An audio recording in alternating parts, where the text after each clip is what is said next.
Let's see what we look like.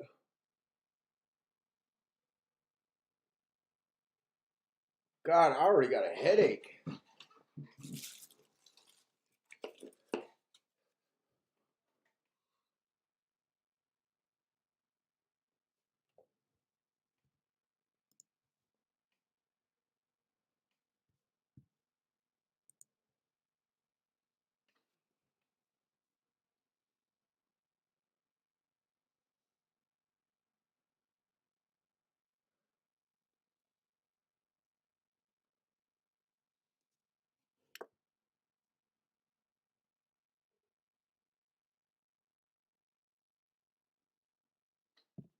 Oh, fuck.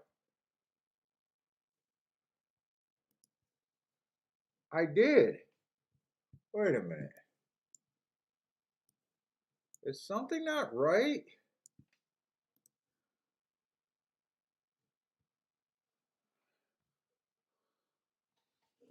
I should be streaming right now.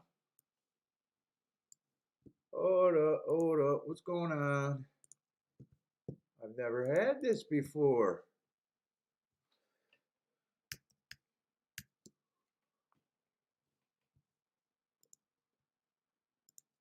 My channel.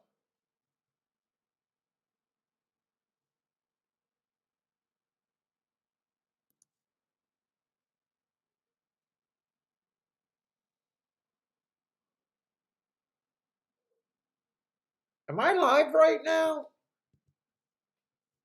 Oh, we can. Okay, so I am live right now. Can you guys hear me?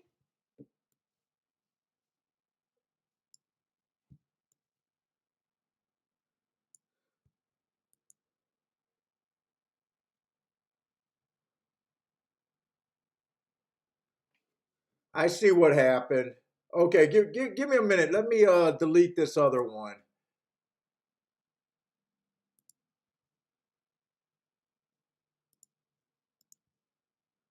There we go.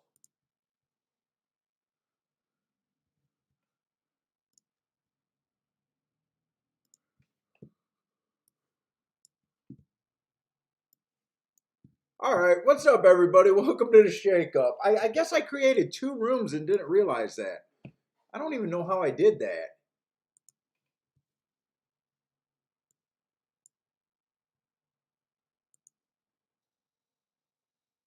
So hopefully everything's all right now, but I think it will be. And I only looked at Gulfstream today, but I did download a little bit of Belmont. I don't know how interested I am going to be, but the first half of the card at Gulfstream looks weak. Hey, what's up, Jared, Dean, Mizzou Man? What's up, Bender, C Money? I'm pretty sure I'm keeping the watch. I just got to go get it sized and checked out, make sure it's real. I'm pretty sure I'm keeping that one though.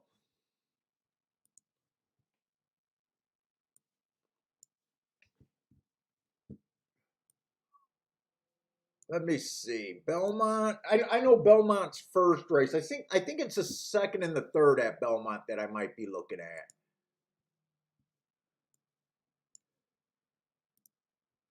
I was pretty sure Belmont's first race I didn't think was playable. I think I only handicapped 3 or 4 races at Belmont though. Hey, what's up, Steamboat? Gregory?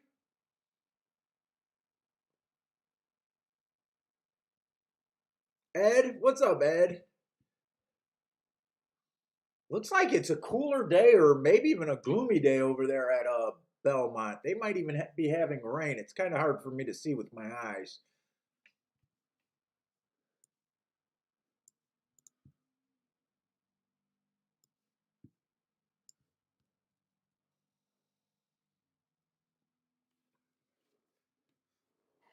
Oh my God.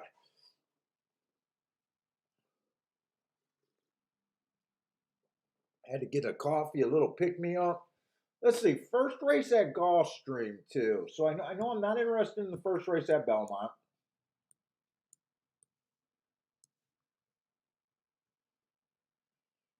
first race at Gulfstream might be suspect too. Hey, what's up, Garth? Cool and cloudy out there in New York? It does look like it's a cool day out there. It's freaking wet and cold here in Michigan. It feels like fall's finally here the last few days. We it was warm most of October though. Almost all of October it was warm, kind of rainy.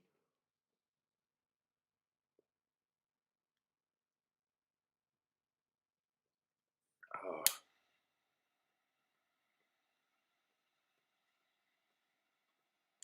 but anyways, yesterday I went over all the plays yesterday. I thought I won a little bit more money than I did yesterday. I thought I won maybe up to $200 on that last play. When I relooked at it, I won less than that. I won just under $100. So it ended up being a pretty just survival mediocre kind of day yesterday.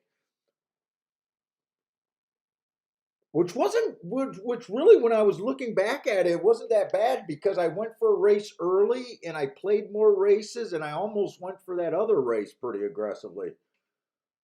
So a survival game without those two working out turned out to be pretty decent.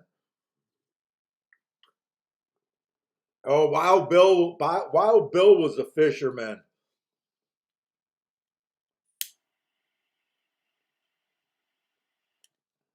I've only been out with him a couple times, and he's the big hunter too in Michigan. Yeah, right, Dean. My wife and the governor does not see eye to eye. That's for sure. Hey, what's up, Lanier? Good morning to you too. Success to all. What's up, man?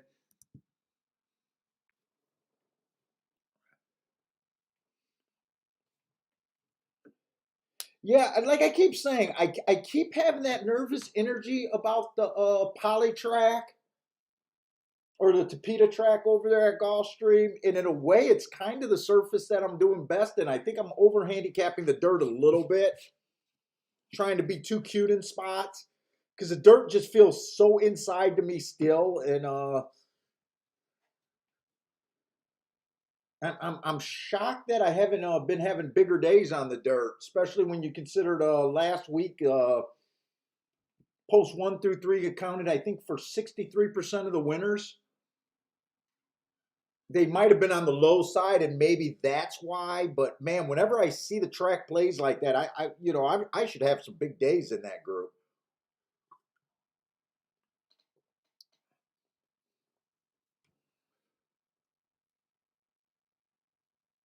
Zoom Man says the Wicked Witch. What's up, man?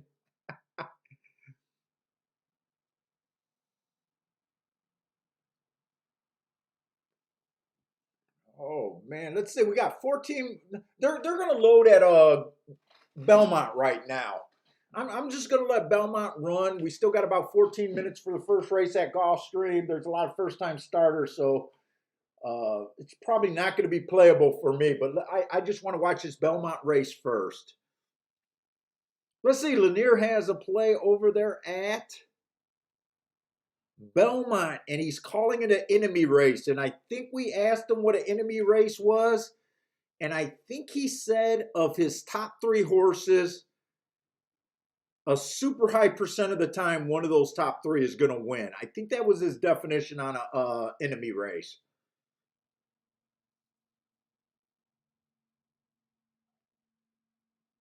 Marco Lou already says no plays until late in the card today at Gulfstream. Yeah, I got a feeling that's how I might feel about it today. Although I do feel like swinging a little bit today. Yesterday I was Disco did seem to make it a little bit easier for me to play more races yesterday. I did play more races, and I think I set out very few. Or the ones that I did set out, I had plays kind of with doubles closing in them.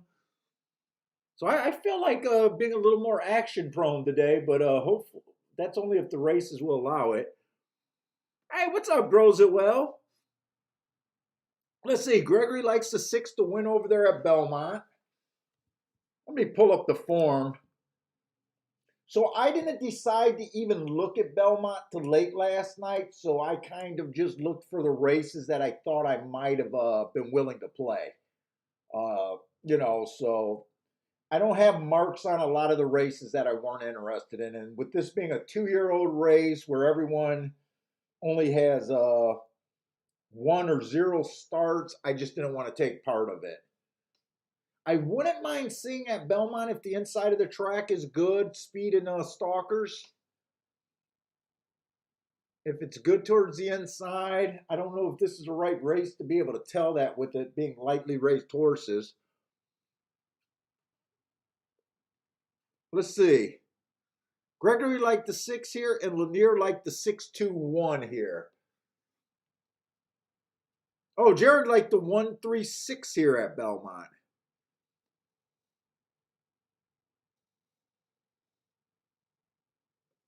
And they're already off and down the track. I think the 7 had the lead, but he's getting out of the way. Well, it looked like he was quitting badly. He let the 1 past him, and then he's like re-rallying again. I thought for a minute he looked completely done. I think Lanier has a shot at this exact if the 6 can catch the 7. But they're running out of time pretty quick. 1-7-6.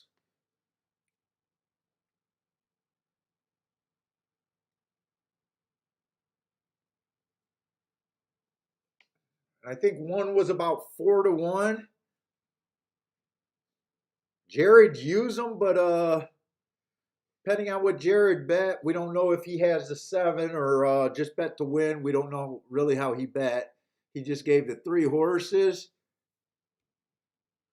Lanier had the 1 and the 6, but it looks like the 2, or I'm sorry, the 7 split them. So if he just did a exact or a try box, depending on how he bet, I don't know. Let's see, Jared had a little bit on the 1 horse, but no exacta. That's going to be a nice exacta, though. I will say that. Even money, or I'm sorry, 4-1 over 10-1. The 1 hole did win. He did come off the pace. I'm pretty sure he stalked there. So I did say I was hoping. I've been thinking every time we've been playing Belmont, I've been leaning towards the inside of the track there. But with the 1, everyone being a first time starter, this was a no play. But I do like how the race played out there. Let's see, 1-1. And we can go over to Gulfstream.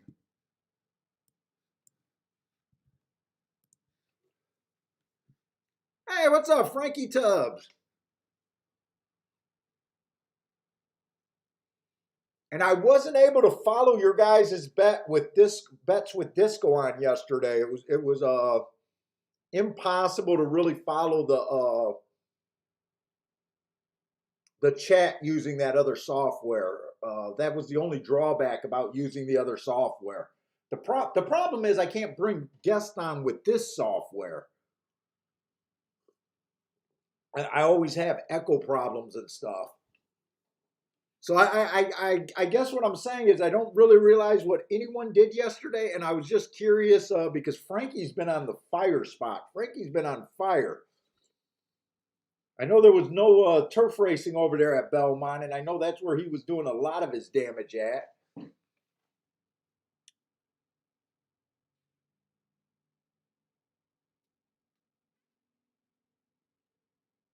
Dylan Davis.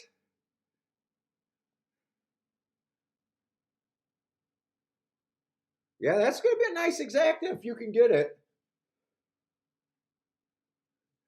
Okay, let's see. We got the first race. In the first race, we're going to start out with the poly track over there at Gulfstream. Let me get my pin working because I like circling this for me. We got a mile 70, maiden claiming 16 or 25,000.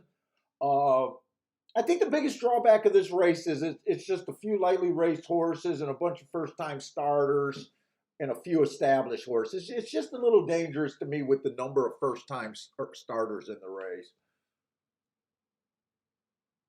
I think there's like three or four, three maybe. So almost half the field are first timers that I can't really answer the question on. Uh, I do like the call yesterday. We did have that 40-1 go wire to wire, but he was all out to get the lead. They kind of left him alone. Uh, it is nagging in my head. Right now, the numbers are saying that you do want to be on the inside. That 5 that beat that 2 horse that I had in the last race did close on the rail. I think it was in the middle of the track for most of the race, though. Uh, I still am favoring stalkers and closers, but I do think there's an advantage of being a stalker over a closer. I think the pace has been, they've been really trying to slow down that pace because I think they're kind of know that it is backing up. And I think some of the deeper closers are at a disadvantage. I think it serves for the first run over the first to take a run at the horses are the stalkers are having a better move. But I still feel like I'm going through growing pains. Uh, and I think we got about maybe a 43 race sample, so it is small sample sizes. But I am convinced that it is hard to go wire to wire.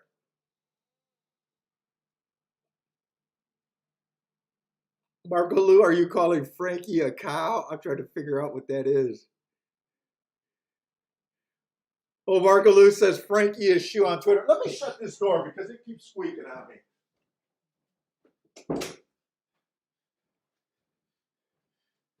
You would think this guy would oil his hinges since he can build a fucking house, but I can't be bothered with chores, I guess. Let's see this one horse. First race out was 6 furlongs. It was an inside day, early pressing day. He was in the 4 hole. He had no speed. That horse should have got an asterisk for first time out.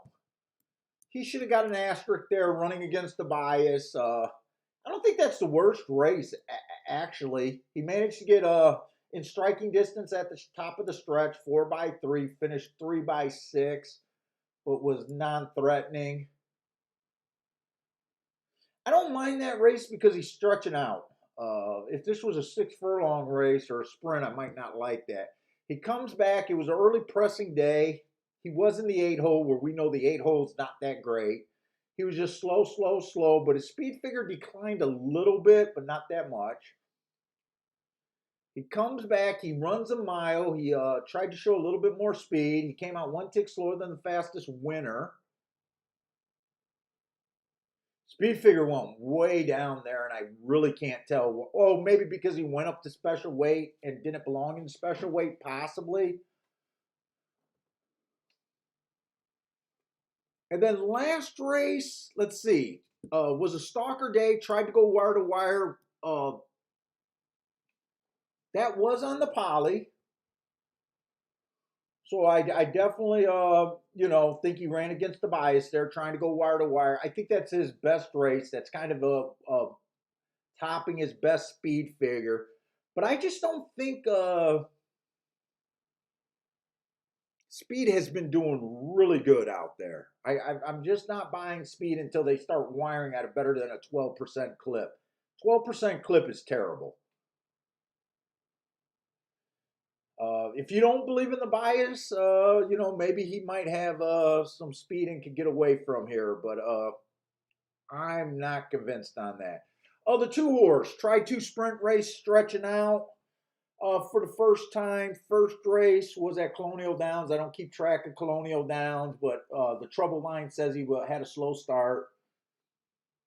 Might want to watch the replays on that to see if you really believe that. Next race was much better. It was an early pressing day. He was a presser, stalker. He was average, slow, kept coming on at the end.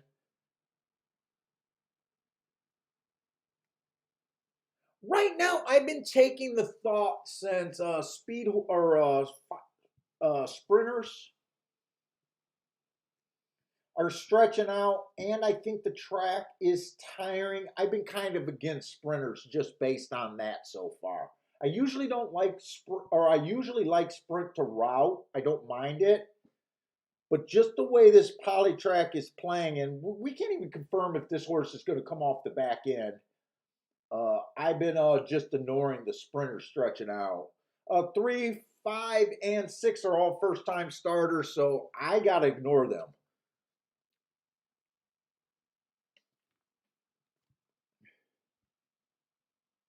And the 7's another horse that's stretching out. There was a little bit of excuse, broke slowly on an early pressing day. Sprinter stretching out. I'm against him.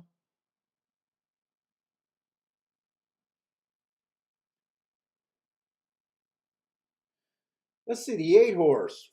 First race out, it was speed favoring track, so I don't mind that. I don't mind that -1 speed figure. Ran against the bias there. Comes back, improves on a stalker day. He was a stalker. I like that race. And last race on the poly, that's kind of the move I'm looking for a horse to be about 5 lengths or 3 lengths back and make that run. But I'm just not interested in him at 5-2. If I had to make a decision this race, I think I would be between the 1 and the 8. But since I don't have to, it's just a sit out race to me. Hey, what's up, Renner's Due?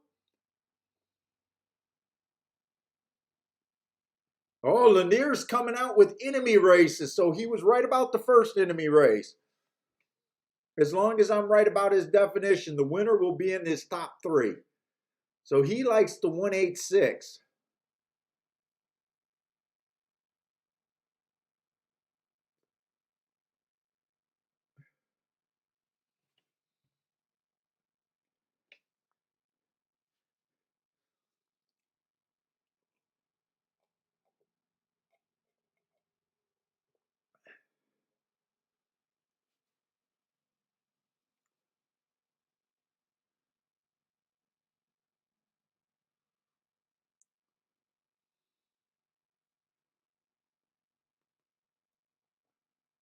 Oh, Frankie Tubbs says he took yesterday off because of no turf equals. Oh, so Frankie, are you just a turf better because of your hot streak and you've been killing Belmont and you've been focusing on the turf, or have you been playing the turf and playing like that for longer than your hot streak?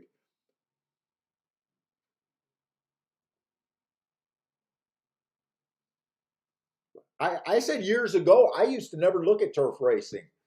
In fact, probably the first 25 years of me playing, I never looked at turf racing. Ian is in the house. What's up, Ian? Let's see. Rennes do like the one or no? He likes the 368 exacta. 368.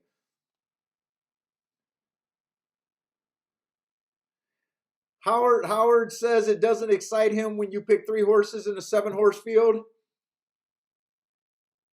It depends on the odds.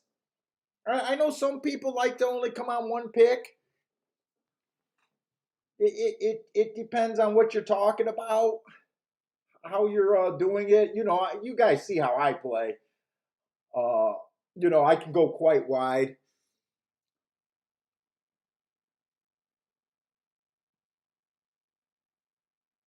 Hey, brother man, what's up, man? This is a pass race for brother man.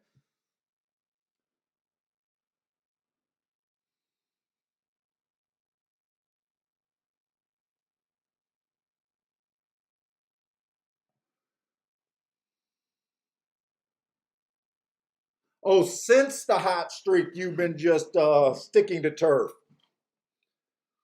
So if you feel like you're seeing the ball in one particular thing, I don't think that's a bad thing to do. Hey, what's up, Coach Flat? Coach Flat likes to two here at Gulfstream. I think that was the horse that's stretching out. Yeah, that was a two horse that's stretching out. Lloyd, hey, what's up, Lloyd? Lloyd Green, this is a pass race for Lloyd too. I think the first few races at Gulfstream, I'm leaning towards well, maybe not the second, but the third race is probably going to be a hard pass. Fourth race got some interesting marks, but at a glance, but they are lightly raced horses. The card does look to get a lot better on the back half of the day.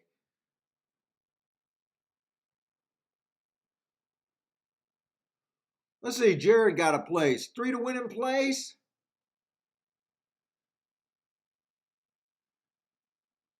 Three to win in place in a 6-8 exacta box. Steamboat Willie keyed the one with a bunch of horses there.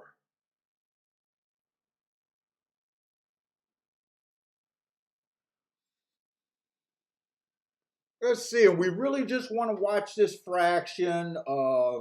Yesterday, it did seem like the fractions were going a little bit faster than I thought.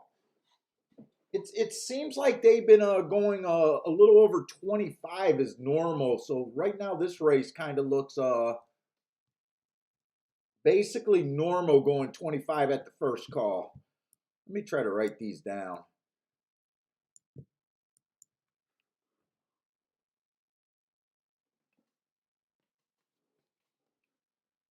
25.51. I'm telling you, that sounds slow. We'll see if they can come off the pace. That sounds like a fraction where they shouldn't come off the pace, but I'm pretty sure they're still going to come off the damn pace.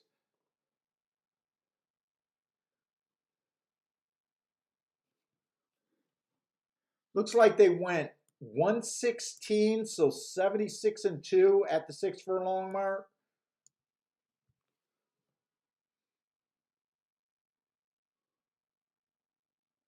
I think a lot of you guys had this 1 and 6. I think a lot of you used 168. So 6 won that race. So my opinion was all I could do something with the 1 and the 8 if I really had to make a guess here. I think 8 and 1 got second and third. But when I go back and look at this race, because I have to ignore first timers, I don't do anything trying to handicap first timers. I don't mind that the 6 won. Like it doesn't. I feel like I handicapped that race as good as I could have with the information and the handicapping style I used. With the one being there for second and almost winning the race. And I'm not sure if the 8 got third, but he was up. He was close, but I think it came in definitely 6-1. I'm really not sure who got third actually.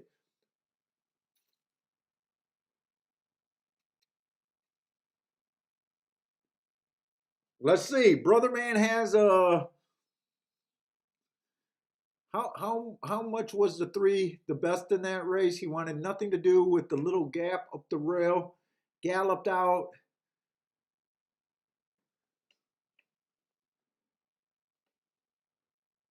I didn't really see. That. I'll have to look at.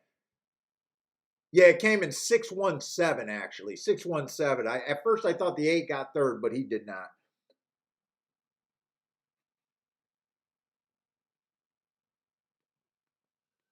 And 6 did take some money.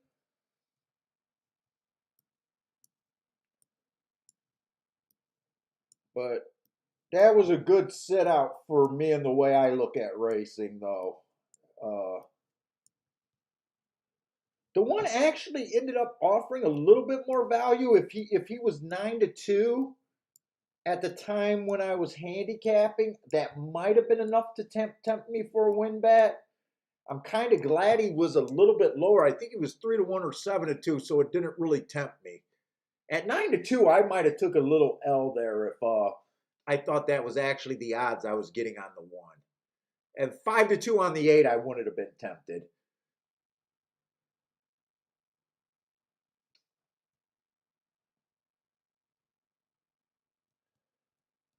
So sometimes just knowing the odds you need,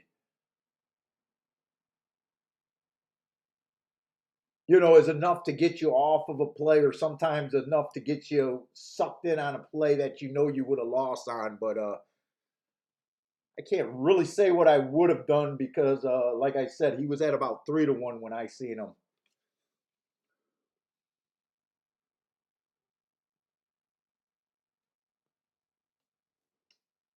That should be a pretty decent exacta, though. There was quite a few horses bet. The 8, the 3, the 1, and the 6 were all bet pretty close to each other. So sometimes those exactas, when they're like that, the combination can pay a bit more than you'd expect.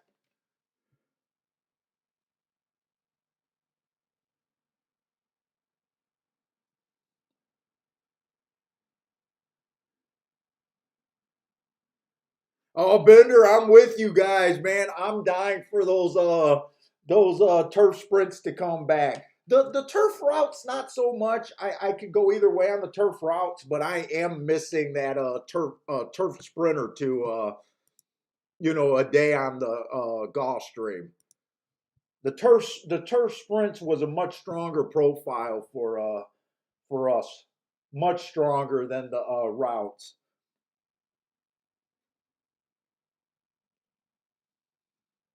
It's funny because even yesterday, I keep saying I'm so scared on this poly and still have anxiety. And yesterday, my biggest ticket came on the poly with that 5 winning the last race.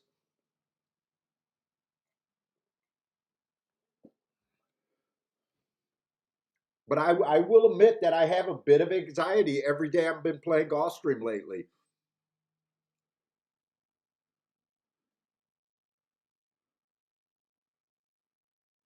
Ed, you know what? It's just that I'm such a believer in poly tracks, and I go back and look over these.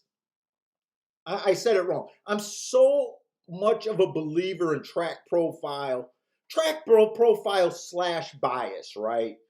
I feel so much better playing at a track where I think there's a strong profile. So whenever I start at a track where I'm not sure about the profile, I'm quick to jump all over the place.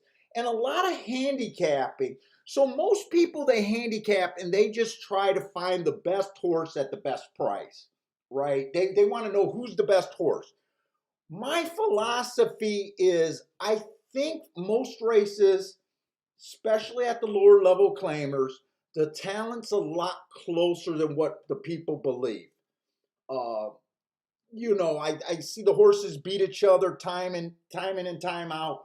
And I have a philosophy that the track plays a lot into that. So when you sit there with that philosophy, I'm willing to admit that on days where I'm completely wrong about the profile and the profile acts different from the norm, I'm willing to get beat on those days. But whenever you start with a new track, you're just starting at the 0 point and you're trying to get ahead of it.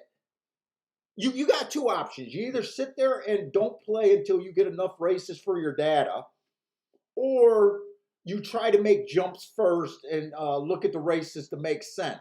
So a lot of people just look at speed figures and that kind of stuff, trying to find the best horse. I believe the track plays more into that. So whenever I get on a new surface, it screws with my head more than a normal person. Uh, way of looking at things.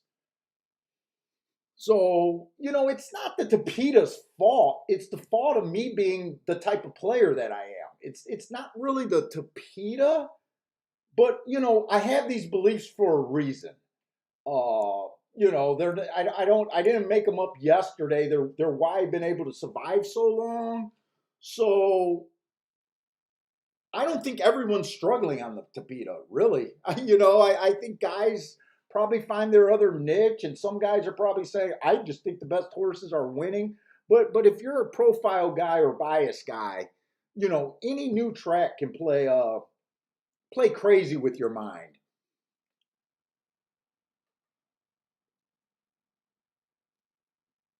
So I started this like trying to show people a concept to get you to big winners and that kind of stuff. But it turned out going into this live thing where you guys can really see what I'm dealing with and how I'm thinking going back and forth. So now you guys see, you kind of see the pitfalls.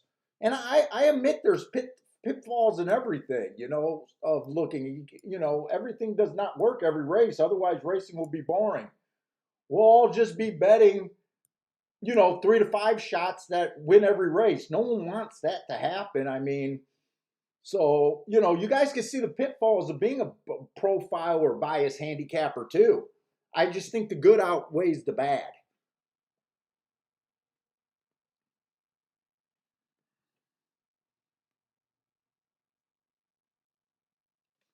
So yeah, I don't have so what I think is always the wrong thing to do. You don't look at another Tapeta surface. Let's just say Woodbine has a Tapeta, and I don't even know if that's the name brand. Just like I don't expect dirt to play the same at every track, I wouldn't expect Tapeta to play at every track. So let's just say Tapeta has the exact same surface as Gulfstream. It's not like I would take the Woodbine profile and transfer it over, uh, because I don't believe that for a minute. And what if Arlington has the same surface? Arlington favors speed, and we're not seeing that right now. So right now I'm just creating a profile as we go.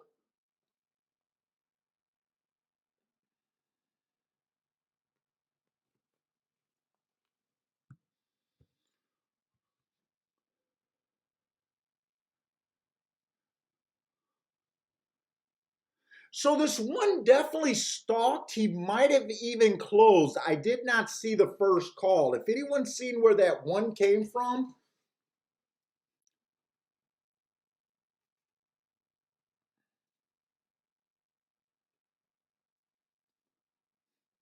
Jared uses the one for wine in place. He won a bottle of wine.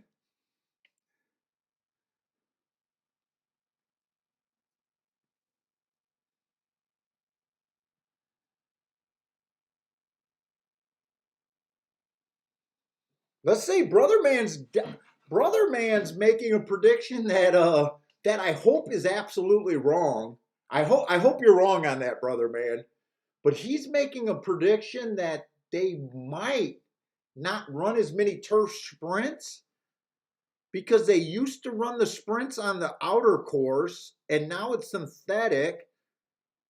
So he's guessing that he's not sure if they would do that on the inner. I hope you're wrong about that, but ooh, we don't want to lose turf sprints. I'll tell you that. And Brother Man is also telling me that Woodbine uses Tapeta.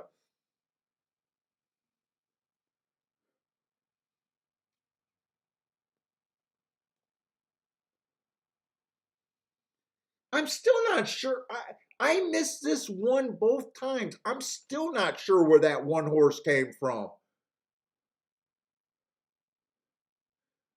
I'm not sure if he came from four lengths out or less. He definitely came from 3 or 4 lengths out. I don't think he was 2 lengths, or if he was 5 lengths out or farther. I'm just trying to figure out where to classify where he came from, and I missed it both times. Bender says that's a terrifying prediction. I agree with you, Bender. Let's just hope that Brother Man is wrong on that one. Ooh, ooh, I don't want that to be true. We need our turf sprints. JW needs turf sprints. He says turf sprints are his favorite. By the way, what's up, JW? C Money is in the house. But see, do you really think is that just the preference of whether they run the turf sprints on the inner or outer? If they have enough, let's just say Gulfstream used to. Okay, this is how I'm going to look at it, and right now both sides of this coin is guessing. I think I think they have to card races, or it would make sense to card races for the stock of horses you have. So if you know that you have a bunch of established turf sprinters, to me it would be stupid to say we don't want to run turf sprints because we used to run it on the outer or inner and now we don't do that. To me, you card races based on the stock that you have. So if they still have a lot of turf sprinters there, I would hope that they would have enough sense to card turf sprint races. And like I said, I feel like I'm guessing on that. There's only time will tell us what's going to happen there. But you'd be a moron if you say we got a whole class of turf sprinters and all of a sudden we're going to demand them to run routes. That'd be a jackass for a racing secretary. I don't think they'll do that. And I wanted to look at this second race at Gulfstream, but we got off on all sorts of tangents and discussions.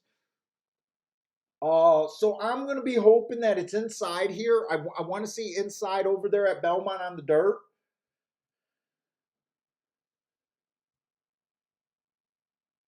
The 2 definitely has some interesting marks,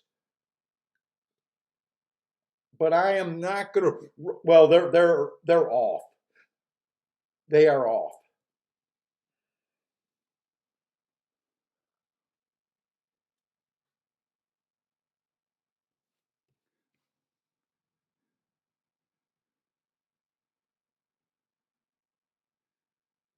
Well, Dean, the problem is so far right now, Tampa Bay doesn't run any turf sprints. Dude, they only run 1 or 2 a week. Not even enough to build a profile on.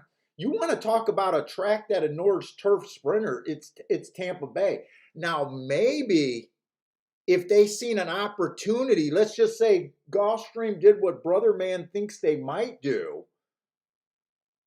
Smart Barns, especially when it's just across a few miles away, an hour away or whatever it is. Maybe Tampa Bay might change their approach and they'll grab those horses.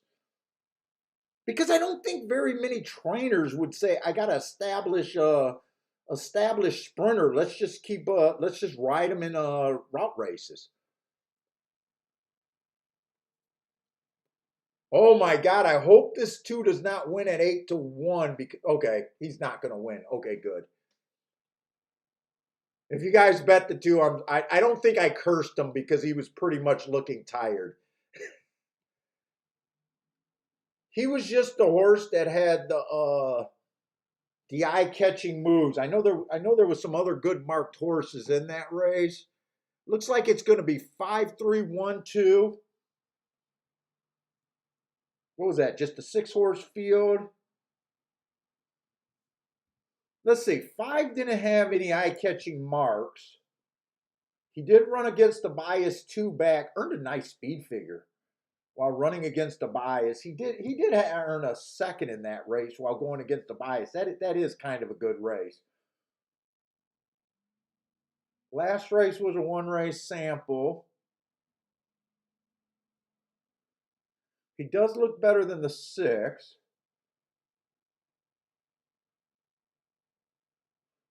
The 4's class is questionable. The 5 was running good at like 80,000 the last couple races and 50,000 where the 4 ran completely less. 3 was another 40,000 horse.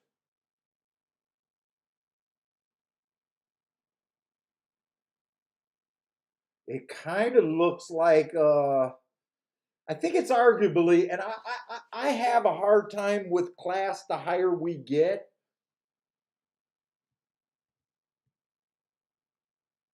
To me, it's arguable if the five with those last two $80,000 nice races was the class of the race, or the one.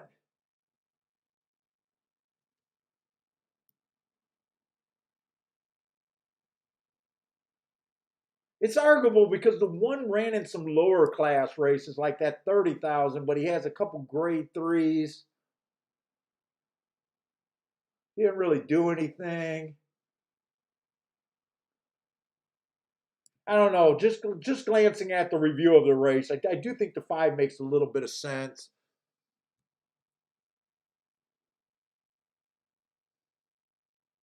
What that come in 5-3-1, 5-3-1, and those were the first two choices. The one was actually the chalk at 8-5, and the one was second choice at 2-1. It kind of makes sense that those two horses were bet.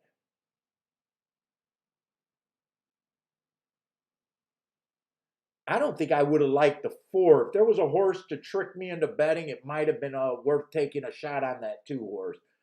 Two horse, I might have played there. I'm just looking back at the race, uh, trying just to tighten up to see, see where my handicapping chops are today. Not necessarily trying to be like, oh yeah, that was hittable, that was hittable. Yeah, well, seeing if something was hittable, like something makes sense, but not saying, oh, that's what I would have done.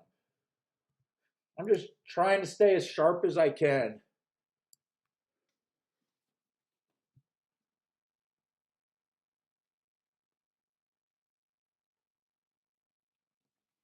And you know what? I got to go right to Gulfstream. I don't have a lot of time to mess around, I think. And it's mostly going to be Gulfstream today, anyways. So we got a dirt race. It is an optional claim. Oh, optional claiming 75,000.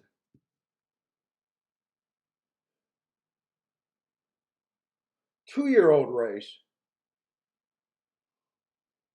It is going to be a mile. I thought Inside performed pretty good yesterday on the dirt.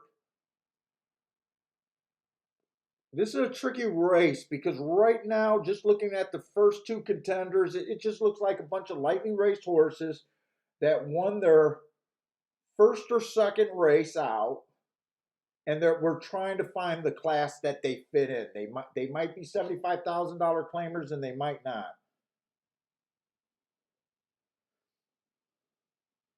So the one did start its career at the bottom. Average slow, slow, did run second. Had the Inside that day. Stepped up a little bit to the next level and ran away with it. One race sample. I mean, other than just saying that the horse pretty much went wire to wire and won by 16 lengths, which I mean looks like a good race. I don't have a fix on this horse. My first thought is not to trust this horse because they started his career at 12-5. I don't know if that's enough of a reason for such a lightly raced horse, though. And really was second best in that race and then came right back to win, going away, stepping up the ladder. I mean, I can't blame the horse. Let's see, the two did nothing wrong, earned a huge speed figure, but I thought the inside of the track was good that day. It was early pressing day. He did have the rail. He was one tick slower than the fastest winner for the first two calls, ended the clock as being the fastest winner of the day at the 6 furlong mark. I mean, there's nothing I could say about that race. I mean,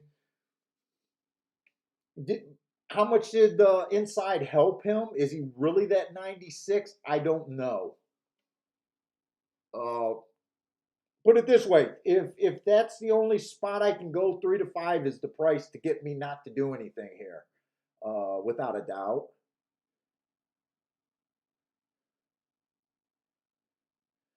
Three looks like a racehorse.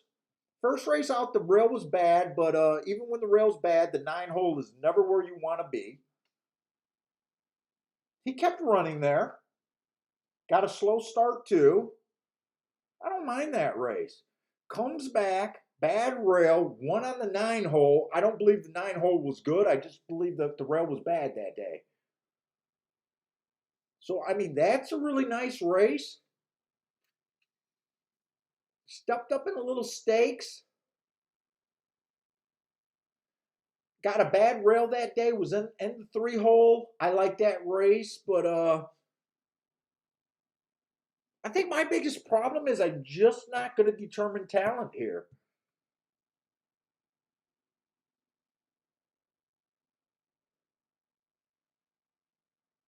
4 horse won or ran the first race out. He had a bad rail that day. The next race he wins, being the slowest winner of the day from the 7 hole. Nothing's wrong with that race. Maybe being in 35,000 maiden claiming might be the only negative there, but I mean, this is what this race is. Super lightly raced horses where I really can't tell this talent level, and we're just trying to figure out where they fit in. And even the winner of this race may go on and prove to not even be a legit $75,000 claimer. It's just someone's going to win this race for this amount of money at this level. After this race, it'll still be the same thing. Was that a legit $75,000 race?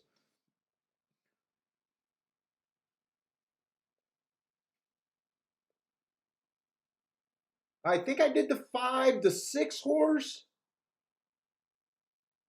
Was in the 8 hole first time out. Didn't really run. Came back the inside of. Okay, so the 6 did something that I would call a little bit special according to my notes. I thought that the inside of the track was good that day. He won from the 5 hole, and the comment says he was 4 wide. To me, that was a little bit of a special indicator right there.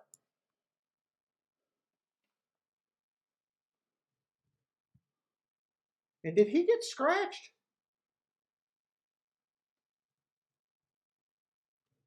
Oh, you know what? I got the numbers covered up. I'm talking about the 5 horse, not the 6 horse. I had the numbers covering up.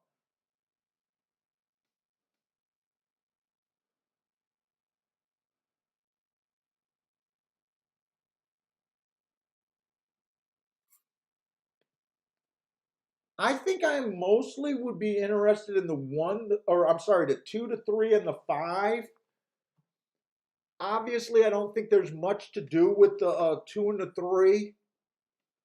5 would be the only horse that could win at that price that would tick me off that I didn't have it.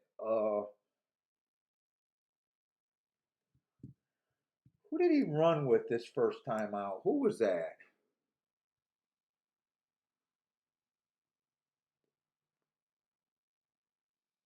Shouldn't be that hard to figure out who that horse was. There's only 5 horses in this damn race.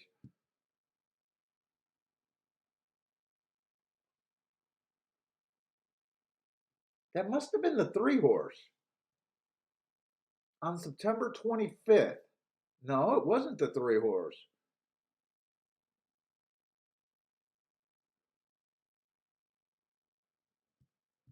Oh, August 29th is the day I'm looking at. It was the 3 horse. That was the day that the 3 horse won, was his debut.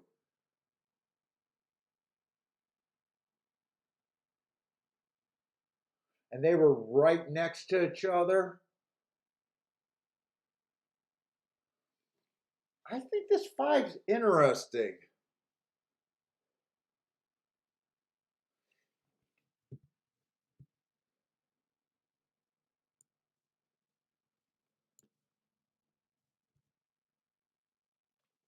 Obviously, I don't think this is a real play. Let's see.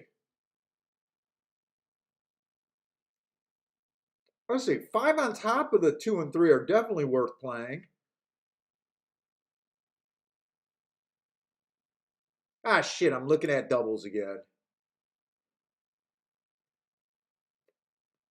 You know what? They're not as much as I thought. 36 and I mean they're worth playing. They just weren't as juicy as what I said. 2.5 is only paying 11 bucks. 3.5 is paying 22. Yeah, do I want to play this race or not?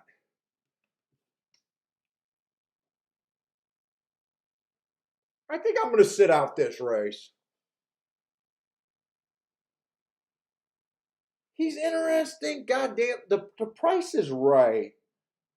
But I do feel like the 2 and the 3 has a pretty big edge here. The 5 would not surprise me. But I do think the 2 and the 3 has a big edge. Let's see if the 2's not as good as that 96 because he ran on the rail. I still think the 3 would be tough.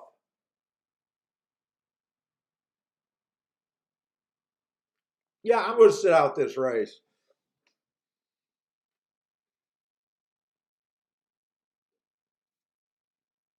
Let's see. Jared does not mind this 3 horse at 5-2. He says 5-2 is a good price. He's all in. Let's see, Lanier. What do we got there?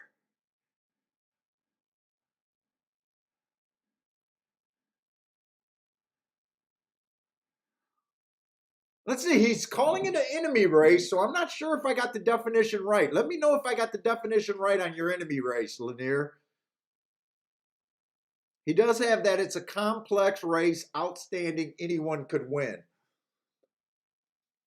Oh, and he likes the 135 there. 135.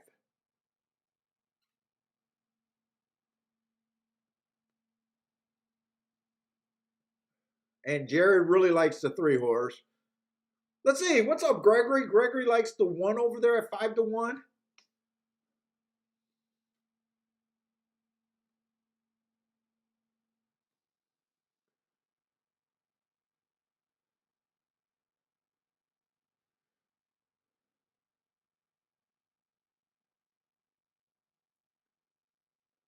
And they're off at Gulfstream.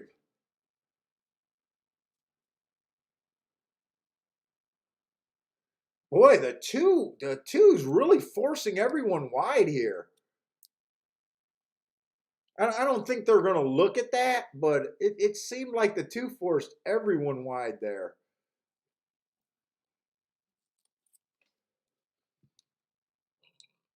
Steamboat Willie likes 3 to win, and I think that might be 3 over the 145, or possibly. I'm going to guess because there's a dot there that's 3 over the 145 instead of a 4 horse box. Zero Contrast, what's up, man?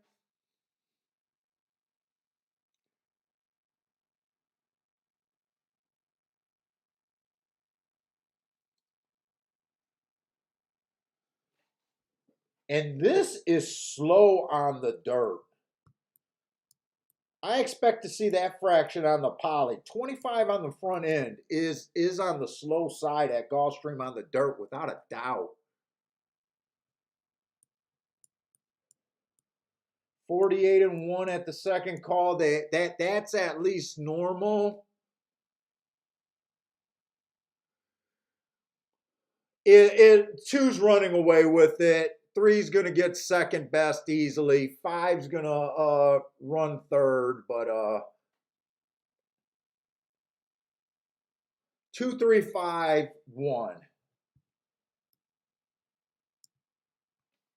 I don't think that exacta was playable. My guess is the try's probably not going to be playable. Not that I play try, but I'd be shocked if that try even pays, even with that 5 getting third. Yeah, right, Dean. That 2 horse looks pretty legit. See, that's the thing. I thought that the rail was great that day. That doesn't mean that a good horse doesn't get the rail and still be a good horse. It doesn't, you're guessing if he's as good as that 96 speed figure. Just because he had the help of possibly an inside day doesn't mean he's still not a legit horse. That's the guess you're making, which makes it such a dangerous race. But we had the three contenders there, but 90% of the people that played had the first two contenders there. We did good work on that 5 horse, thinking that he would run. He just wasn't as good as the other 2 horses. Hey, Peter, what's up, man?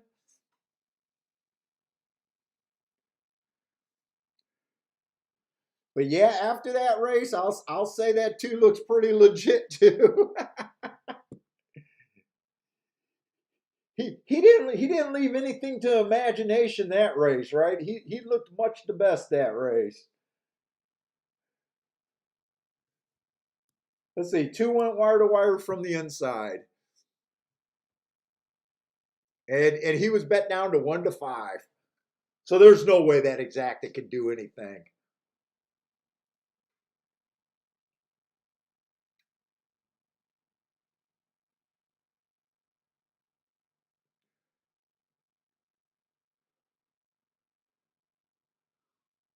I'm gonna keep preaching, man. Being able to handicap a race and know when to kind of sit out is a skill.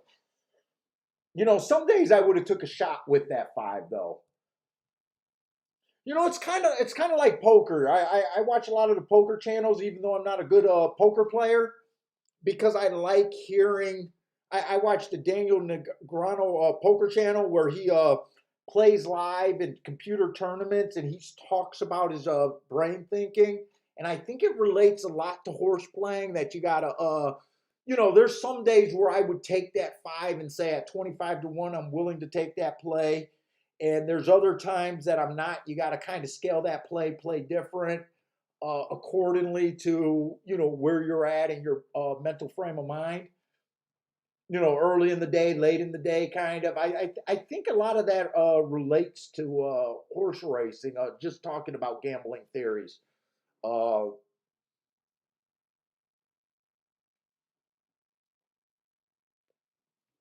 but we kind of knew where we were in. Even if you would have played that 5, you would have still knew that the 2 horses you had to beat and how tough it was going to be to beat them. You needed everything to work right. Every once in a while, it's worth taking that risk.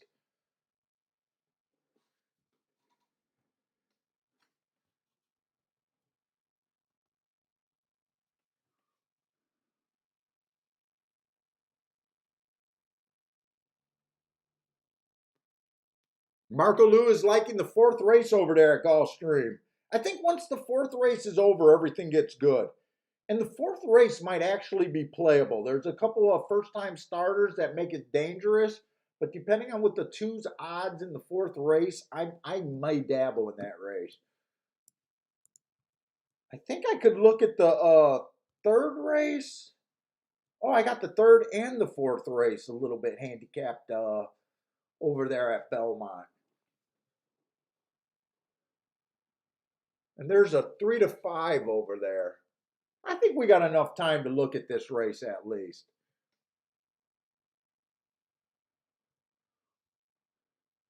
And my post position should be in order because there's no entries here.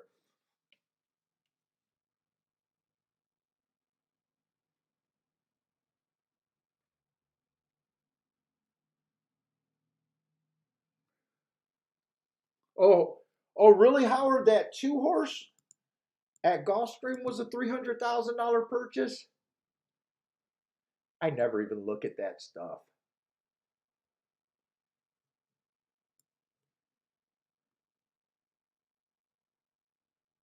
He might be talking about a different track, or I read it wrong.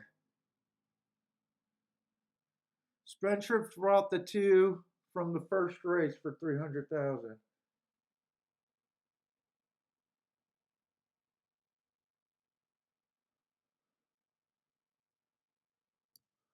Or is that these guys and they don't I don't know.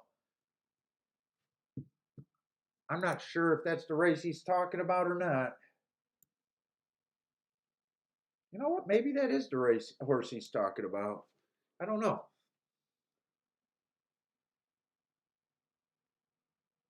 Oh, the horse at Gulfstream that when it changed the trainers after the first race, that's what he was sold.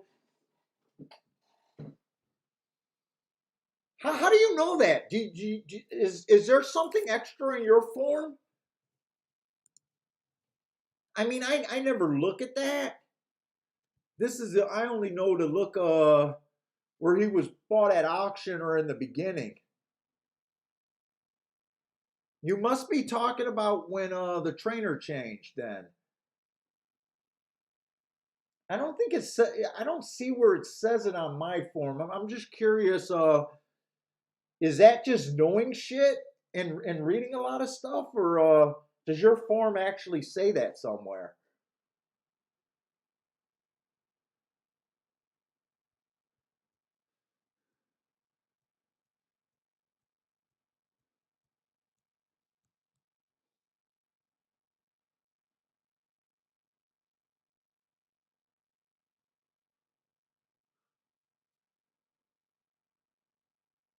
Spencer Friends, owners. Oh, it happened on the owner's change.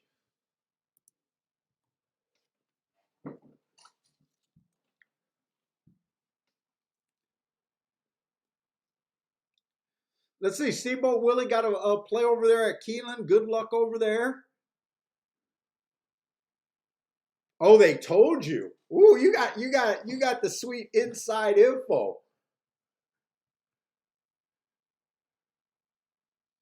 Let's see the third race at Belmont. I think it's at least worth looking at possibly. We got a maiden special weight 7 furlongs. Uh, I think I got marks on everyone, so at least it's interesting to me. Let's see. This one horse, first race out, he had the inside of the track on a day that I thought the inside was good. He was slow, slow, slow that race. But I always look at the still the beaten lengths. So when you see slow, slow, slow, you want to look at the beaten lengths. When you see that he was only 1 length off the lead, to me that tells me a little bit extra information that not it was a slow.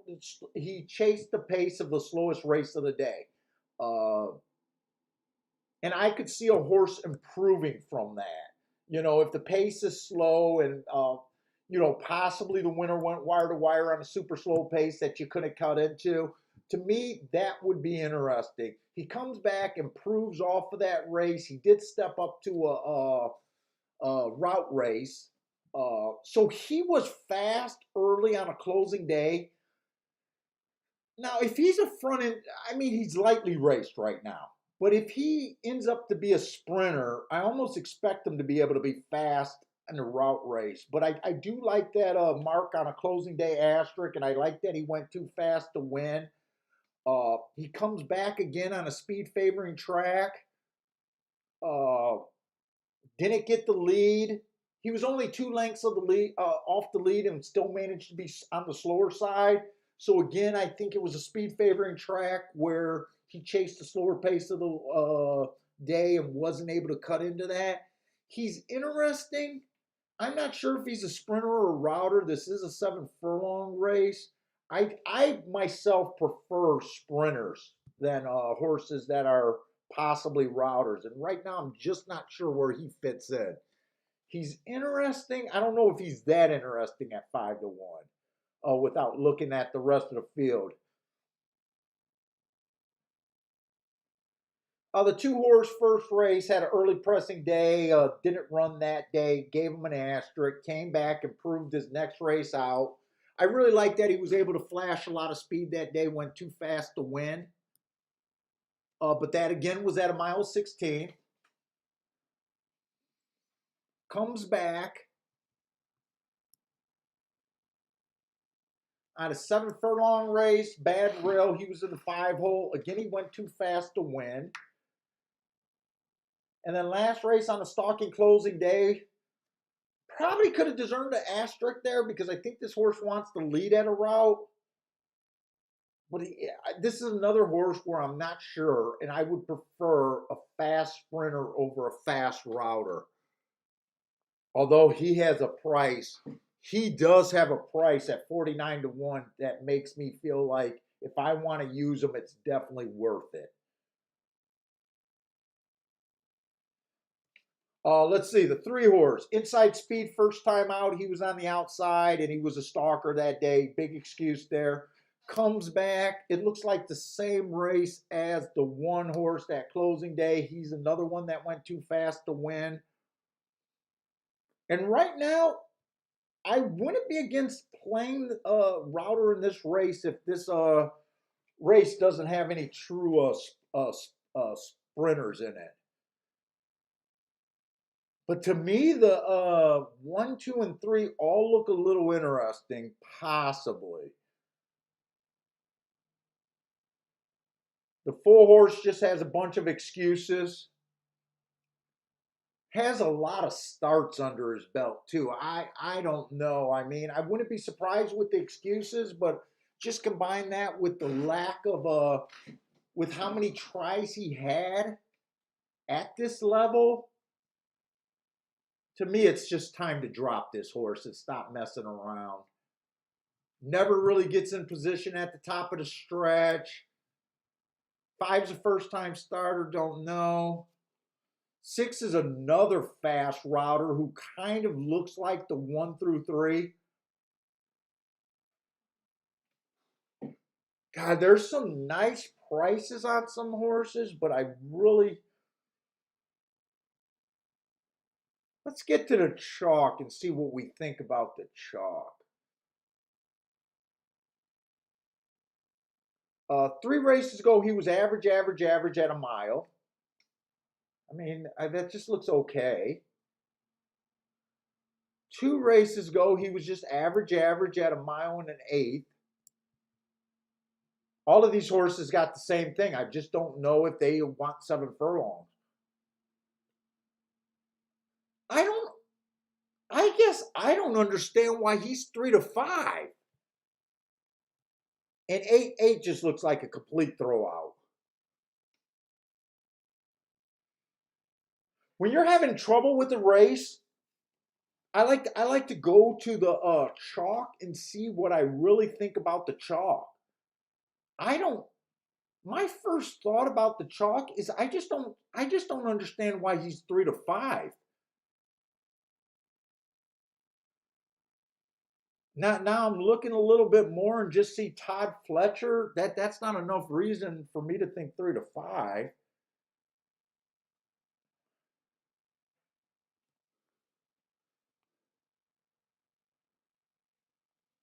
I'm doing a play bet. Let me get to Belmont. I'm willing to bet this 1 and 2 to or 1, 2, 3 in an exacta box. I'm gonna do that for $5.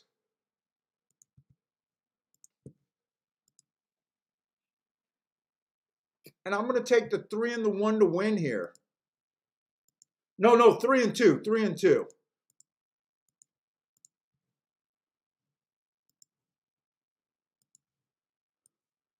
That's my first bet of the day. I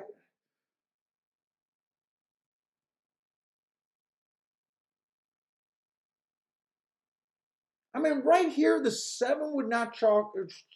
He wouldn't shock me if he won. But at the same time, the 6, the 1, and the 3, I can make a case for those 4 horses at much higher odds. I think this was at least worth that little play. So I did a 1, 2, 3 box.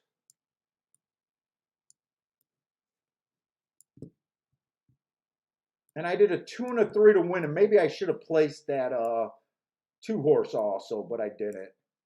And they're off. Just don't let the 8 get the lead here. 1 got the lead. Oh, 2 is way back there. I didn't think 2 would be that far back.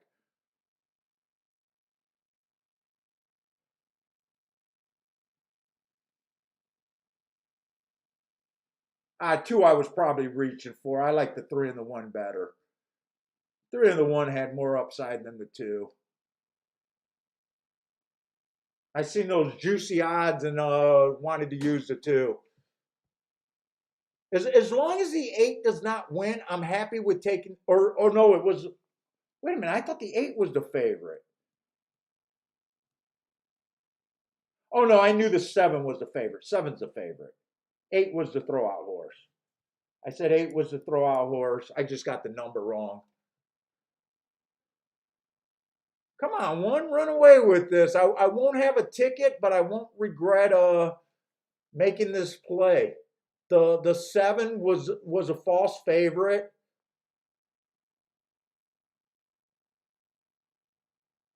The 2 horses that I used with the 1 didn't run, so it's going to come in 5173.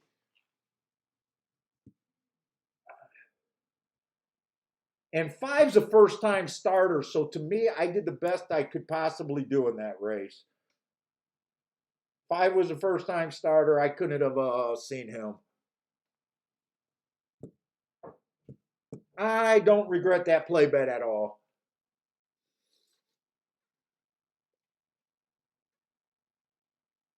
I think the only way I would have regretted that play bet if the 7 won by open lengths. I would have said, why am I trying to beat a 1-2?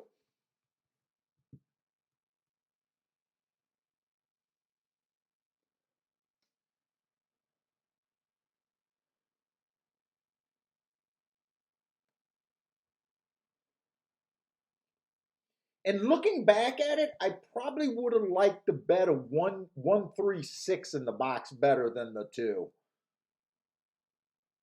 I think I would have liked the 1-3-6 a little bit better. It doesn't even matter because I'm still putting myself on the same money lost.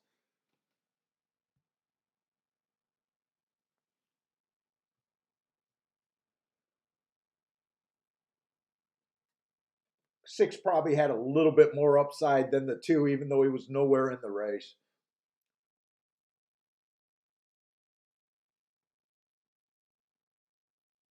Ed says, yeah, 7 was definitely a false favorite. That's not how you want to see a 1-2 bet if you're a backer. That's for sure.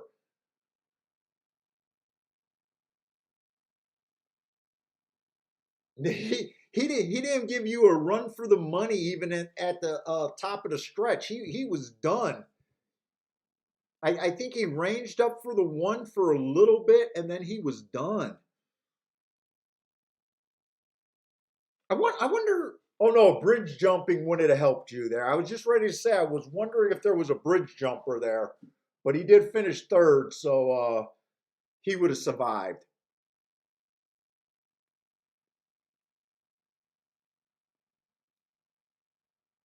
Jared thought the 1 was a player.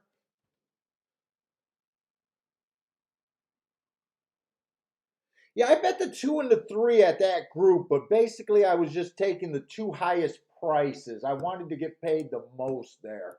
It wouldn't have worked out anyways. But a lot of times when I'm between 3 horses and I only like betting 2 to win unless everyone is super high.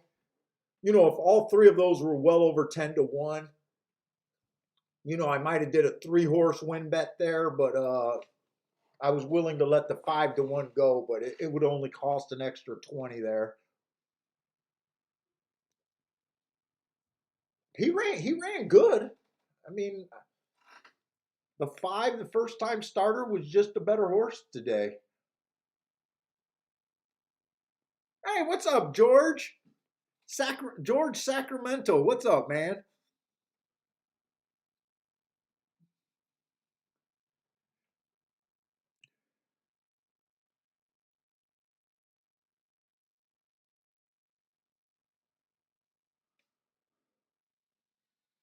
Hey, C Money, is my racehorse? Is that a big conglomerate, a big ownership group? Is that where all these people buy in on micro shares?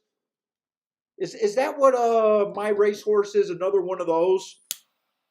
There has been a theory going around. Those horses are always overbet when they have 100,000 people buying into these little micro shares. That they all bet them every time they run, and a lot of times they're underlays. I just don't follow the industry enough to know if that's what my racehorse is, but I'm guessing that's who they are.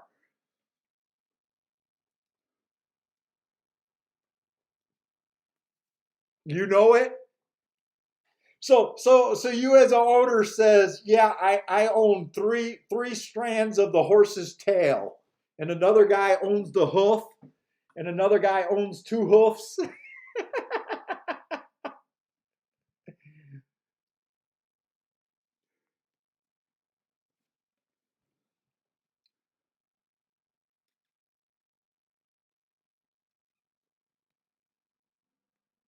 And Steamboat Willie's saying, yes, I'm right, and he thinks they're overbet too. You know, that theory does make sense. If there's that many owners and they just want to bet their horses, you know, that theory does make sense. I've heard it talked about. I don't know how you would document that to know if there are overlays more often. C Money owns a dingleberry on the horse's ass. How much is a dingleberry share?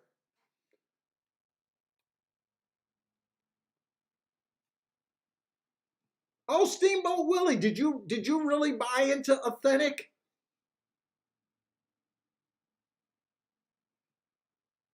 Is that a true story? You know, I know there was a lot of ripping on those people that they all made very little money, if any at all. One of those Derby winners, it might have been Authentic, but you know what? I don't think those people that buy the micro shares, I don't think they're in it for making money. I think they're in it for the rush and to be able to say they were part of that Derby winner. I don't think it's a bad thing.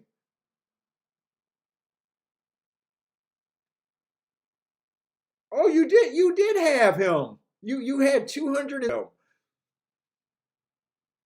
That still had to be one hell of a true. Wait, did Authentic win the Derby? I don't even remember if Authentic won the Derby.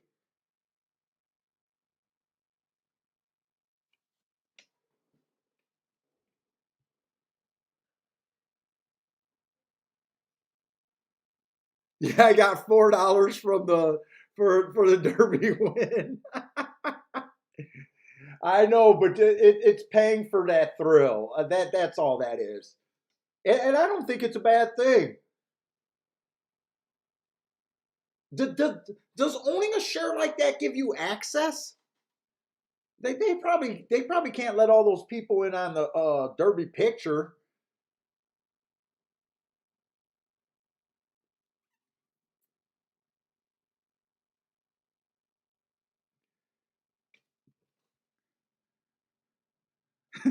Dean says he brought a share of Secretariat a few years ago. Same guy sold him the Brooklyn Bridge.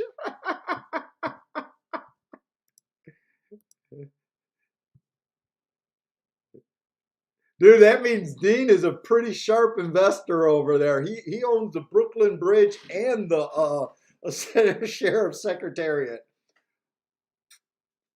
Hey, what's up, Carl? Let's see. We only got 2 minutes for this race at Gulfstream. It is going to be on the poly track, but it's an unplayable race, in my opinion. For me, uh, five of the seven horses are first time starters, so I don't even know where to start here. Uh, it is on the synthetic. I do think synthetic for the sprints have been favoring speed and stalkers. I think there's a little edge to the inside. I'm still toying with how much of an edge on that inside, but this is just not a playable race. I think the fourth race and the rest might be a little bit something we can do.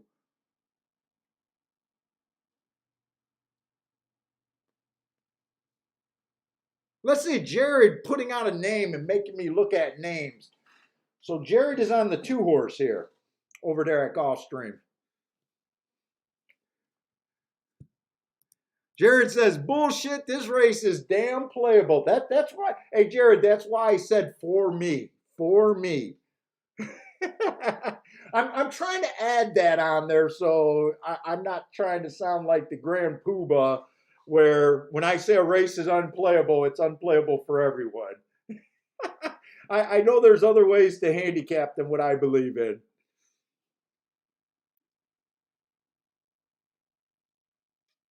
Let's see, Lanier. Lanier is giving out these plays today. 5-2-1. The mission to win. Who is the mission?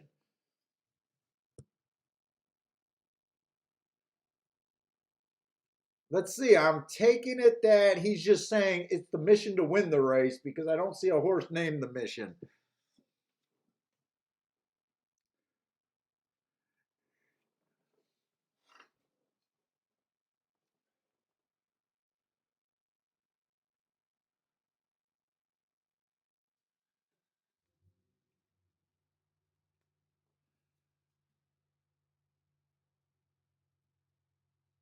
So, Jared, just the place and show bet on the 2, no win? Let's see. The 3 got scratched here. Am I behind on my scratches? I should have had that scratch. Somehow I missed that scratch unless it happened late. And Jared likes the 5-2-7 in the exacta box. Steamboat Willie likes the 1-2-5. So you can both win with the 2-5-5-2.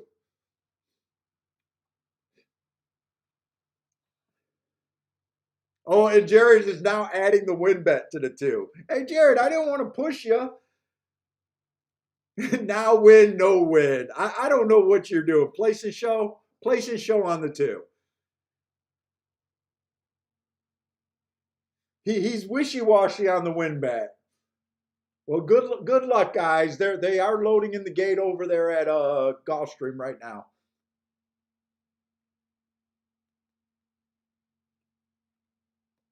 See, Dean says his dad taught him to buy high, sell low. That means you always have a buyer. Buy high, sell low. I need to buy my next house from you, Dean. If you could find like a $1.2 million house, because I'm not greedy, just a $1.2 million house, I'd appreciate it if you can use that philosophy, and I'm willing to pay about $200,000, $300,000 for it. And we can do a lot of business that way, you and me.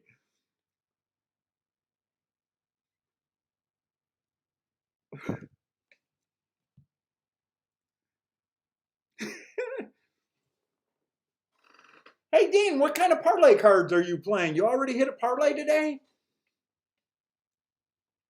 Now it's time to lose it on the horses.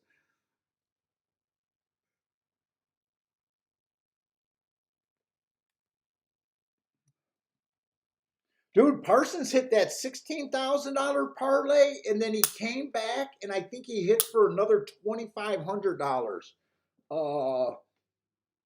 I think 2 weeks later. Parsons been good at football this year. I can't support him, but I can definitely cheer for his success. I'm willing to live vicariously through his parlay cards. He's having a really good football year this year, though.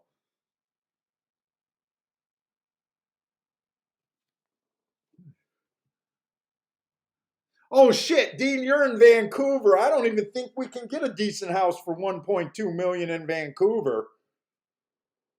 My wife watches all those real estate shows out of Canada, and the prices in Canada are just ridiculous for housing. 1.2 million shit in the city of Vancouver might be a fucking 3-bedroom house, nothing special. I need you to spend 1.2 million in a Michigan house.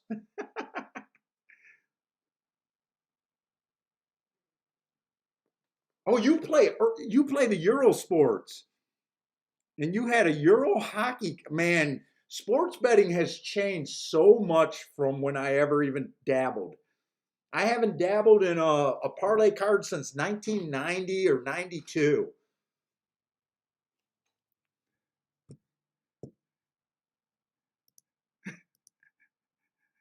Dude, from watching those really real estate shows, that's what it is.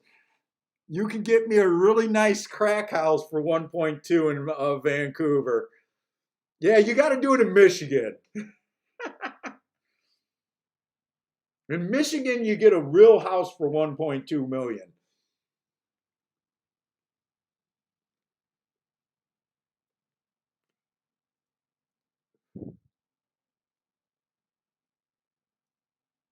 Oh, Vancouver is the most expensive city in Canada. I didn't know that.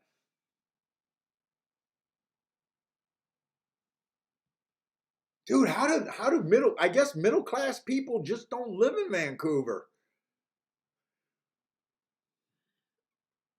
Or your loan structures are different. Crazy. That's like looking at San Francisco or California real estate. It's insane.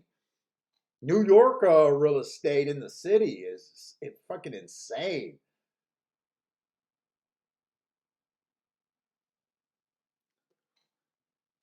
Let's see, it came in 542, 542 over there at Gulfstream. So the favorite did win. The public nailed that race.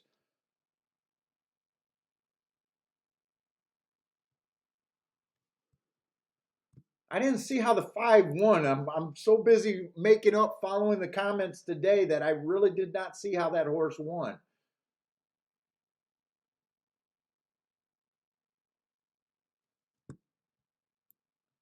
He was one of the horses with experience, but man, he did do a nice close. I'm curious of how he won that race though.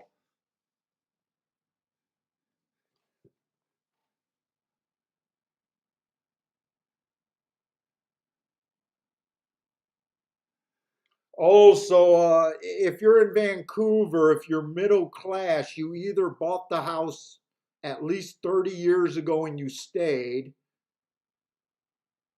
or you're renting and rent is out of control. Hey, what's up, Ryan?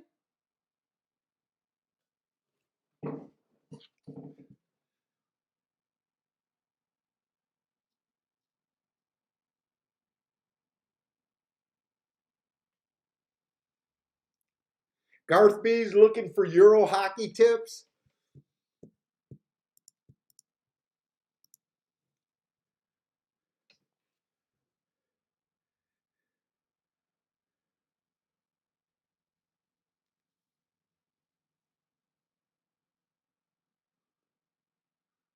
Oh, Jared, you're in the Seattle. My brother-in-law is trying to get back to Seattle. I think he's moving back in a couple weeks. He went to school in Seattle from Michigan, and he loves Seattle. He came back home for a little while, a couple years, and he's moving back. He absolutely loves Seattle. Hey, what's up, Elliot? Oh, Elliot's enjoying Delta Downs over there. Elliot says it's either inside or outside. There's no middle. There's no middle in Delta. I think Delta just started maybe 2, 3 weeks ago. I think we're fairly new into that meet at Delta.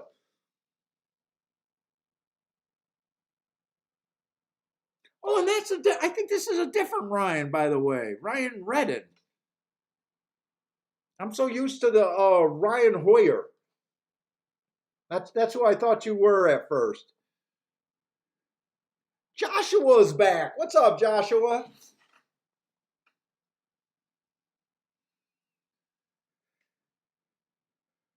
Yeah, I know Joshua's into real estate out there in Canada somewhere.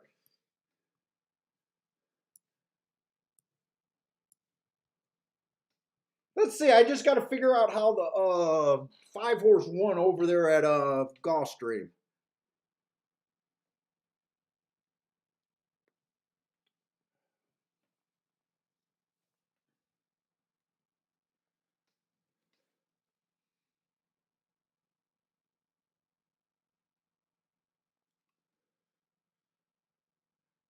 Yeah, Joshua, I'm trying to drum up some real estate business for you over there in Canada.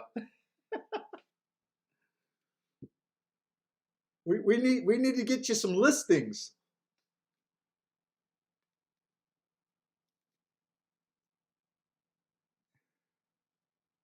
Dean says the 5-horse stalked over there at Gulfstream.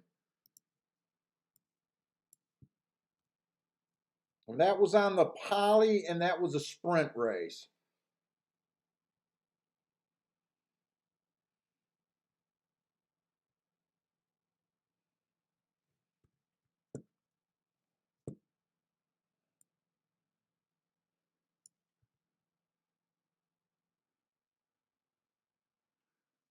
Oh, you're always in the background.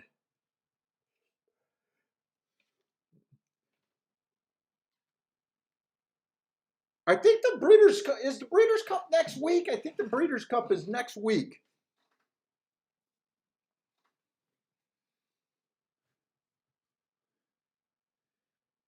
Joshua coming in here made me remember the Breeders' Cup is coming up. Joshua's getting shut out of the Breeders' Cup because we're not taking Canadian handicappers this year. We're not allowing Canadian competition to come and win the Breeders' Cup tournament.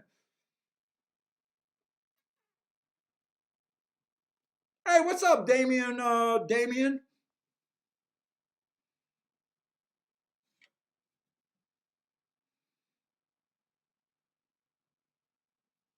Yeah, Friday and Saturday.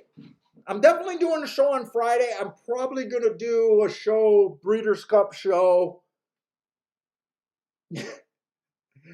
I'll probably do a Breeders' Cup and a Gulfstream show. You guys know how I do it. I'll probably only play Gulfstream, but I'll try to see how much work I can get done on the Breeders' Cup, and I'm thinking about coming on for Breeders' Cup Friday and Saturday.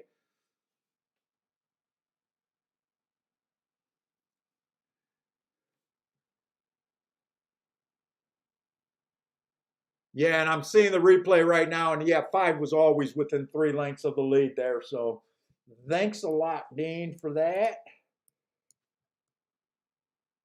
And we got the 4th race at Belmont. I think I just have a little bit on the 4th race at Belmont, and then nothing till the maybe the 8th race.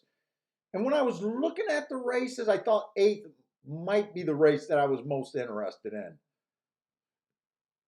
So far, I just did one little play bet today, and I think that was in the Belmont race. I was willing to take a little shot there. I think it was at Belmont. So far, there's been no action, I think, at Gulfstream.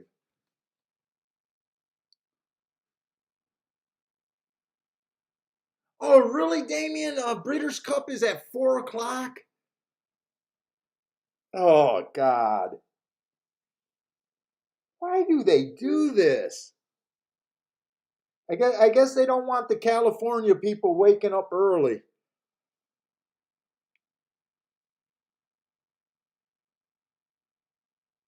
We'll see how it goes. We'll see how it goes.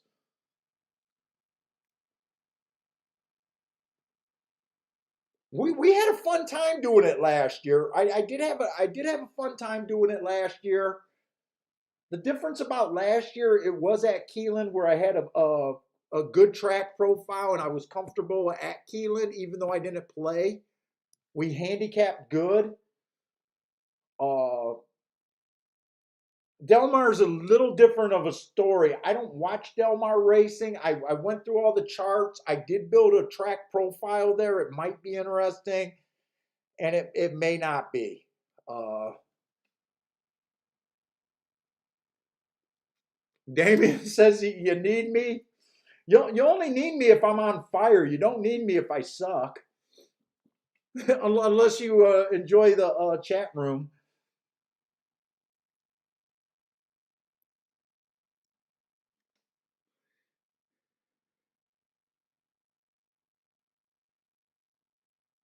I think I'm going to try to do the whole thing. I think I'm going to try to do the thing. You guys been a loyal group, and if you guys want to hang out with me on Breeders' Cup Day, I think that's the least I can try to do.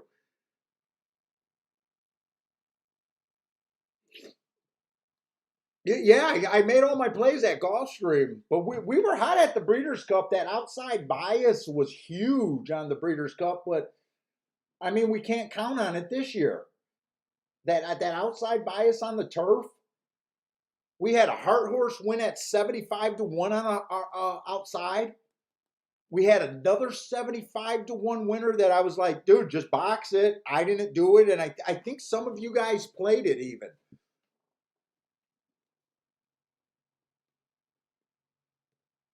And I think we had a horse at 40 to 1 that ran a huge second that I did play. 40 or 50 to 1. I'm having a hard time remembering, but it, it was good handicapping information at least. But you guys know how uncomfortable I am with those races. I don't hide how uncomfortable I am with it, but let's see. Let's look at this Belmont fourth race. It is going to be another dirt race. It is the higher claiming level. So we got an 80,000 mile and a 16th on the dirt.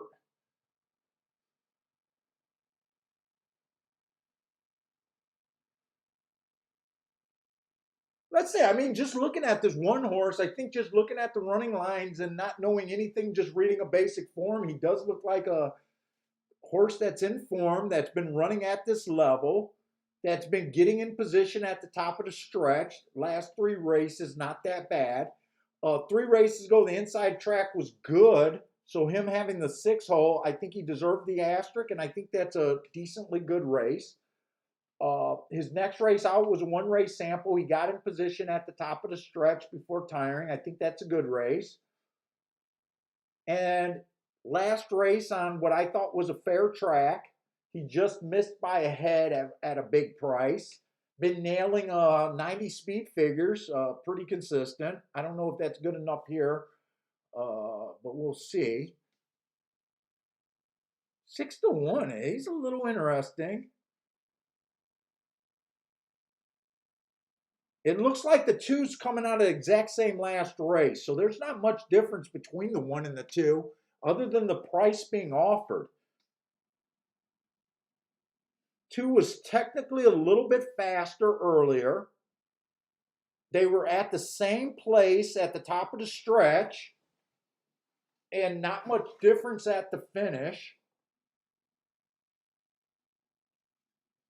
I would prefer the 1 over the 2 just for betting purposes.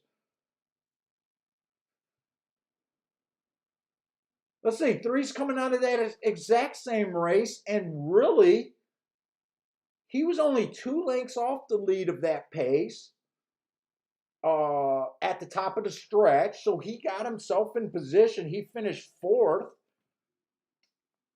I don't think there's much difference. If there's enough pace if we can find some more pace in this race, I even think the 3 is in play from what I'm seeing.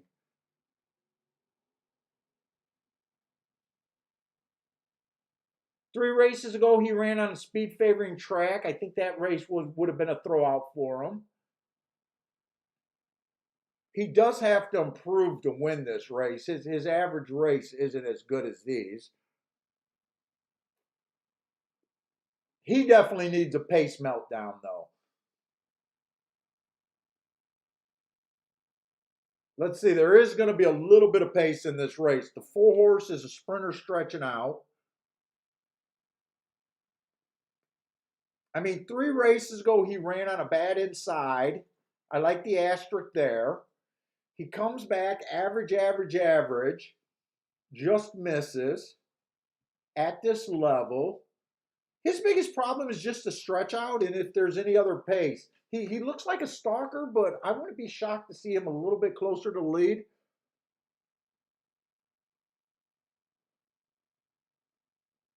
5 horse is definitely the speed. 5 horse is definitely the speed. He was at Finger Lakes last race. I don't keep track of Finger Lakes, so I don't know what happened there. 3 races ago, he was basically the fastest winner of the day. 2 races ago, he ran on a bad rail, so I really like that race on the bad rail. The problem, I just can't explain his last race at Finger Lakes.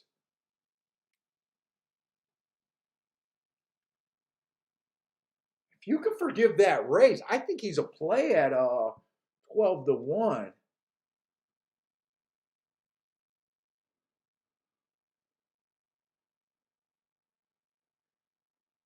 Boy, this is a tough race. I think you can make a case for almost.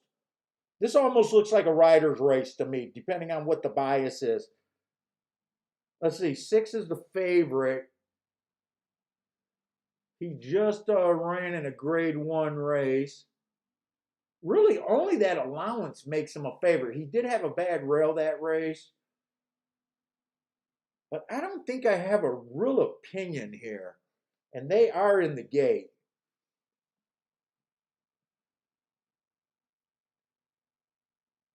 If you throw out this one race on this 6, I don't even think he should be 3-5 or whatever he is.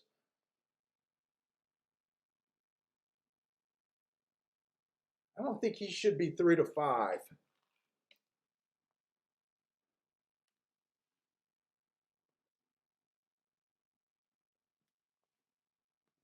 Let's see, anyone got plays here? 1, 2, 3, 5 over there at Belmont for Jared. Marco Lou really likes the 5 here. I thought the 5 looked interesting. If you can explain his last race and if he could have outbroke this 6 horse. Now that the race is going off, I think the 5 is going to have a harder time coming off the pace. I would have thought his best chance was getting the lead.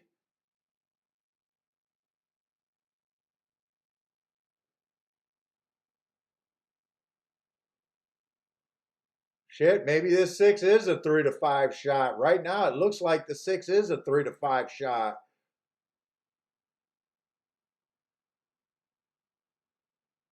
It does look like that race.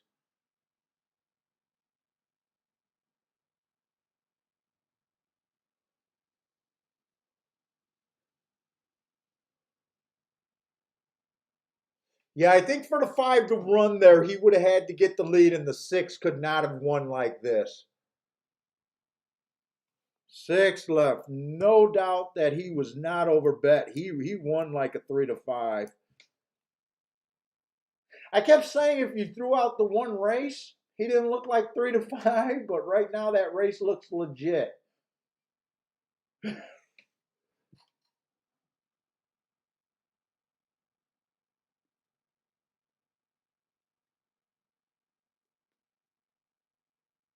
Let's see. C Money says looks like the 5 was being unloaded there.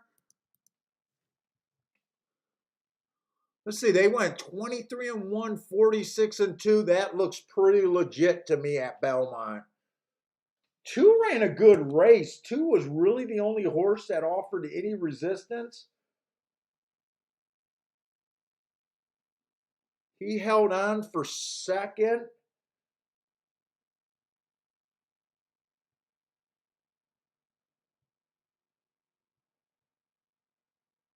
But the way that 6 won, there was just no upside. Trying to beat the 6 at this point after the race was just everything was dead money.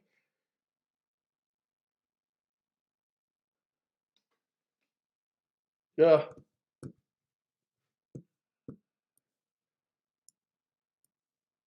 Public nails it again.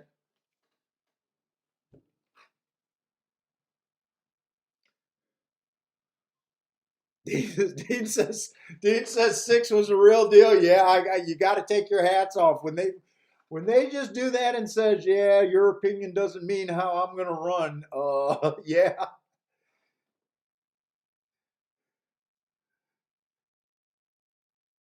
There's nothing you can do but say wow at the end of that. Wow.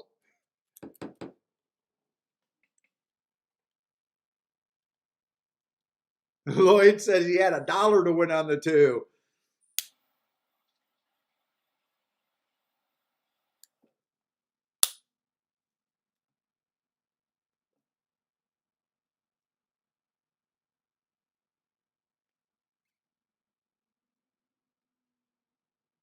Let's see. Elliott got a race where he feels like he can test his theory here. He has two nice price horses, so he's playing to the 1 and the outside, the 1 and the 7. 25 to 1 and 15 to 1. Good luck, Elliott.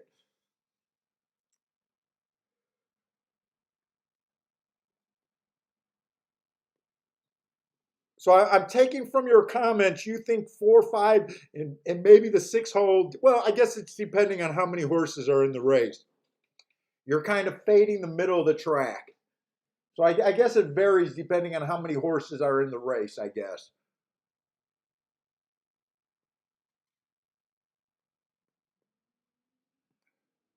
All right, I think the fourth race is when it gets interesting. Even though this is going to be a little bit of a dangerous race with I think there's a few first time starters, 2 first time starters out of 6 horses.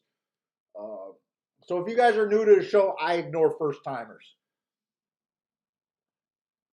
So when they beat me, I just reserve the right not to bitch. I know what I'm getting into, and they can be anything, so I got to accept it. But we do got a maiden special weight race. I already said the 1 and the 2 are just first time starters. I don't do anything with them but ignore them for the most part. If I was going for doubles, maybe I'd include them just because I like the inside of the track, but I don't even know if I'm going to do that. The 2 horse, well, I thought I was going to be interested in the 2 by a lot here. And now I'm not so sure. I seen the marks on the 2. So 4 races ago, it was early pressing day. This horse had no speed. I like the asterisk there. That was at 6 furlongs. He comes back with another 6 furlong race. The rail was bad. He was in the 7 hole. Just average, average, average. He got the really good marks in the last 2 races. He went too fast to win 2 races ago, but that was a turf mile.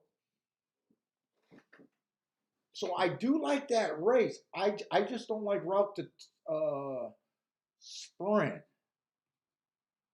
But I do like that race. And last race, it was a stalking closing day. Technically, he was a stalker, but he did go fast for the first call. So I do like that race. When I was just glancing at this race, I thought that was a horse I was going to play because I thought those were all sprints. Now that I'm seeing that those were on a mile, I'm a little hesitant now.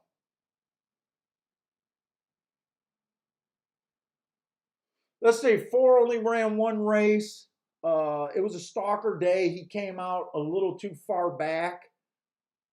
He was average, average, slow. I think there's room for improvement. I think he ran off a bias. I generally don't bet horses that only have 1 running line with an excuse because I don't know where their talent is. God, he's 3 to 5. He's 3 to 5.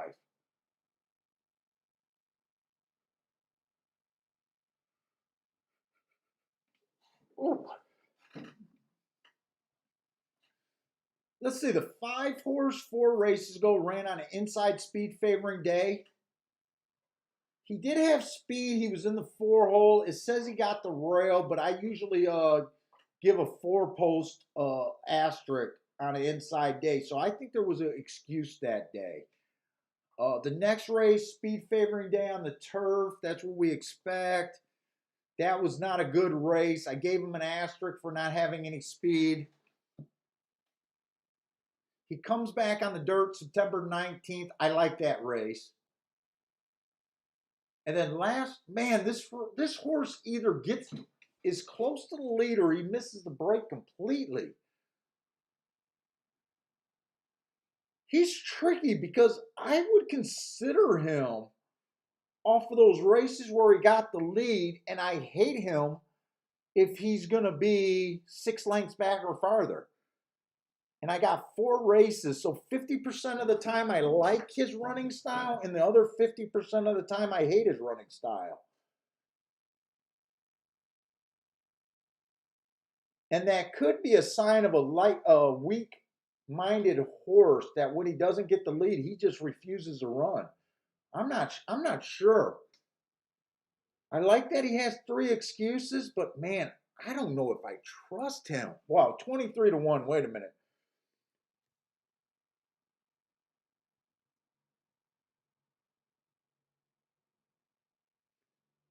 And the 6 horse, I don't have his first race out, but his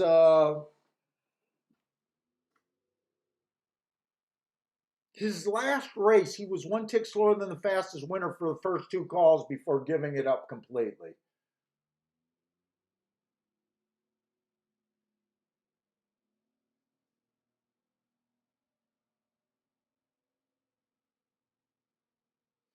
He's never technically had the lead. He's dropping from maiden special weight. No, no.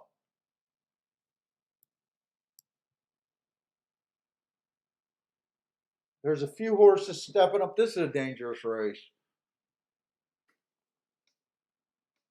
Let's see. The 6, I wouldn't be interested in 2 to 1. The 4, I'm definitely not interested in at 4 to 5.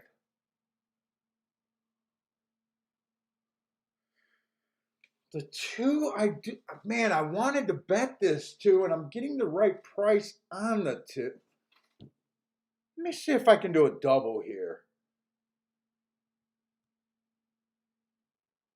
This is a dirt race where I do like post 1 through 3 better.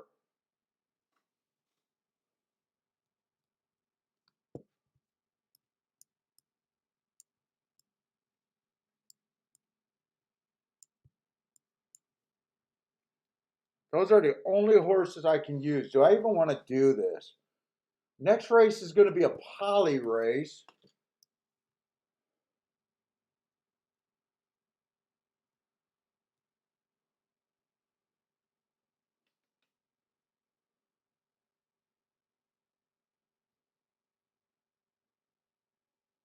Oh, that's a nice big field too. Some of the best horses are going to be on the outside.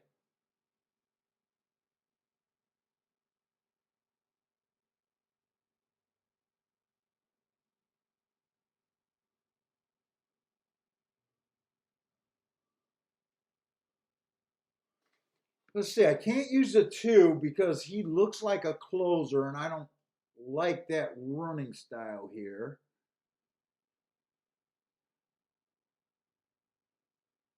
Fuck, are they already getting in the gate? Well, I think I'm going to have to play the next race. I don't think I'm going to be able to figure out anything that I want to go for the double.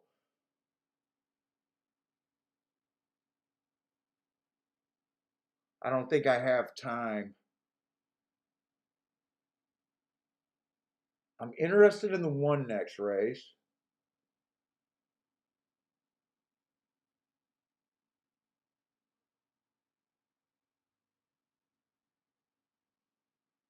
Next race looks like a really good race.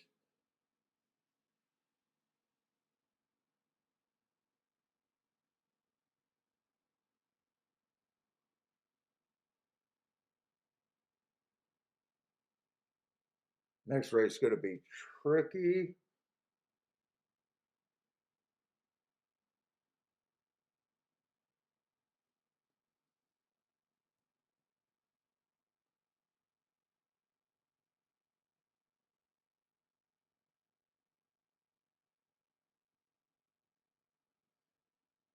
Man, I think I'm going to like the 10 next race. I think I mostly want to use the 1 and the 10 next race.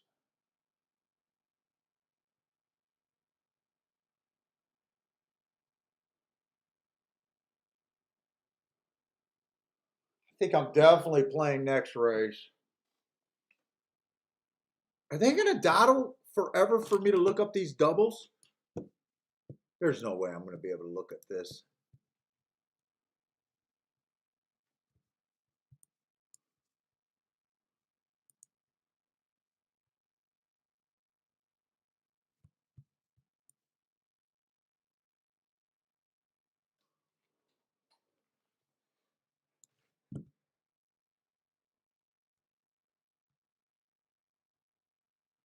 Where's those contenders I wrote down?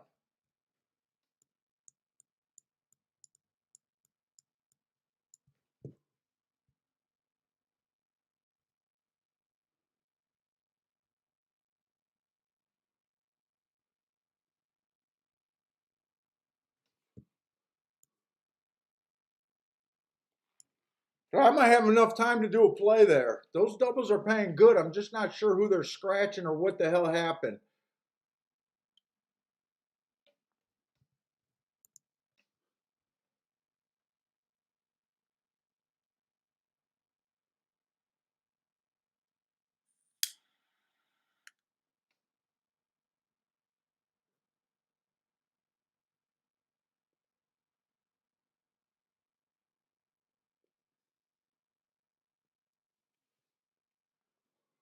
Wait a minute, my 5 and 3 is at 30 to 1. I think I'm going to play this.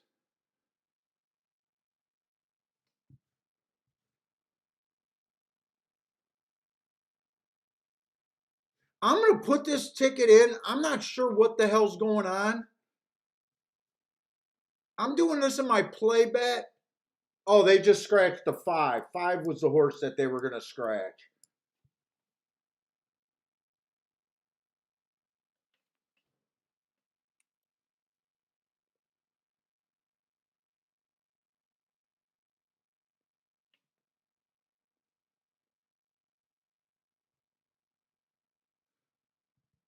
I'm going to take this shot. Small bet here. So it's 1, 2, 3 to the 1 and 10.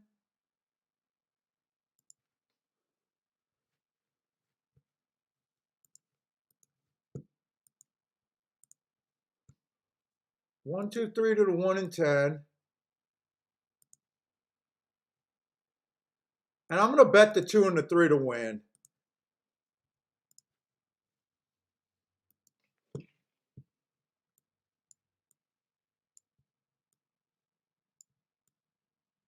I was going to, when the 5 got scratched, I was going to add the 6 here. But then I realized I basically am playing all the horses except for the 4. I just said screw it.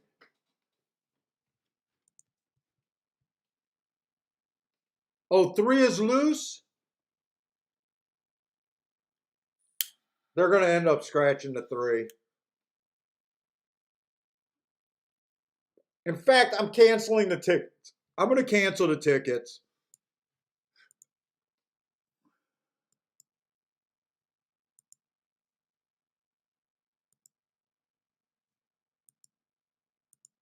Bets.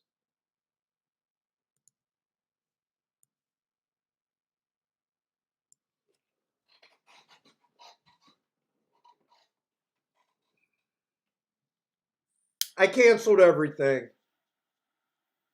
I think they're going to scratch the 3. That means everyone's going to be, there's going to be 4 horses in this race. And if they don't scratch the 3, I don't want the 3 if he got loose. Hey, what's up, John?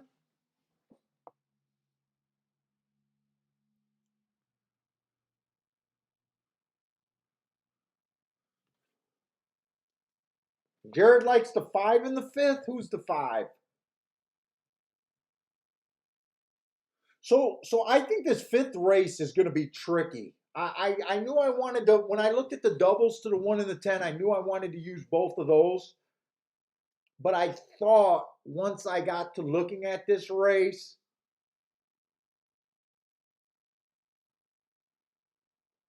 I might be in a position to, depending on who, if I won in the first leg of the double, to do savers.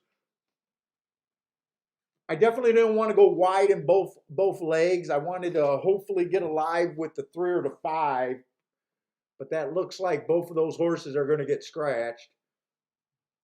And I thought I'd be able to do, something with savers, but right now I don't even think I'm doing anything.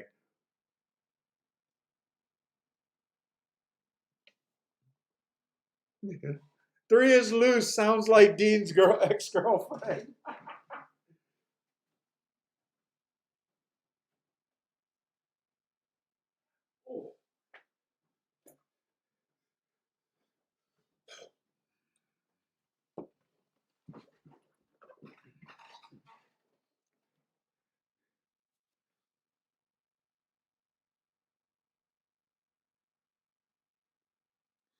See, money. You want to know why I don't use the Dutching? Because I used to be a strict when I read the book. I think it was Kinky Handicapping or something like that, or Ray Tabler book, or however you say his name, about Dutching and all of that. I think that's where I, stole the Dutching from.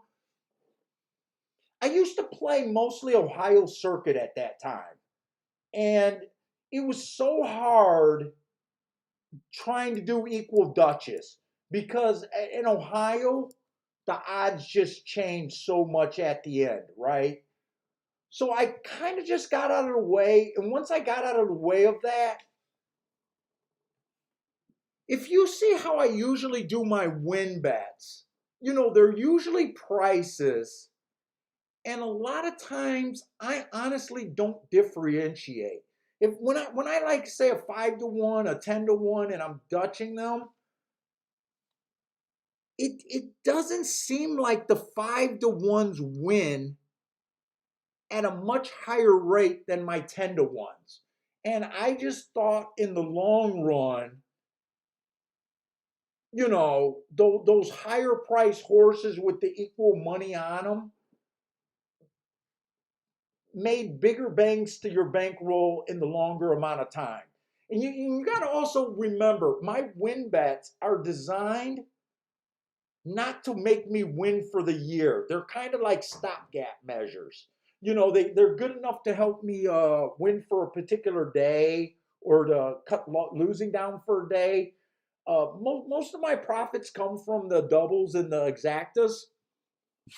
So, let's just say you're Dutching between an 18 to 1 and a 25 to 1. I come up against that scenario a lot. It's really hard to say which one you like better. So put the same amount on. I just went with putting the same amount on both of them. Every once in a while, I'll tell you when I'm going to do a true Dutch. Whenever I say I'm going to do a true Dutch, that's when I'm trying to do the math in my head. Uh, but it has to do with the switching of the odds late. Even at Gulfstream, it's been happening all the time. So you never know what you're going to get. You never know what you're going to get. And let's just say you do it with a 5 to 1 or 2 5 to 1s. I got 2 5 to 1s. I want to Dutch them. I'm happy with the bet. How many times does one of those 5 to 1s flip down to 3 to 1 and the other one goes up to 6 to 1? And you like them both pretty much equally? In the long run, to me, it's just better betting them the same amount. But I wouldn't make an argument with someone that they use the Dutch calculator, because someone might say that their lower price horses win more than their higher price horses. And I think if that's the true story, you'll be better off with the Dutch calculator. Parsons still uses a Dutch calculator.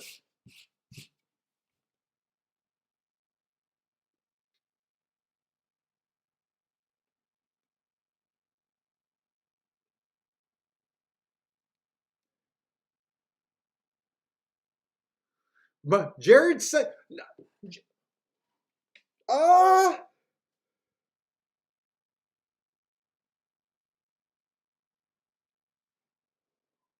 well, yeah, Jared, I would agree with you about that. It's just at the end of the year, I expect my win bets to be plus or minus 5%.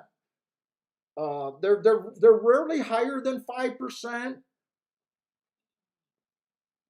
ROI, if you want to talk ROI, it's between plus or minus 5%. It's kind of it's I've never tried to ever since my early years. I never tried to beat the game with those. I basically need those those $100 double hits and more.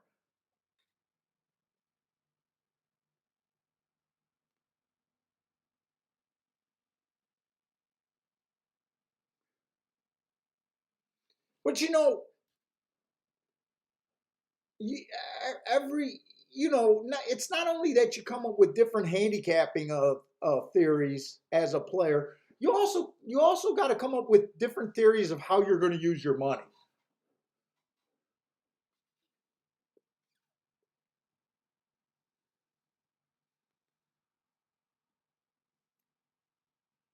And And ever since I went to computer-based betting, where I'm able to see the printouts at the end of the month, uh, is when I really decided most of my money should be going on the doubles and exactas.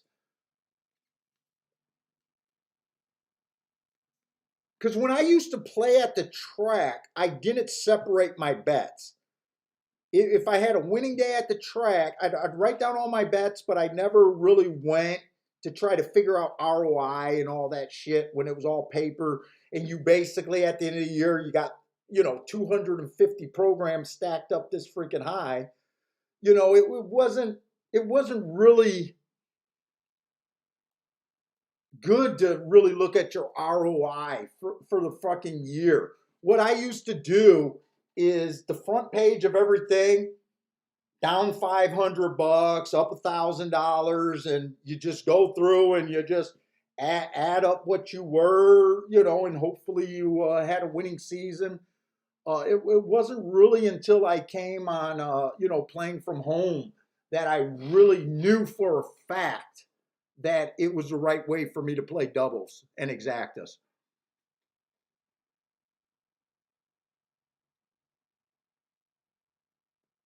But you guys that use the Dutch calculator, don't you find that after the final flip of the odds, that a lot of times you're not happy with the way you Dutched? I mean, you were happy at the start of the gate opened, and at the end, you never know where you're going to stand. And I think the Dutch calculator, you really want to know where you stand at the end of the day. I don't think it's wrong to use it. I just had a hard time using it.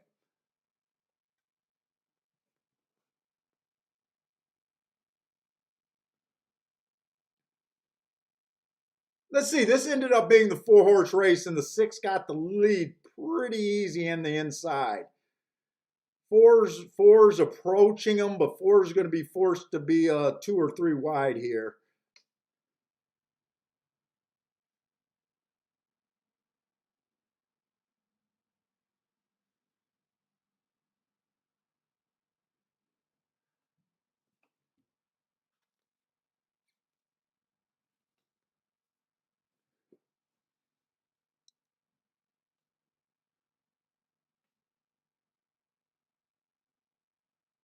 Yeah, and I mean, right now it looks like the 4 was pretty legit. So I'm glad I canceled everything because I had this 4 as a hard fade. I wanted to whoa, the 1's actually going to win this race. All right, I don't mind that. The 1 went down in odds. I think when I made that bet, he was 3-1.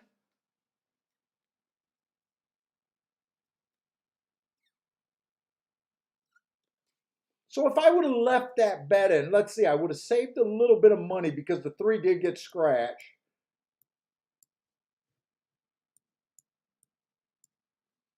So I would have lost with the bet on the 2. I would have lost the win bet on the 2, but I would have been alive to the 1 and the 10.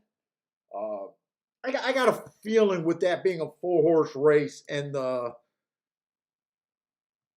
I'm guessing, let's see, what's the double probables going to be? Yeah, that 1-1 probable looks like it's going to be 17-1. Oh, but the 10 is going to pay 75-1. I guess I could have left the bet. I just got antsy with all that, with all the shenanigans. I don't think unless the 10 wins the next race, I don't think I'm really going to regret canceling that ticket. If the 1 wins, it'd be a profitable ticket, but 17-1 isn't enough to get that worked up about.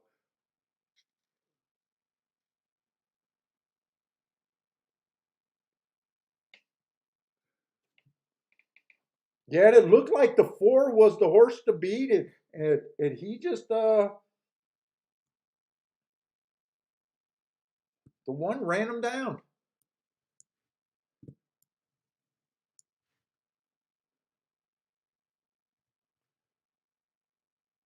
And you know what? Now I'm really, not only was it a 4 horse race, I was relying on a first time starter. Just the only reason why I threw him in the 3 in was because I thought the inside. And with it being a 4 horse race, the 4 is now in the 3 hole. So yeah, I don't mind doing that.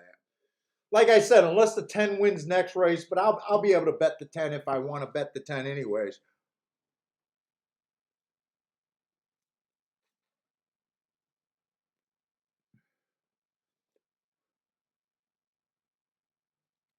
What is that exacta play? Jared said he crushed that exacta.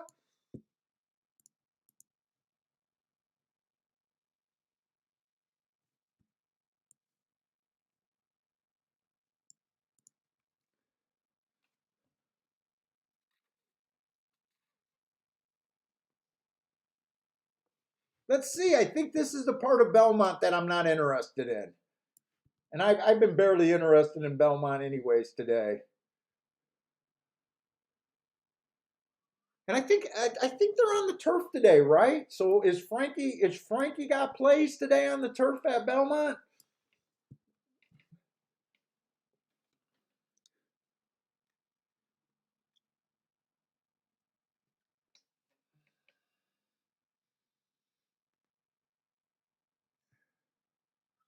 Jared likes the 9 at Belmont. Joshua was jumping in at this Belmont race. He got a exacta box. That must be a 1458 because the 14 is scratch. Ooh, you can do, wow. Man, Joshua, you throw it in there.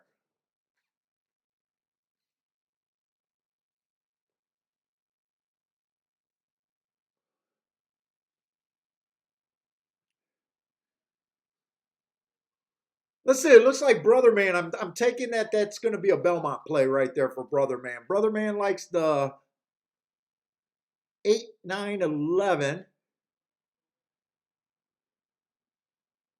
Marco Lou has the 5, 4, 12. You guys are all over the place. Oh, but he's not wagering. That's who he likes, but I guess he's not wagering at Belmont. Steamboat Willie likes the 5 over there. Frankie Tubbs got a 1, 5, 11 and 1 and 11 to win in place.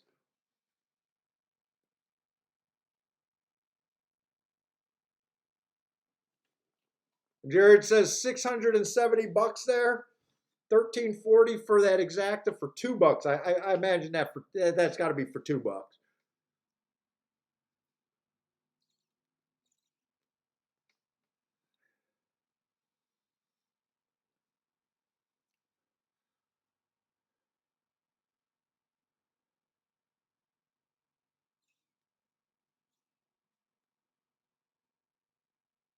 Let's see, what is Brother Man saying? How often does a trainer have 2 horses in the higher?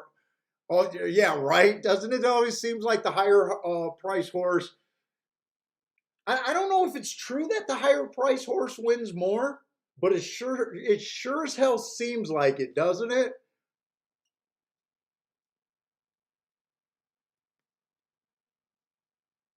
I bet someone would have the numbers on that. There's sharp handicappers that keep all sorts of data.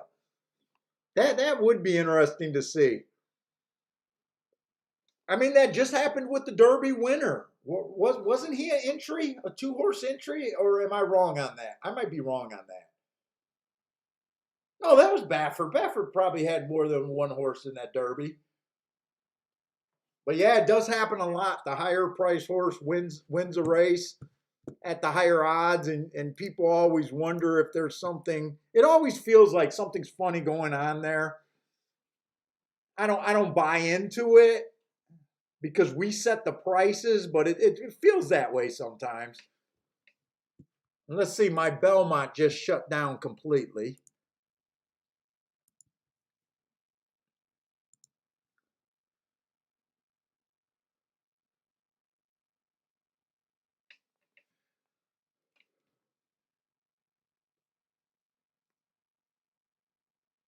I wonder if anyone else is having trouble with their Belmont feed. For some reason, my Belmont feed, even after I restarted it, is giving me the circle of death.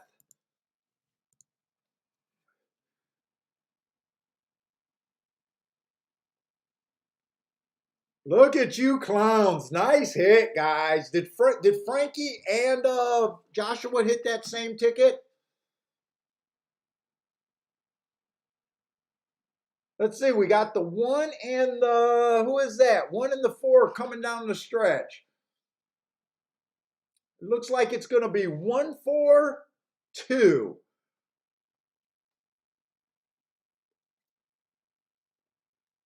Dean says boom on the 1. Nice. Nice job, guys. Frankie is not letting them down. Let's see. Frankie missed the exacta, though. But he did have the win in place. And I know Joshua had 4 horses. I'm taking it Joshua hit that. Yeah, 1458, $100 box, 4-horse box. Man, you put it in there. Woo, and that's a boom. That's a boom, Joshua. Congratulations, man.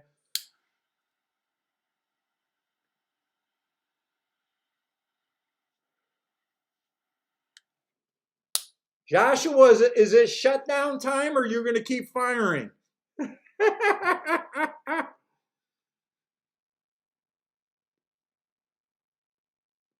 Hey, what's up, River Runs Deep?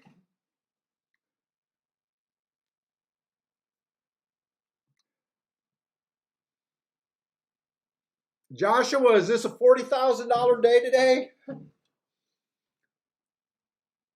Oh, I'm sorry. The 10 got third. I think I said the 2 got third. It was 1, 4, 10.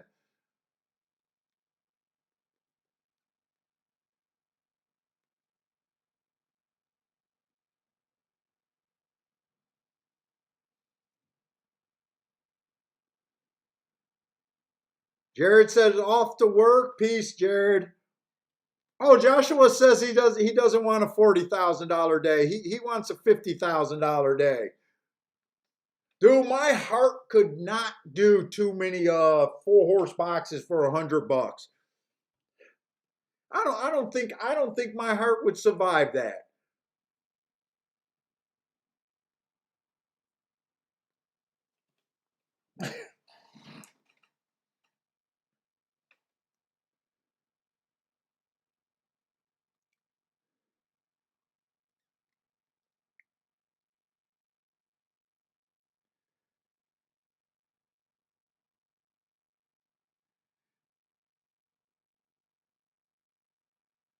I don't think Joshua has a $50,000 day. That's a good start so far.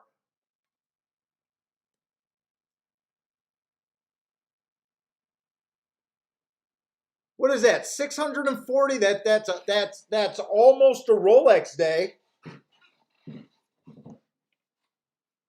That's definitely a Breitling day. That's a Breitling day all day long.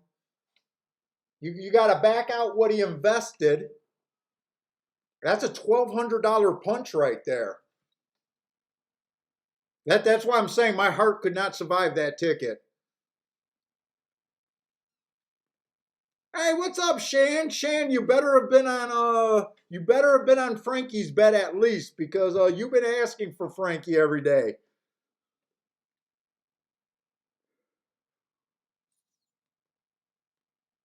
Yeah, that's why. Hey, Joshua, that's why the Canadians are banned from the Breeders' Cup this year.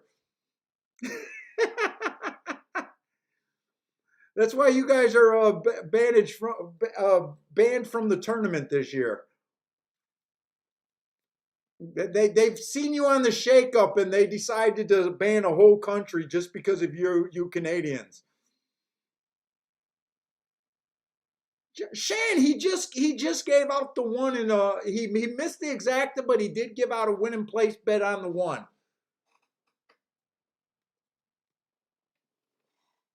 So hopefully he bet the win tickets more than the exacta and profitable so far. But all we know is that he gave out a winner and it was a legit winner. And the place ticket, if you like place ticket, the place paid good too.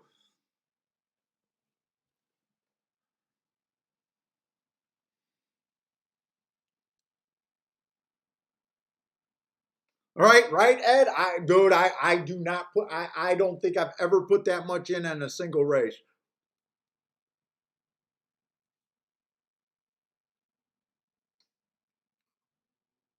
I think my biggest ticket on a single race might have been 700 or 800 bucks.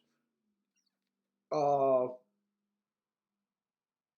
on a win only. On a win only. I've had tickets that are over that. When I do the doubles, the exactas, and win tickets. Not too many times a year though.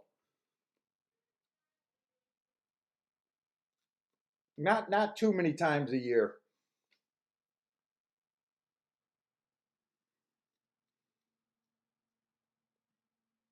Canadian pride.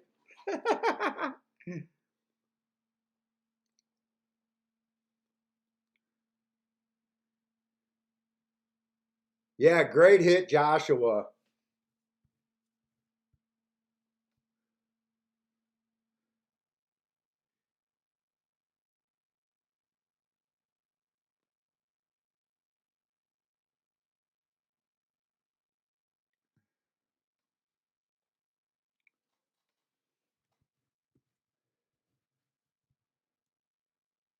Let's see. Do I want to make sure I got all the races in while we're early in the day?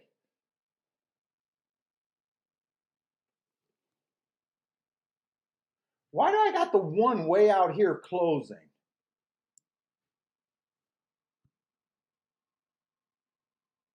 Wait, what was that Polytrack winner? That would have had to be the first race. Wait, why is that wrong?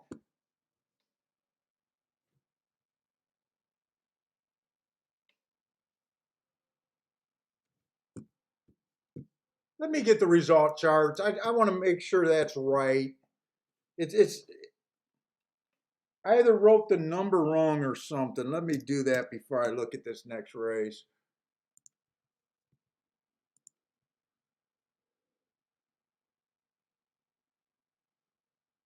Let's see, Gulfstream's results. We got the first three winners. Let's see, the all-weather winner was a 6 horse that closed. That must be who this is supposed to be, but he was in the 5 hole.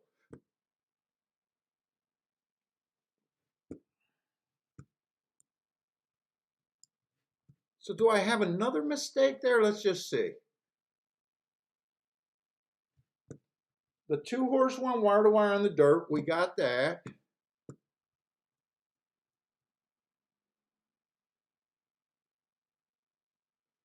The 5 horse won from the 4 hole on the all-weather track. That was a sprint race. He stalked, so that's that 5 there. Oh, you know who we're missing? We're missing the one that just won the last race. That first time starter. We are missing the 1 horse. I want to say that was on the dirt. Someone said he came from a mile back. I'm not sure if he closed, but I'm just relying on what one person said. I'm honestly not sure if he closed or stalked.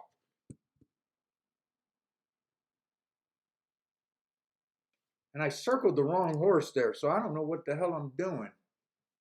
The 1 horse won that race.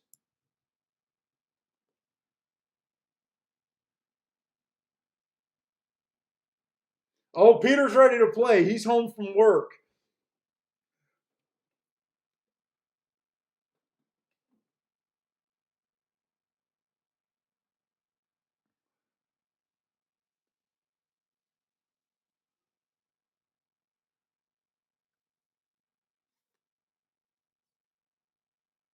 Oh, Lanier, you don't play the races? You just handicap and watch?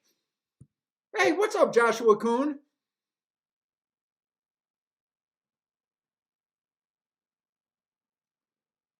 All right, let's get looking at this Gulfstream race. I do think this Gulfstream race is going to be tricky, and I think the tricky horses are going to be the horses that are dropping in class. I know I was interested in the 1 and the 10.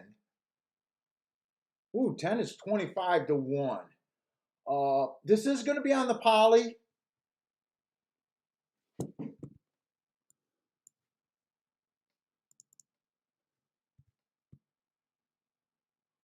And I'm just bringing up my poly charts just to remind me of how I think this track is playing. I'm pretty sure I'm liking Speed and Stalkers. And the and I got that the inside of the track is winning 52% of the races as of Sunday out of 27 races. So, that's part of the growing pains is just playing on a small sample. Last week, 5 of 6 winners came from post 1 through 3 for 83%. So if you believed in that call last week, I don't know why I didn't have a super last week. But I did like the 1. I do think the 1 can stalk here.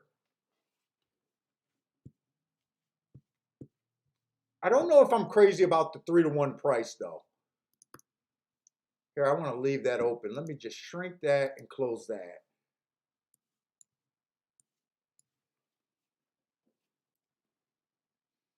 So we got a 12-5 claimer. So the 1 horse, 4 races ago, it was early pressing day. That's what he was. He was average, ran a nice second by 6 lengths. So it looks like he was like second best there. He comes back, early pressing day, average, Matt Strides with the slowest winner, just lost by, looks like a K hair. Finally comes back to win while closing. Changed his running style and got the win there. Then he went to the poly for the first time and stalked on a stalking closing day, got himself in position, and still ran an average race. I did like him. I just don't know about 5 to 2. And come on with my video feed because I don't need to be having trouble with my video feed in a race that I think I'm going to play. I got to get over to Gulfstream anyways. Let's see, Gulfstream's video. All right, I got video. It only leaves me with 2 minutes though. The 2 I just thought was going to be too far back. 2 I think is a dead nuts closer. He is dropping in class. He's been at this level before. Didn't have any extra speed, but I don't care for his running style. He's a little tricky because farther back at Tampa, he was able to be close to the pace. I'm taking an educated guess that he just might be plotting here, and that's the only reason I'm against him a little bit. Forza router, I'm not willing to play a router in this spot. 5 is one of the tricky horses. He was coming off a year layoff last race. The inside of the track was good. He still took money. I got him running against the bias there. He was still average slow. He's dropping in class again. He wouldn't surprise me, and I thought if I got the right price, he was one of the horses that if I kept that ticket and they were paying good enough that I would protect against. But I canceled that ticket. 6 horse is tricky too because he's making a big drop in class, and if the 5 does not fire off of that year layoff with that 1 race, if he bounces here, I think the 6 gets the lead to the end. Oh, 6 is 30 to 1. He's been running against much better. And the same with the 7. Man, this is a good betting race. I do think the better horses are on the far outside, but I keep thinking about that. I keep thinking about the inside being the favorable spot here. Even though it's a small sample, I think I'm going to bet the 10. I like the 10 showing speed on the poly on a stalking closing day. He is going to be far outside, but 25 to 1 is the price that I'm interested in. Man, it's 0 minutes to post. Let's see.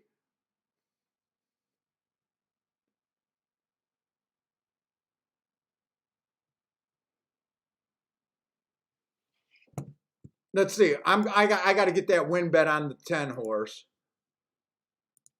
I don't think I'm going to be able to look at anything else.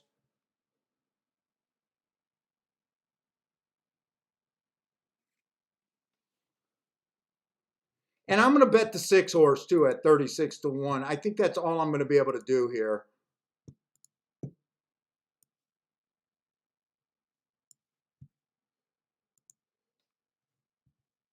Let's see. In fact, if I can, I'm going to get the exacta. And because I'm out of time, I am betting this in my playback category. I thought this was a race that I was going to go for.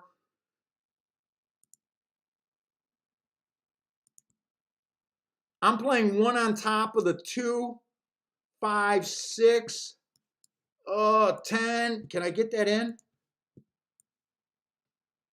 Yes, I got that in.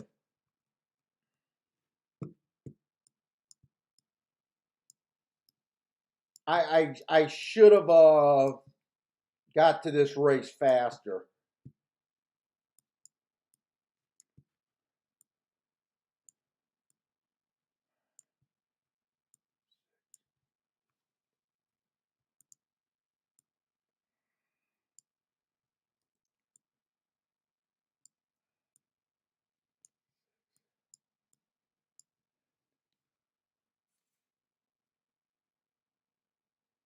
I needed a couple more minutes with that race.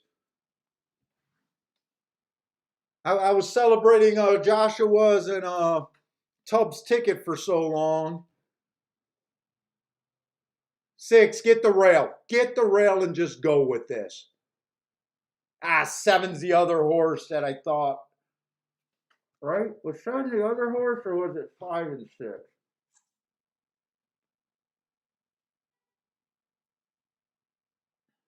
Who was a 7? God, 7 was the other sprinter that was dropping.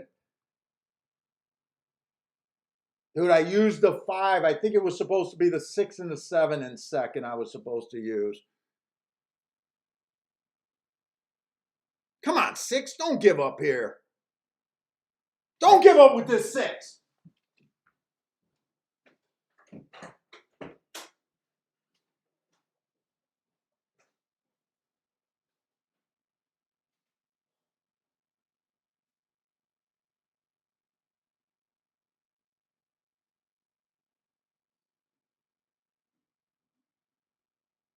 Come on, 6. Keep fighting for second.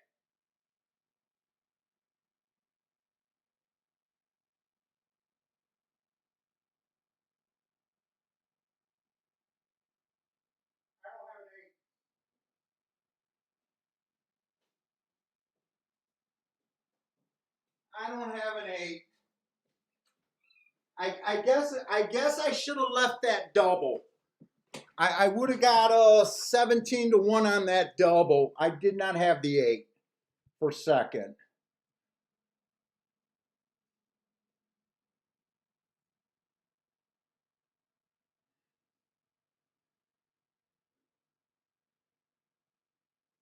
Yeah, I did not have the 8 for second.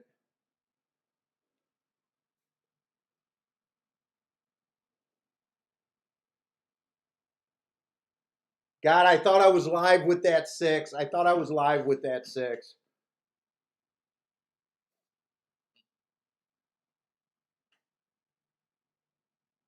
That was a tough race. Dude, and I could see the 8 getting second too. I said I thought the better horses were on the outside. The problem is there's no way I could have won another horse.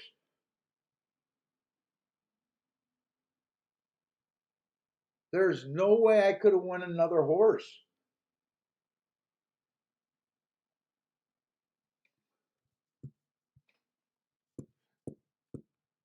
And there's no way I could have bet the one horse to win either.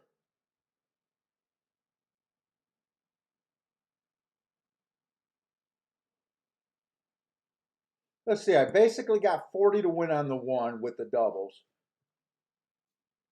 That would have been only 170 back. No, 140 back.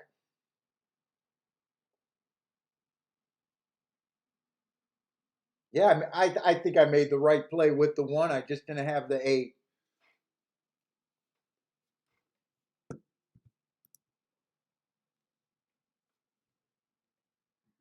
Five ended up getting third. And eight almost won the race. I mean, for a second down the stretch, I thought the eight had the one. Yeah, I guess my mistake was cutting was canceling that double, but I don't think I regretted it. If I would have canceled that double, if I wanted to cancel that double, I probably would have bet the six to win.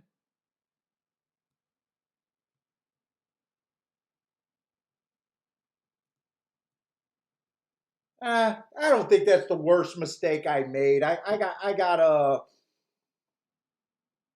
nervous with that going to a four horse race. Let's see. Anyone hit that race? Anyone hit that exacta there?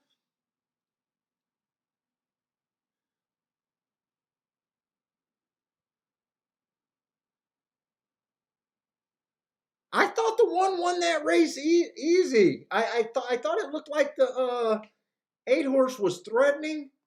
Oh, you know what?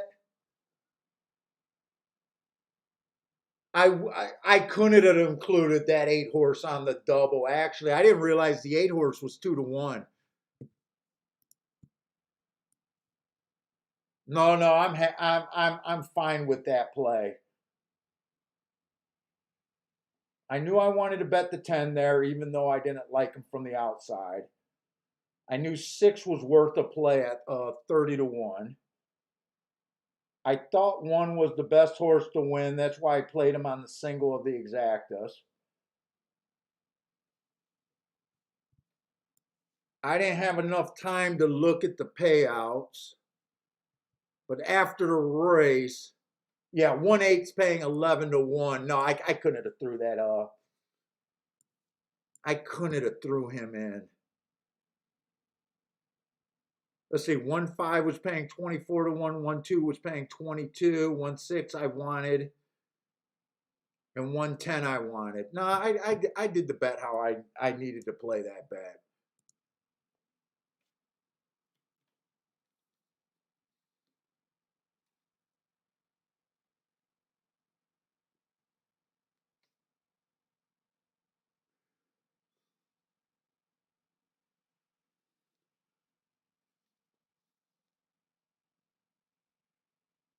Did the two horse get loose that race, and did he run?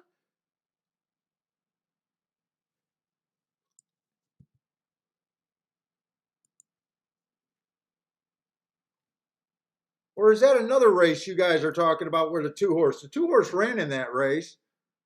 Is that what the delay was? Because there was a little bit more of a delay.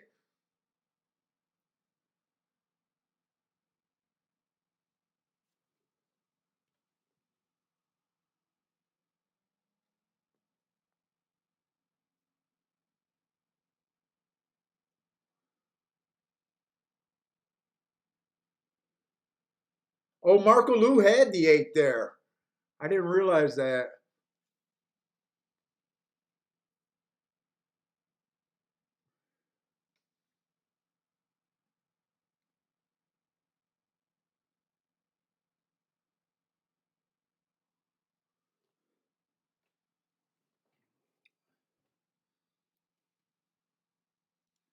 Oh, you were talking about the previous race. No, it wasn't the two. It was a 3-horse that got loose. It was the two ran that race. The 3-horse I thought was the horse that got loose and was the late scratch. I was going to continue that bet until he got loose.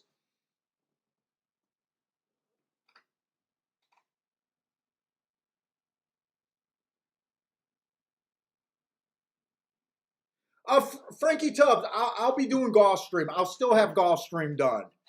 If I do the Breeders' Cup, I'm going to have Gulfstream because that's probably where all my action is going to come from.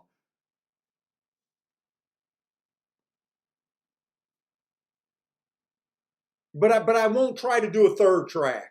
I'll suffer through the Breeders' Cup. You know, hopefully my marks will bail me out, and I won't embarrass myself.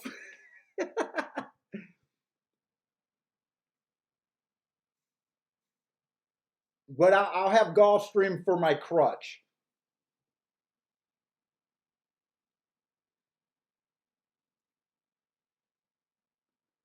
Hey, what's up, Larry?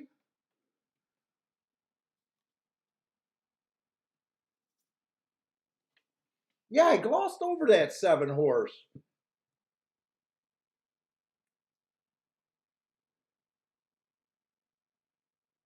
But I can definitely see him running well.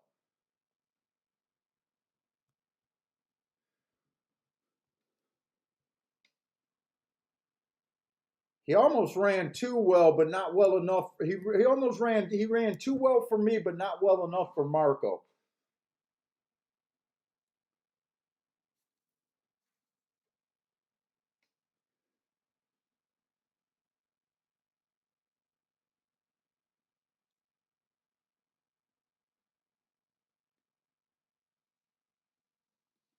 Ooh, that cigar is getting harsh.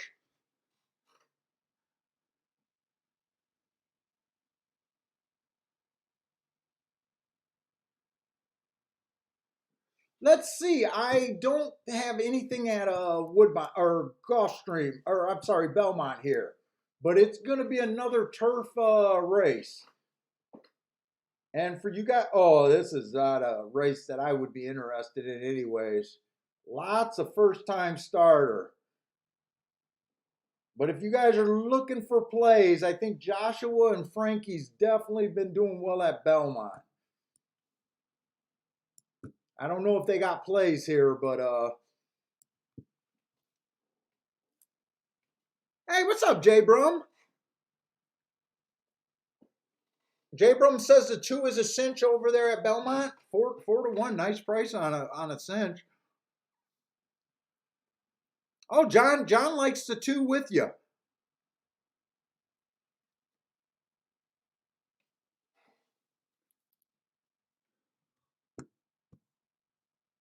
Where did that 1 come from at Gulfstream, by the way?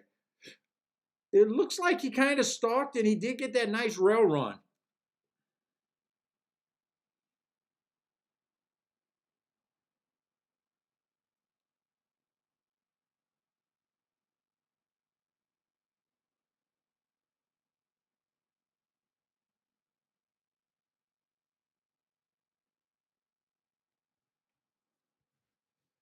Oh, I was excited on that ride with the 6. Oh, Howard likes the 2 also. There's a lot of weight. There's a lot of shake up weight on that 2-horse.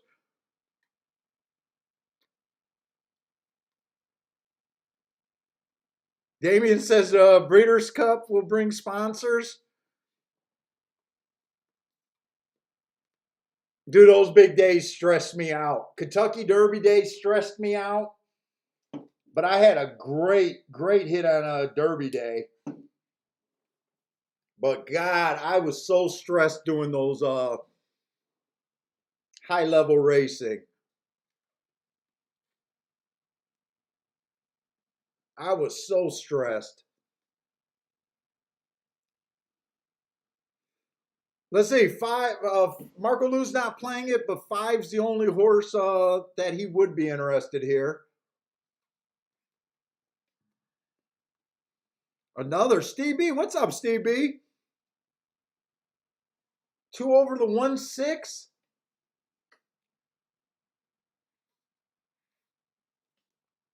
Dude, believe it or not, I've been starting to get reached out by sponsors. I have been reached out to. I'm just not sure if they're right. I've been reached out to by some overseas sports book, and I'm just not sure if that's the right sponsor because I kind of think that they don't pay for the signal of horse racing, so I think that would make me a pariah if anyone else, a legit track, was looking at me or even thought about it. I'm not even sure if it's. I'm not even sure if it would be legal. Is the other thing. I'm not even sure on that.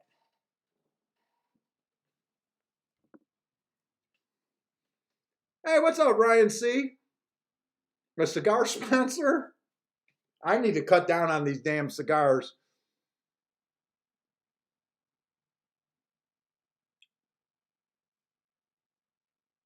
I love smoking them, but they make me feel like shit.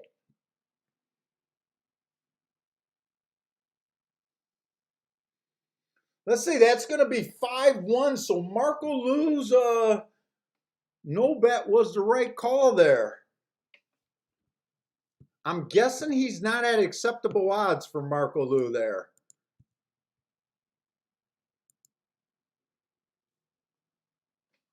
No, I don't know why he didn't pull the trigger. Now he was a nice price, 6-1 on the 5. One of those days, Marco. One of those days. I feel you on that one. I thought he was going to be the favorite when he won like that. And you said you weren't making a bet, but that was the only horse you could have played. Not nice call. Nice call though.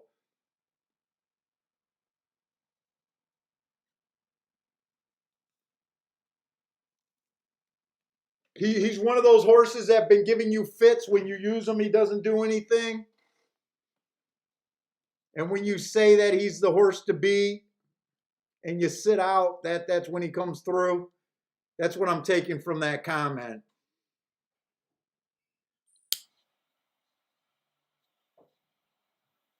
Maybe my wife would sponsor me if her OnlyFans page ever gets up. Huh, Kiki? Are you going to take a shower?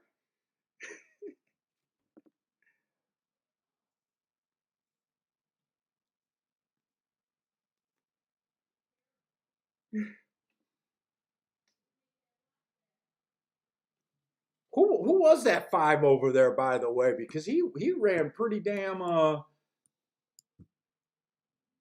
know I don't have any marks in that race. Would that have been the 5th or the 6th race? Is that the 6th race? Oh, that was the 6th race.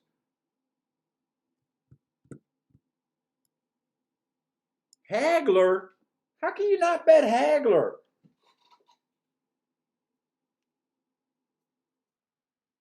That's named after the great, marvelous Marvin Hagler.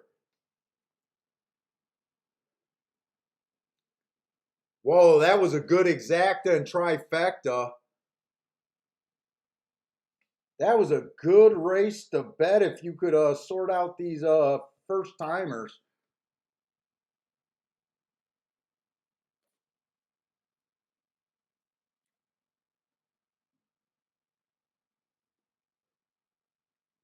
Yeah, I do appreciate Marvin Hagler. I think he just passed this last year, too. One of the all time greats.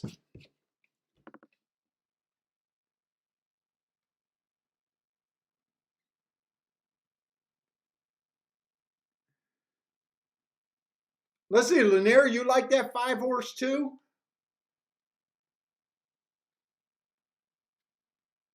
Oh, Steve B had the 1. I see why you said you should have used the 5 with your 1.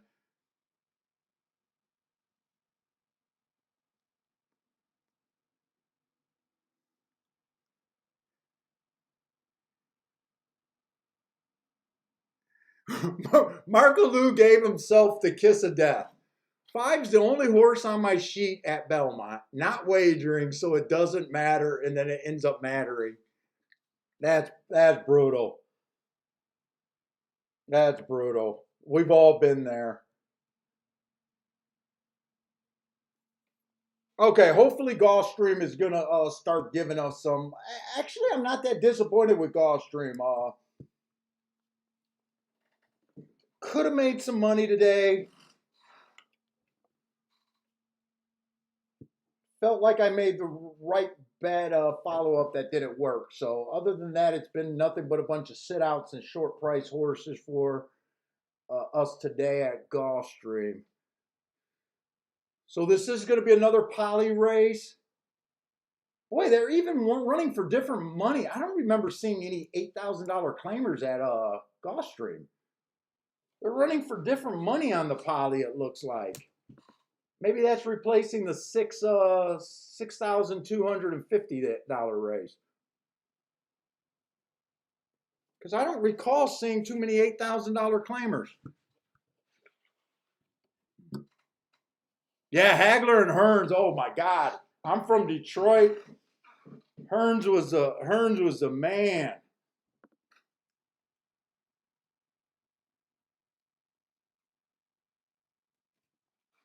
Oh, one of all-time great. That was a great error.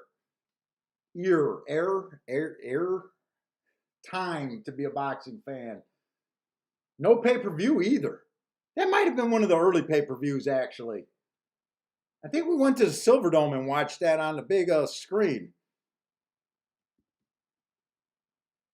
That might have been considered a pay-per-view back then. I know it wasn't in the houses, I don't think. Let's see, we got an $8,000 claimer. And I'm still going with that same profile. Let's see, the one horse. 4 races go average, comes back, goes too fast to win. I love that race. I'm not sure if he's right on this poly track, though. I'm thinking he's a speed horse. I'm thinking his best shot is to be on the lead here. 19-1, though. I usually expect to see the Hearts winning within the next 3 races. That would put him on the 3rd race if he's going to get a bump out of that Heart. This would be the race. Or time's running out, I should say. I usually expect to see a speed figure bump after Hearts. He hasn't got the Heart, or he hasn't got the bump yet. He's been running, but he's been close to that speed figure. I don't know what to make of him.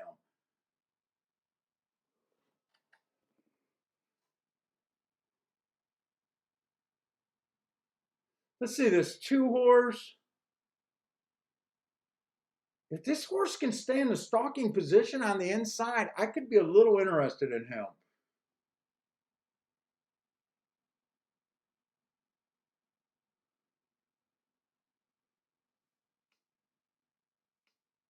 Who's the 5?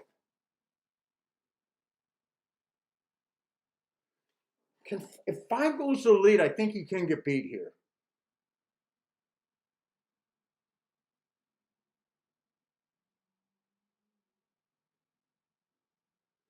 6, I think, can be too far back.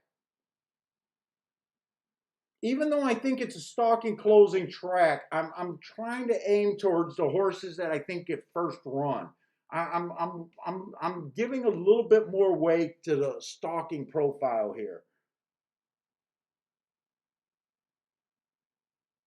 7 might get caught up in a speed duel. I think I want to be inside.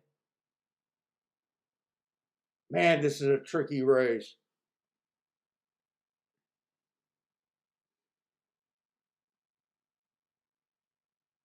In a way, I think the 8's the best horse on paper. But I don't think I'm going to use him at 2-1, 5-2. I don't think I'm interested in using them. I think I'm going to take a little bit of a play here.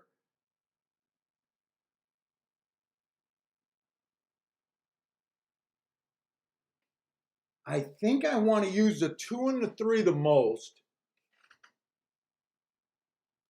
I think 2 and 3 are going to be my main bet here.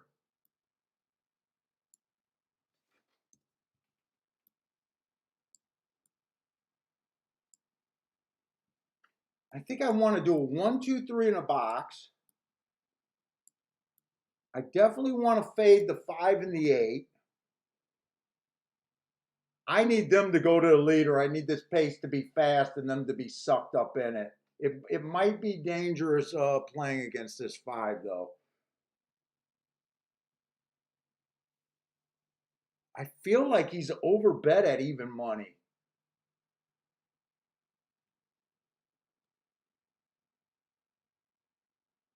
I definitely want to use the 2 and the 3 the most here.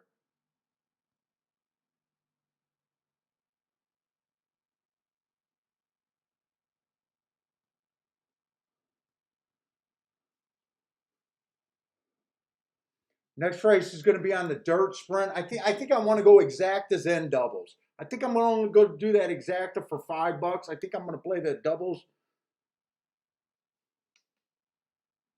Looks like there's no scratches.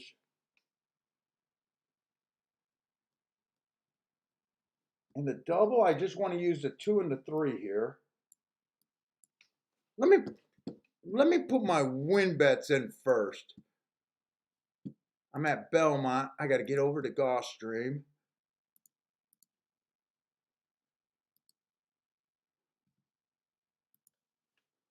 And I'm going to go for this race a little bit more, not my average medium bet, but a little bit more than a true play bet.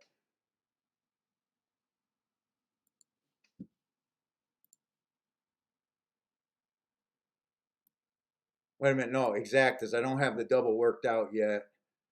I want to box that 1, 2, 3.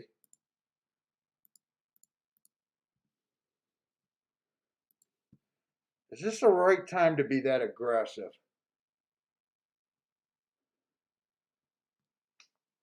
Oh shit, they're getting in the gate. Let's see.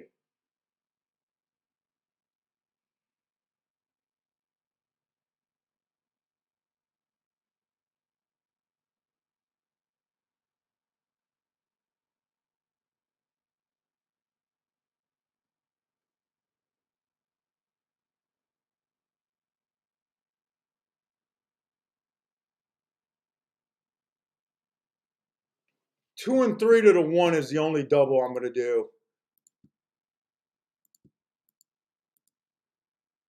2 and 3 to the 1, and that's it. They're in the gate. I'm on really short time.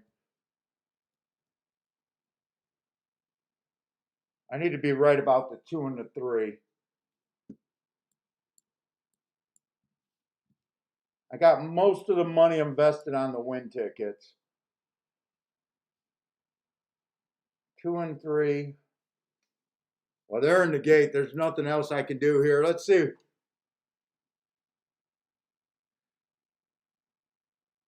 Let's see. Does that mean Marco Lou likes the 6 here? Let's see. The only horse to beat my 6 will be the 8. 5 will get caught up in a speed do or can't rate. That's what I'm hoping for. Sounds like you're on the 6 though from that comment.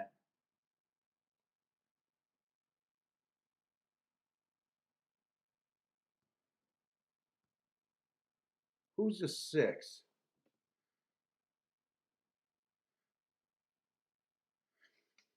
6 I think fits. I just think he's going to be too far back. We'll see. Let's see. How is this sorting out? The 1 did get the lead on the inside. I need this pace to be fast. 24 and 2 does sound like a faster pace to me. I wanted this 3 or 2 to get first run. Come on. 3 looks lively here. Come on. Keep this 1 going and bring this 2 and 3. I don't think the 1's going to keep going. Just bring the 2 or 3 now.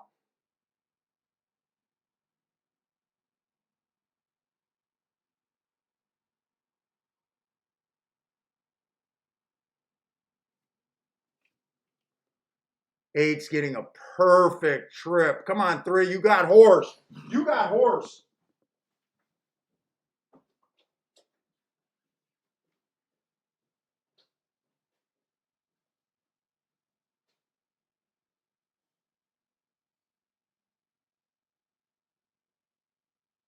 So does the 5. 3, you got to ride now. You got to ride now. Don't let this 5 get the jump on you.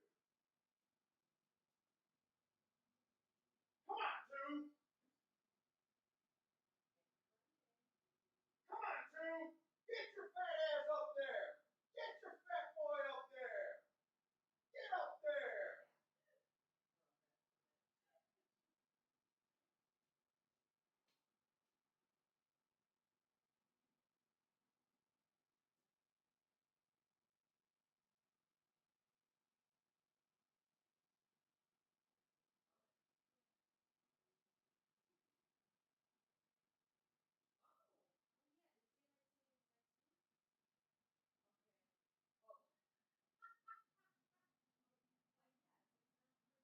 Were you just laughing at me, Kiki?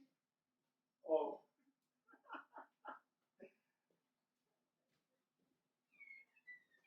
All right. All right. I don't know why I'm so stressed out about the poly, but it's not going away. I thought the 3 had a better shot there, but the 2 came through.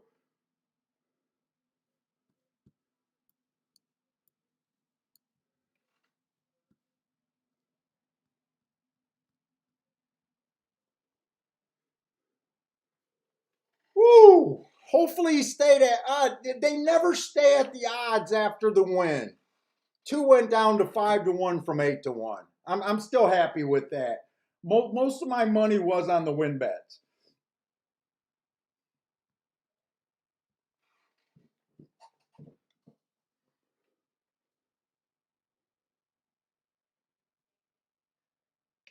That exacta probably could have been had, but I don't know. I was definitely scared of the 5. What is that exacta paying? That exacta's probably not paying enough.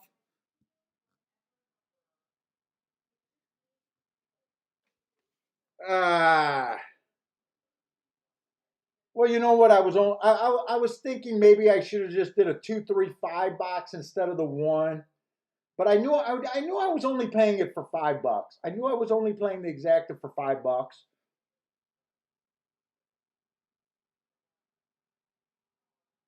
So you would have made a little over $100 for $30. You would have got 100 and some back, 115 back for $30. I think I made the right call putting the most of the money on the win tickets.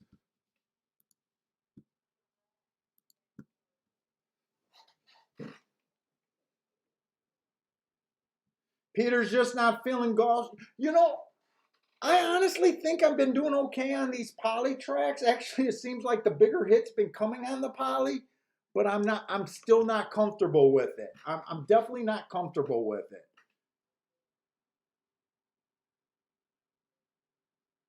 So I think the big mistake was canceling that double and not continuing a double. Or even if I canceled that double to not continue, I went for the exact the last race instead of the double. I had to use 4 horses and I missed the exacta, where I probably would have only used 2 or 3 horses in this leg and would have hit the double. I think it was just bet selection there. That double was hittable. What is that double paying?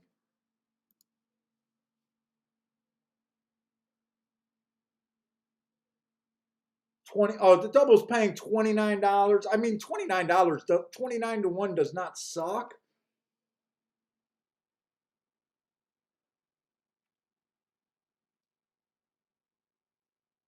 Although I was I was on short time when I did put that bet in. I was on short time, and I was thinking exact as that race though. I really was. All right, so I got one double live.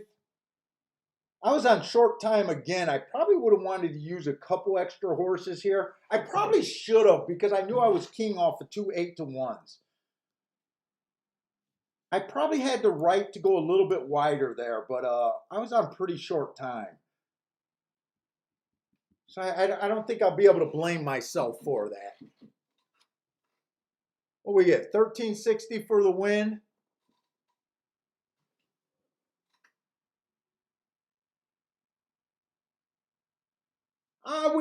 We just hit a win ticket on a Dutch.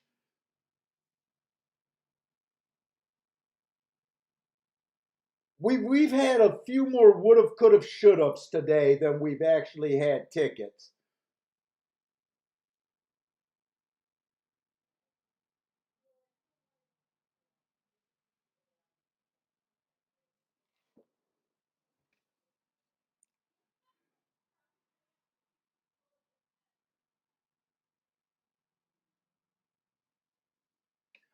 Well, Howard, a part of the bias.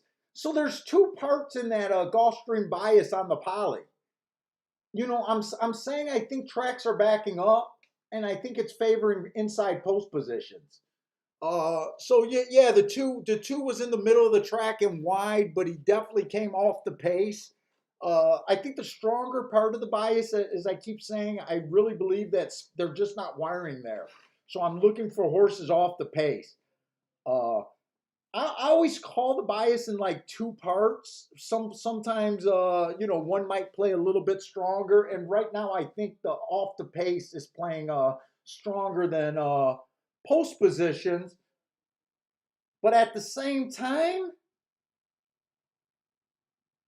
I think it has been, well, the five horse. Okay,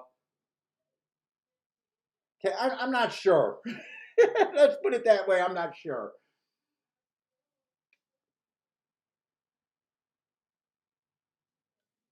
Ed says, "What got me to the two? I like the running style. I thought he had a first run running style. He was a little bit far. Look, the way you see the races and sometimes the way you cash the tickets aren't always the same. It worked out. I thought the two was going to be a little bit closer to the pace. I like these excuses, asterisks every time I look at that. June's not a long enough layoff for me to be concerned about. I didn't even notice he hasn't raced since June. If I noticed that, it wouldn't have changed anything. I also had these seconds and triangles, so he was good marked up horses, and then he ran against a couple biases. I just overall liked him on paper, uh, kind of deal. And I thought he was a horse that there was a chance he could be like 4 or 3 lengths off the lead, and at the same time, I wouldn't have been shocked to see him 5 lengths off. But I didn't think he'd be much farther off than five. I don't really buy into. I usually start worrying about layoffs kind of when it gets in the 3 month range, and I don't even do the math a lot of times. I honestly didn't even see that layoff, but June would not have bothered me.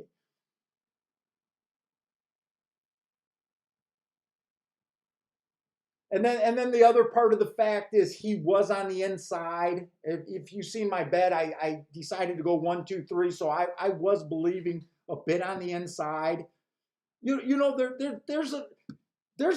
There's kind of a art philosophy to handicapping. It's not all following rules strictly. It's a lot of hocus pocus and price and a lot of factors come into a bet. And a lot of the same factors come in when I'm giving out nothing but losers too. So I just keep trying to do the same thing, and I feel if I'm right about the track more often than not, I should survive or have a winning day. Survive or have a winning day.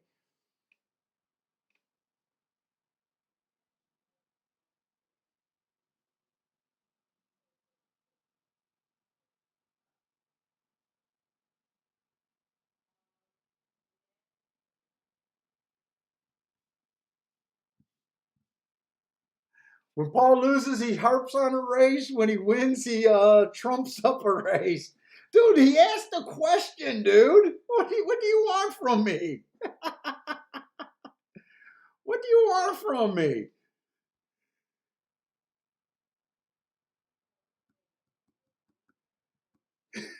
I got to talk about something here. Otherwise, you're just going to listen to me fart. Let's see. Gulfstream, or I'm sorry, Belmont's race 7 is going to be another turf race that I didn't handicap. I'm not interested to race till the 8th there.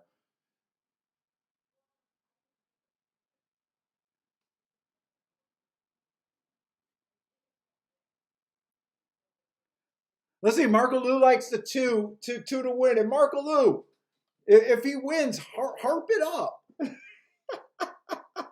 Throw out your angles then.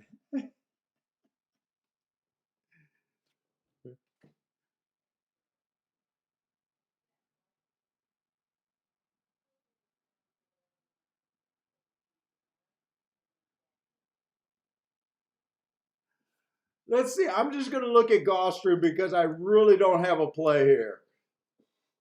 But if you guys are looking for Belmont on the turf, Marco Lou just had a single horse winner at a price. And Frankie Tubbs and Joshua's been hot over there. I have nothing there. And Marco Lou feels the need to bust my ball. I guess I busted his balls about that 6-1. I guess it's only fair.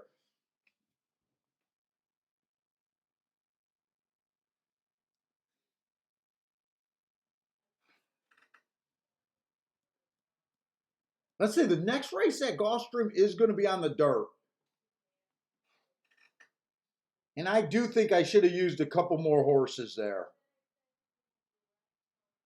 I think it would have been justified being able to go a little bit wider there. Hey, what's up, Mr. Clutch? Oh, you're trying to look at race 9?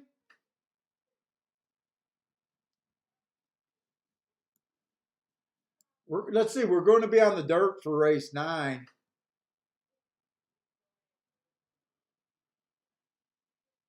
Last race of the day.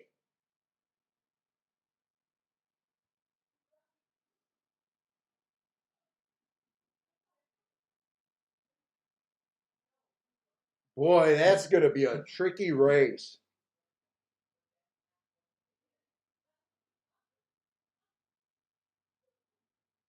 What is this one going to be in race 9? I'm willing to take a quick look at race 9. One has a 6-1 morning line. I think race 9 is going to be a tough ass race. You know me. I'm going to be looking at the inside of the track to begin with on the dirt. It's going to be tricky because 2's a first time starter. I think this one might be interesting. I got that the first time out. He ran a good race running on a bad rail. I thought the rail was bad that day. He doesn't have great marks. I don't know if this horse has any speed. I think I can forgive his second race out. I'd look at that first race like he ran against the bias. He ran a nice second. And he might have overextended himself and bounced that next race out. That's how I would look at him. If I'm trying to get to an inside horse. He definitely looks interesting and he could be a price. 2, I won't have an opinion on other than he's getting the inside of the track, which I tend to believe in, probably to a fault.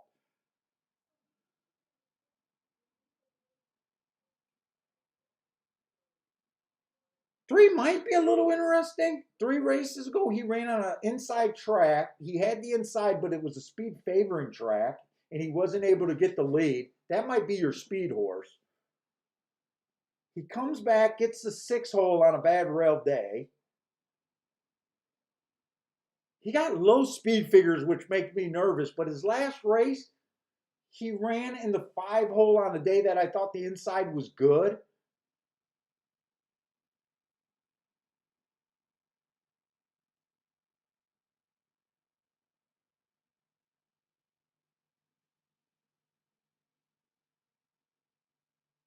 Four horse, I'm not sure if he's a router or a sprinter right now. He's ran 2 routes and 2 sprints. I'm not sure what to think of him. I'm guessing 5 might be the chalk. I got the morning line here. Or what am I guessing? Oh, that's a big field.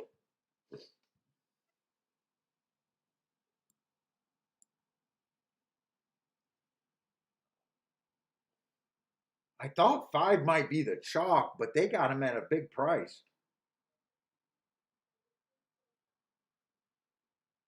Some of the better speed figures are definitely on the outside of the track.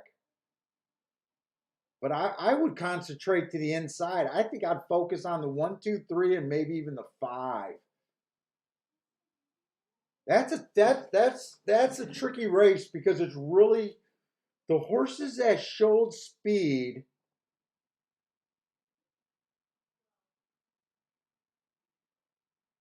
There's no good marks anywhere. The horses that showed speed, a lot of them you can't trust. I think I'm going to be really interested in that race, especially if we see another dirt race where the inside of the track looks good. I think you want to look at this race if you can hold out on your strength. I'm not sure where you got to put that ticket in, but I think you want to look at this race really close if you can.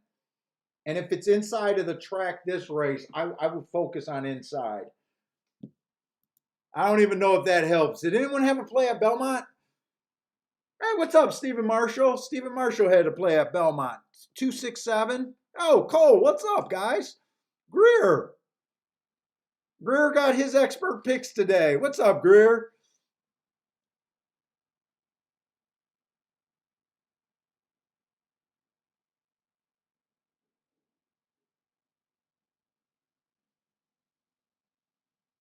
Yeah, Cole. I don't think I've seen Cole in a little while. Has Cole been MIA for a few days?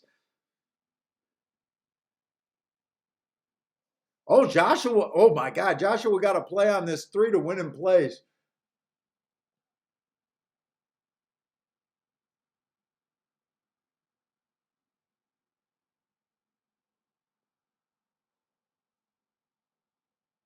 Come on, give him a shot for place at least.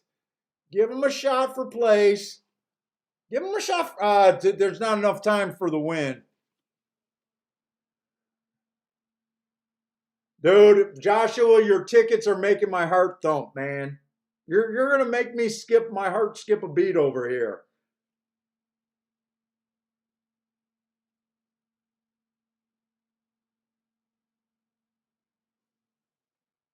Let's see. It came in 4-3-1, I think. 4-3-1, or maybe 4-3-7. No, I think it's 4-3-1. Ooh, 4 was 18 to 1. Did anyone have the 4 horse? I think Joshua was going to survive on that place ticket with the 4 being 18 to 1 and getting the 7 out of there. And the 1 out of there. I think for running second, that's the best case scenario you could have asked for, Joshua. Because the 4 is definitely going to help your place price, I would imagine. Without looking at the place pools, I mean, he could have been overplayed to place, but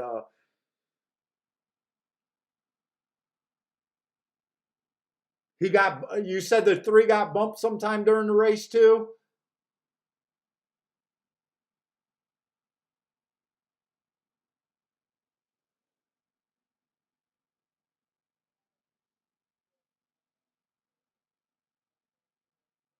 Let's see, brother man saying the 3 caused his own problems though.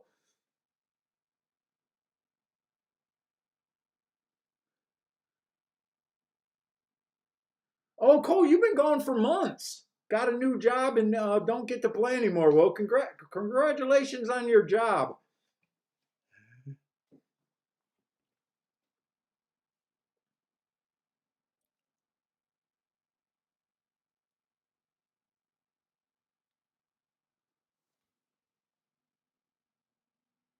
I don't think anyone had the 4 over there at Woodbine though.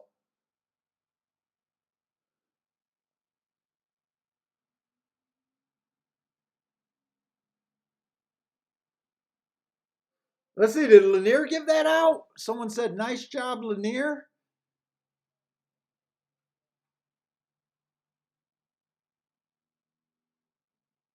Oh, fuck yeah. Nice job, Lanier. I'm sorry I missed that.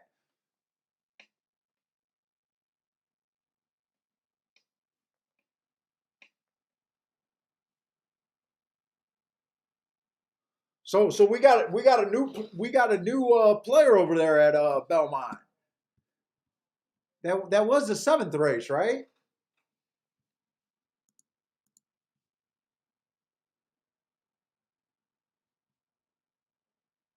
Nice job, Lanier. I had to make sure that was the right race. Lanier gave out the exacta, guys.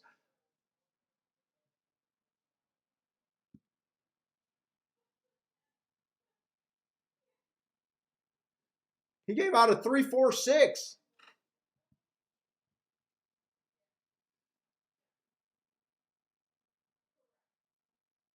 Yeah, I'm sorry I missed that, man. Fist bump there. I hope you played it because I weren't you the guy. Were you the guy that says you just handicap and don't play? Nice job. I hope you played that one.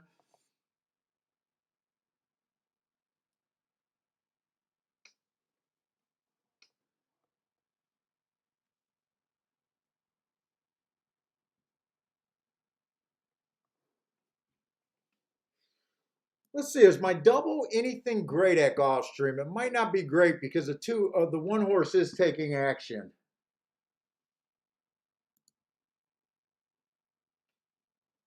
What is that? 29 to 1? It doesn't suck. It's not huge, but it doesn't suck. 29 to 1. Anything 25 to 20, $30 is definitely a useful double, and I'd like to hit that.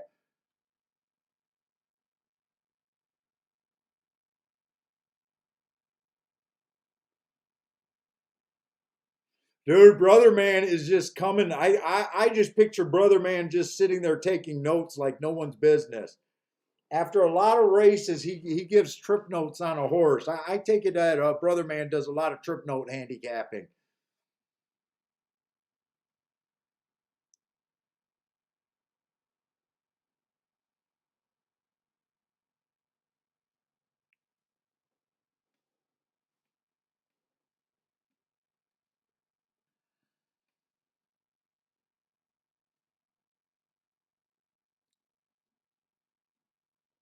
All right, let's get to Gulfstream.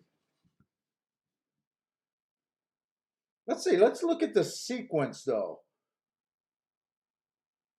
So I think we got 3 sprints to end the day. Two of them are going to be on the dirt, and one of them is going to be on the poly. The middle race is going to be on the poly. Oh, I might even do a pick three here if I can get my act together. So I'm alive to the one and only the one here. I would have liked to use a few more horses and probably should have. Uh, I'm not sure if the one has front speed. All I can say is the one has did nothing wrong. Undefeated in 2 races. Uh, Ran against the bias the first time out and still managed to win. I thought that was an early pressing day, so he was the only horse that closed that day. Uh, which, if I'm right about the bias, that's an impressive race. He comes back, wins his next race on a day that the running style and the track suited him. It was an inside stalking closing day, so I think he ran against the bias his first time out, which is impressive. And the second race he ran with the bias. He only has 2 races. I'd be shocked to see him on the lead because he's been winning coming off the pace. But I definitely got to be a fan of his. He's 2 to 1. He's taking a lot of support. I usually prefer the speed in these races, especially this is going to be 5.5 furlongs. Let's see, the one only ran 1 race. It was an inside stalking closing day. He was an inside stalking closing horse. that was the exact same day that the one won his race. So I do like seeing those were two different races, and I do like seeing that, you know, they both won. They both rode the bias. Uh, I don't trust neither of them, even though I got the one. Three. I probably, if I would have went deeper in the doubles, I probably would have ignored the two, but used the 3 horse because I'd be looking for speed. I think 3 and the 5 would be the other horses I would use if I went deeper here. Let's see, the 3's first race, it was early pressing day, but it was his first time out. He hit the gate. He was just average before he got tired. Next race, he was kind of the slowest winner of the day. He went wire to wire. Does look like he was trying to go speed both races, and he might be the quickest on the inside. 4, I just don't trust him with any speed.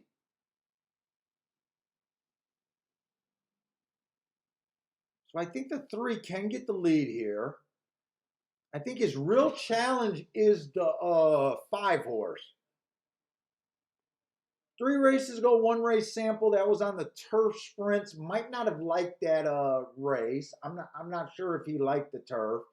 Comes back, was fast at a $12,000 maiden claiming. And then he was fast in a little $75,000 stakes race. He's 7-5 though, so I don't think I want to do anything with him. And 6 horse has some speed. And 6 is actually, this is a 12,000, no, this is a 16,000 optional claimer.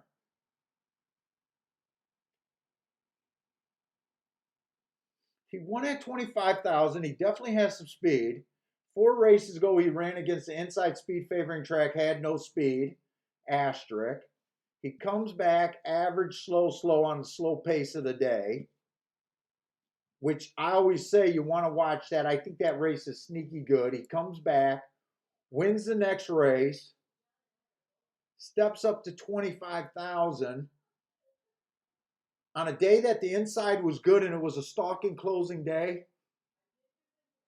I like that race. Let's see, there's only 6 horses here.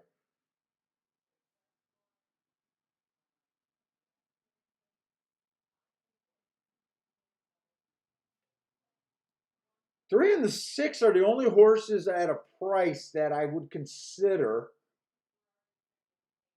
especially the 3. 3 at 8-1.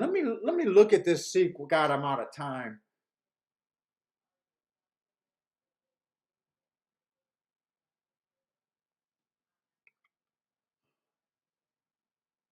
What is the next race? We got a 12-5 starter allowance. You got to believe that this 1 horse is taking a huge drop. I'm not going to have enough time to look up these races now, but those handicap 60s got to be way higher of a class than allowance 12, I would guess. And that allowance 25,000 got to be, those races can come up extremely tough. Let's see, what is in this race?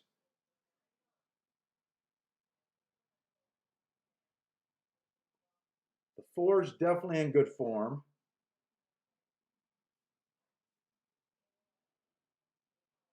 God, I don't think I'm going to have any time here.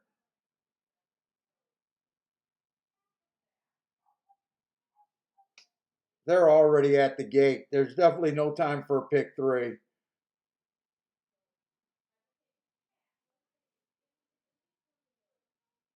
Let's see, do I want to watch this bet or do I want to just slip in a win bet on this 3 horse? God, I'm at Belmont.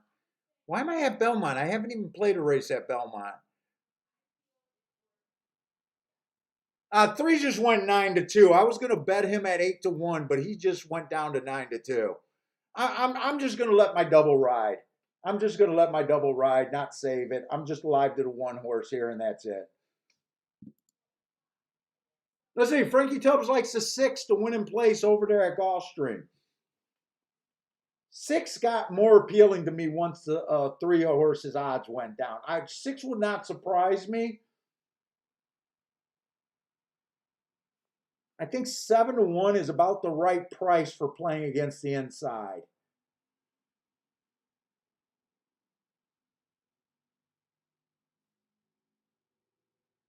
Ooh, 1 got a little bit more pep in his step early. Let's say, but he did back off, so he's definitely a stalker closer.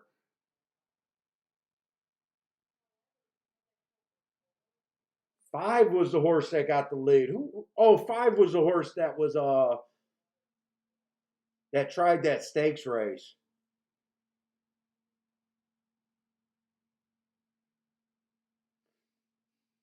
I didn't completely trust him because he only has 1 race that I think he deserved to be the favorite on. If he runs that race 2 races back, but he only did that at maiden claiming 12-5, this horse is gone. 3's trying, but this race is over.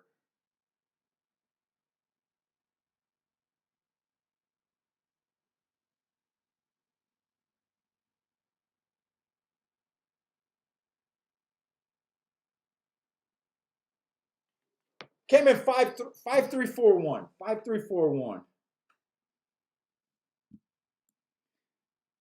I said I would have liked to include the 3 and the 5 in that double. I probably should have did that, but I got to make sure that was even worth playing. I think it came in 5-3-1, or maybe it was 5-3-4-1. 5-3-4-1. Hey, what's up, Justin?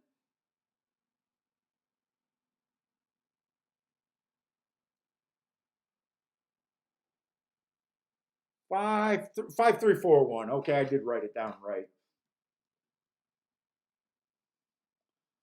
There was no speed on the inside. 3 wasn't fast enough.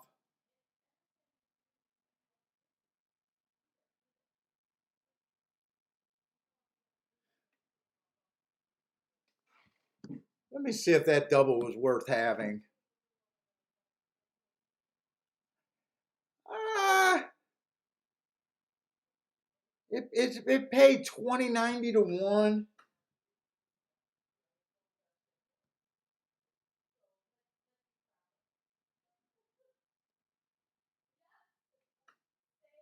So for every $6, you would have got $20 back. Not the biggest hit. Not the biggest hit. I did it right. I played that. I think I played that right. I know I was on short time and didn't do that, but that's who I would have used.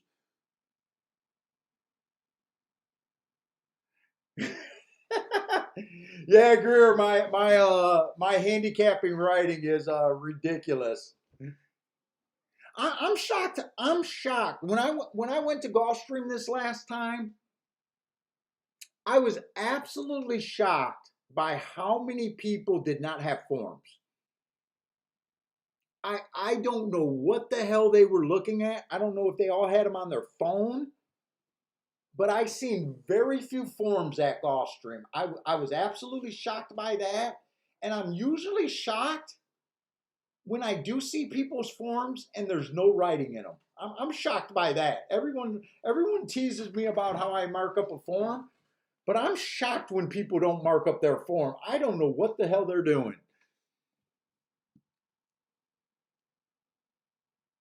Hey, what's up, Richard? Yeah, Richard, I'm definitely gonna be on Friday. I'm planning on being on Saturday. Someone said there was a 4 o'clock start time. I don't know if I'll do the full Breeders' Cup. We'll see how it's going. Uh, but I think I am going to be on Breeders' Cup Day. Uh, I already did the profile for Delmar. So I already did that part of the work. I just got to see when the forms are available to start marking up stuff. But I'll have Gulfstream for sure done. and then I'll mark up as much as Del Mar as I can. But it seems like enough people want me to be on for Breeders' Cup, and yeah, I said you guys been loyal as hell. I think it's the least I can do is give it my best attempt again.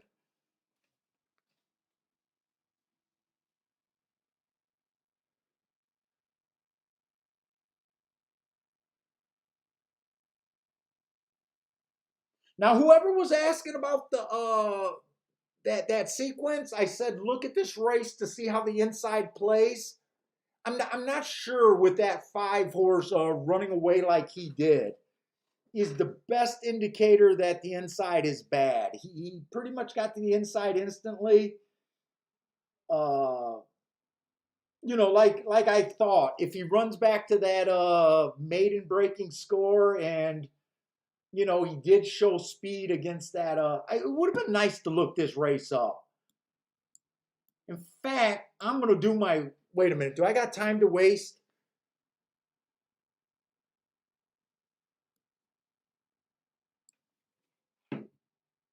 You know what? I have not been saving my forms lately. I might not have September 18th where I could find it quickly. That would have been a good horse if I had time. Oh, Damien, thank you very much for the super chat.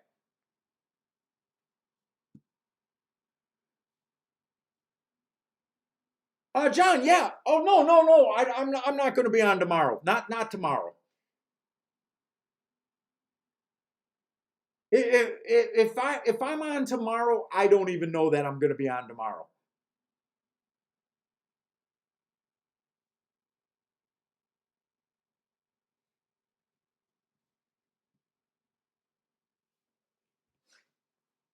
Right now I haven't you usually when I come on Saturday I at least downloaded the form already and started marking it up. I haven't even done that.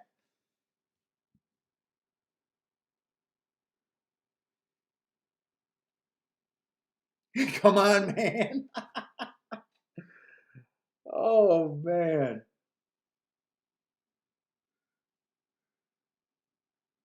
Steamboat Willie agrees. My wife just you guys got to keep her going on vacations, man. You got to keep my wife going up north. Her boyfriend's not available this week, I guess.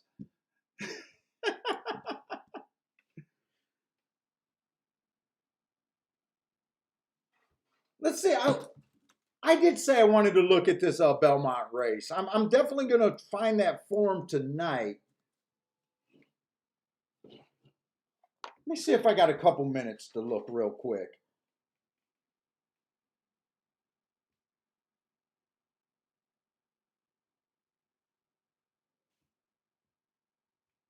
They're either in my tablet or my.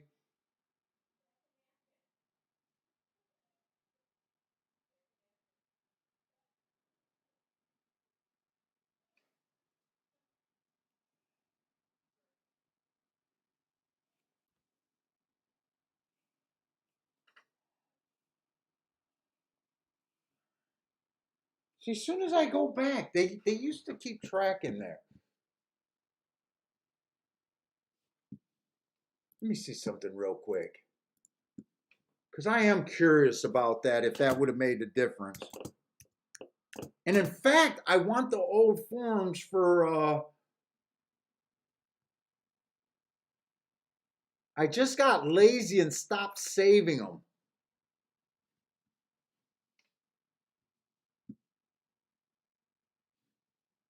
And I don't delete them from my email,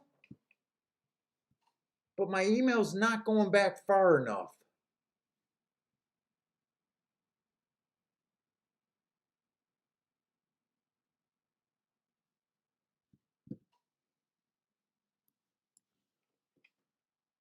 I think it's going to take too long for me to find them.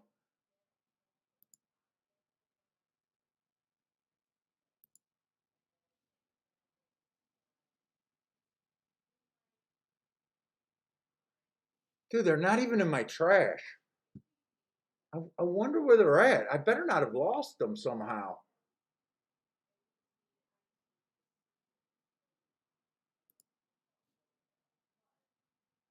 I wonder if I have my email set up where they delete stuff after a month.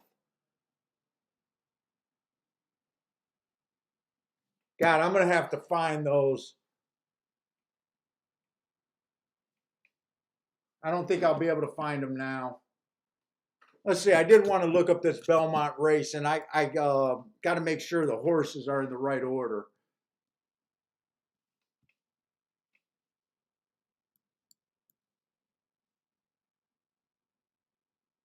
And actually, they had some scratches.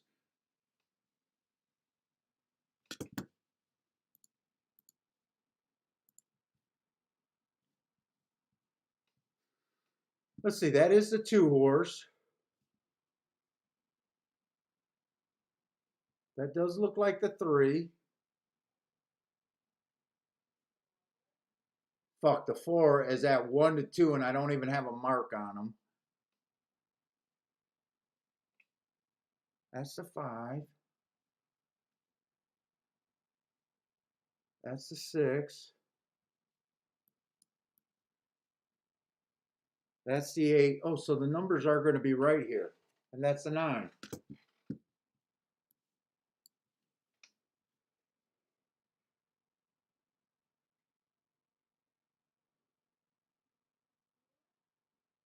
Dude, I got to look up these Monmouth races. I'm really nervous with a 1 to 2 1 to 2 horse. Oh, good knowledge. Thank you very much, man. Thank you very much for the super chat. I do appreciate it, guys.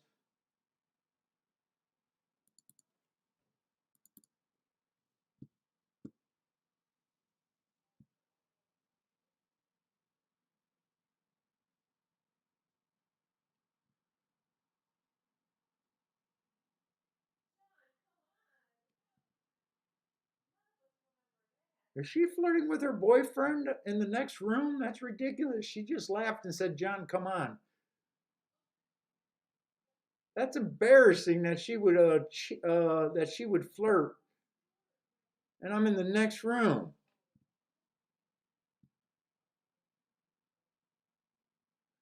Mama had a hard time finding that one.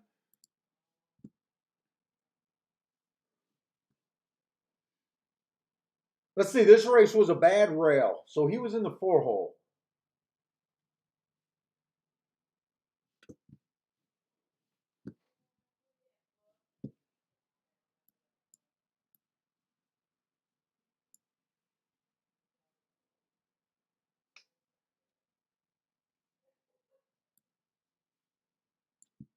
He was just slow average that race.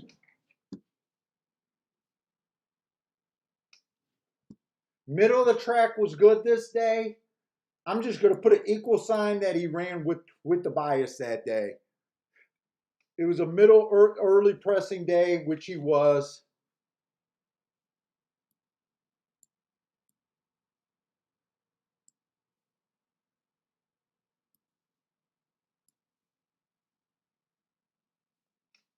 He was second average, and then I used the 6 furlong times for the finish. I don't know. Does that look like a 1 to 2 horse? 1 to 2, huh? He was just a $30,000 claimer and a $25,000 claimer.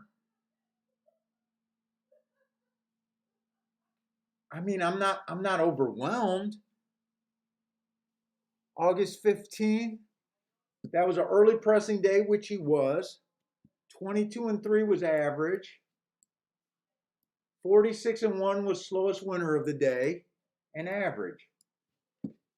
I mean, the way I marked horses, I don't think he did anything special.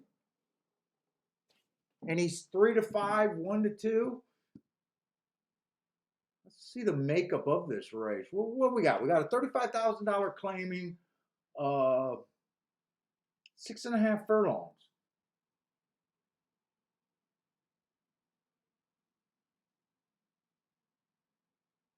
The 2 horse ran on a bad rail last race. It was an early pressing day. He was average, slow, but I like that he was on a bad rail. And a few horses are coming out of that same race that beat him. But he was definitely on a bad rail. The race before that was a speed day. He gave it up, but probably lost to the horse he was dueling with. His speed figures look a little light.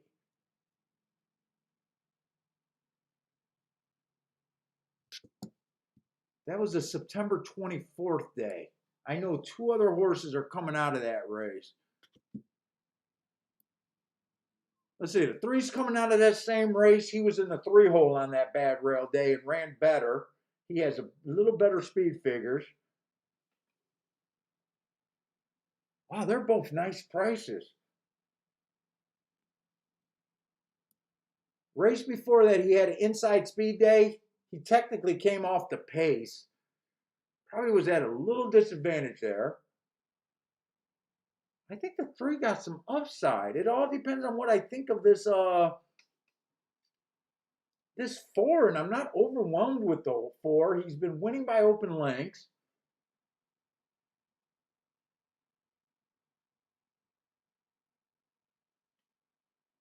This is for 3-year-olds and upwards, which have never 3-year-olds and upwards. Oh, just 3-year-olds and up. Oh, which have never won 3 races, or 3-year-old fillies.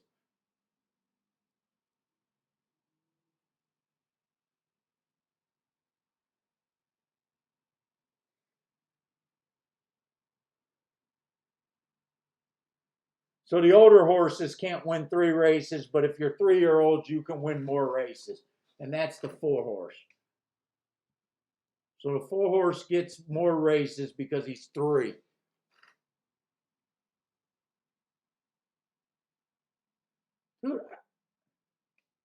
Who's the other horse off of September 24th? Was that a scratch horse?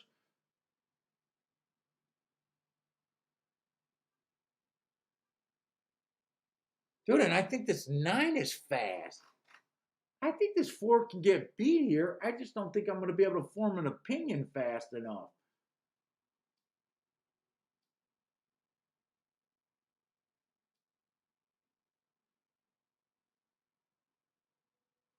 Two, 3.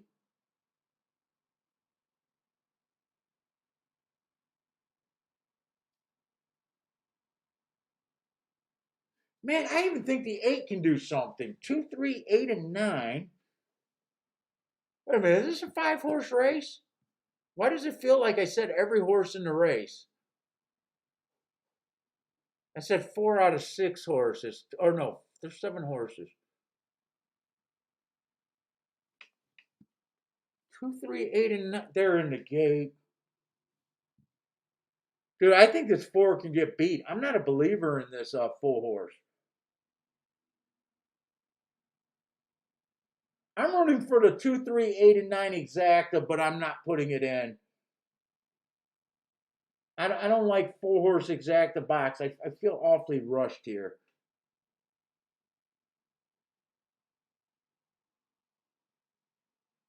I don't trust this 4 horse at all.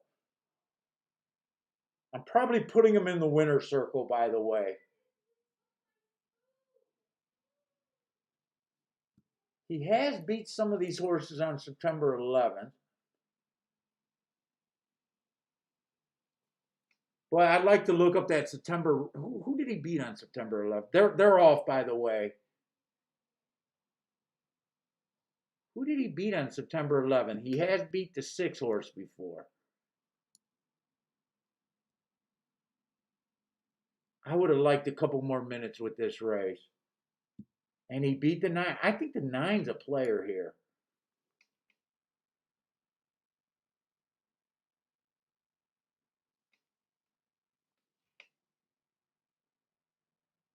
Come on, 9, finish this race.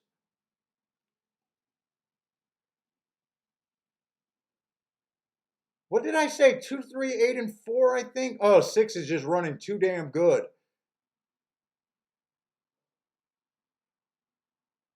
I knew the 4 horse was phony. I came up with that, but I did not think much of the 6.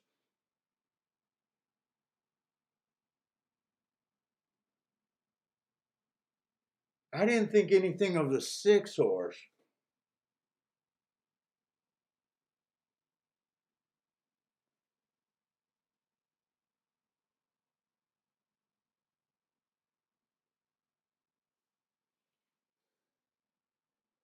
That came in 6. Oh, 4 did manage to get second. I thought the 3 got second. So 6, or I'm sorry, 4 did manage to get second.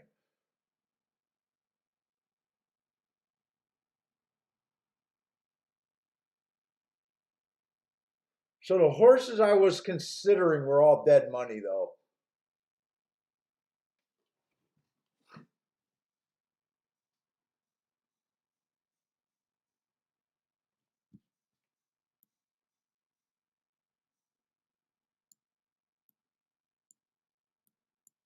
And even with more time, I'm looking back at this 6 horse. 6 came off of that September 24th race. I thought that the rail was bad. He was the horse that wasn't hindered with the rail.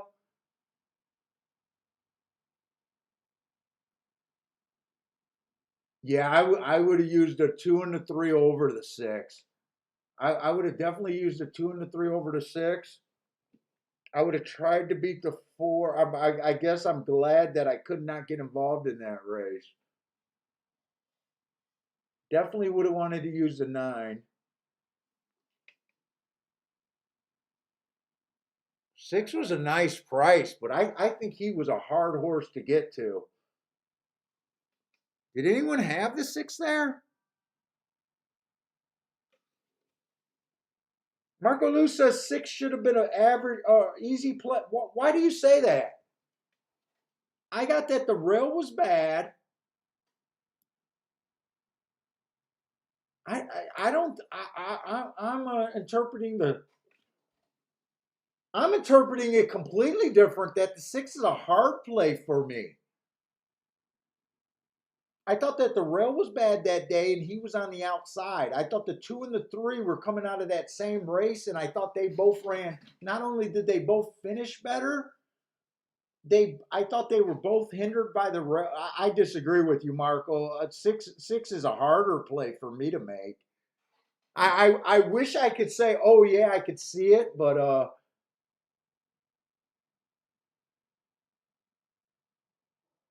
I try to be honest with how I interpret this stuff, and I can't even look at it sideways and say that he's an easy play. I wish I could, because I completely dismissed him.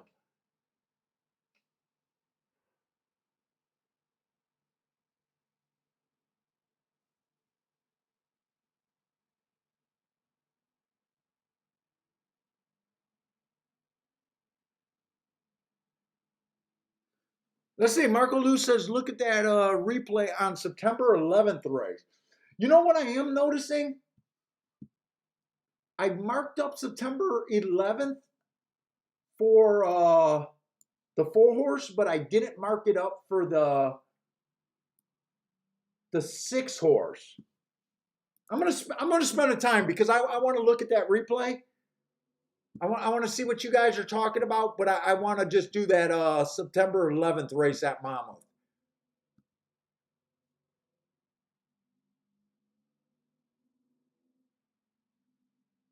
Where's my Monmouth thing? Because I think Brother Man and Marco Lewis telling me to look at that replay. Okay. Bad rail. He was on the rail. That would have caught my eye. That would have caught my eye. And I got to do this just because people might say that I'm making shit up. September 11th, 9/11. These are the sprints. Off inside, early press. So bad rail. 22 and 3 would have matched strides with the slowest winner of the day. That would have got you a square. 46 would have been slow. And 59 would have been slow. But he ran against the bias. Now I want to watch that replay. Because I honestly think my notes help with watching replays. So if you're watching a replay real quick, you should already be saying, I think on your marks, if you believe it, I think the rail was bad that day. Let's see, and I might have to go back a race.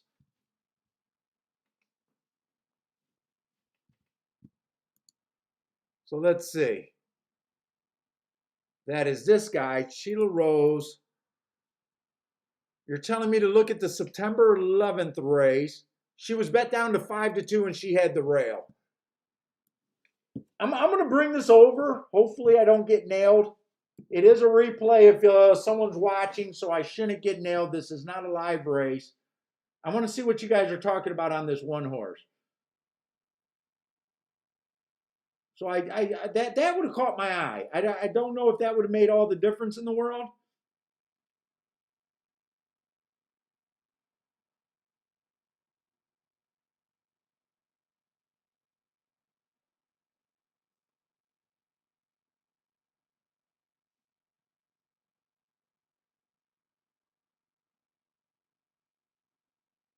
She's definitely trying from the inside. Since you guys are telling me to watch replay, I'm guessing she got checked somewhere in that race or something.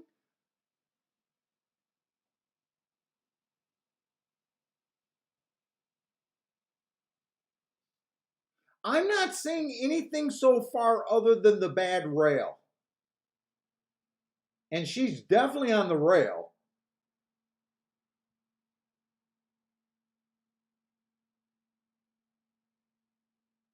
But I don't see what happened to the one that, she kept running. She fought on good. Let me see. What are you guys telling me to watch on her?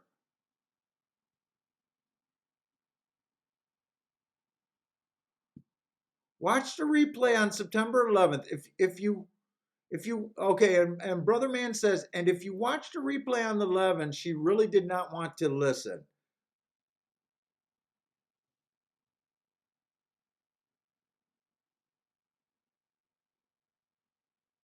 The horse was looking at both directions on the turn.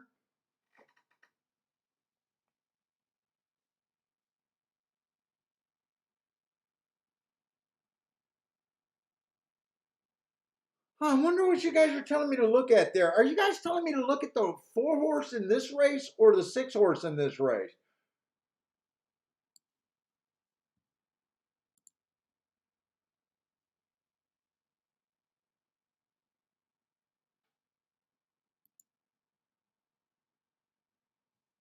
Brother Man says that the one was, I think he's saying that the one was not listening there and that he was looking around. Is that what he sees?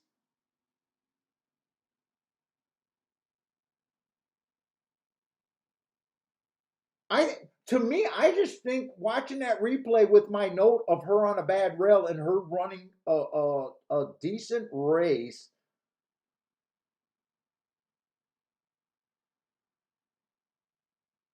I think she ran a good race against that. I don't know if that would have been enough to make me better. And I probably wasn't going to bet that race once it came down to it.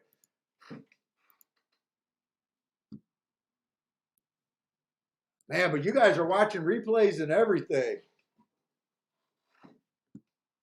Let's see, Belmont, I'm done with Belmont. And I wasted a lot of time there. And I would have liked to see the forms here because I'm really curious about, well, the one's at 2-1. The one is at 2-1. So I'm not as I don't have the morning line.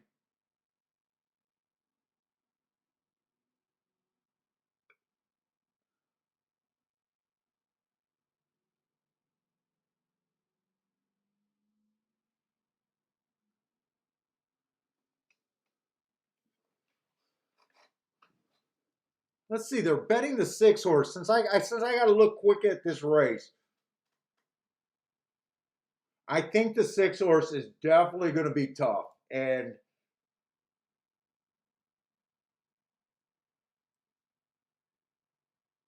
I think the 6 horse should be the favorite here.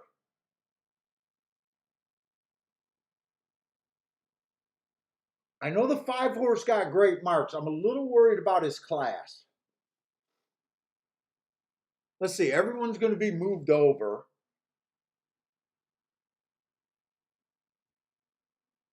Let's see, if I think the 6 is legit, if I think the 6 is a legit favorite, and I think the 1 has some upside with the class that I'm not able to look up at 2-1. I don't think I could get to anyone else but the 4 here, but I'm going to leave this race. I just think they got this race kind of bet right. I wish I had a couple more minutes, but at that fast opinion, that's just where I think this race is at.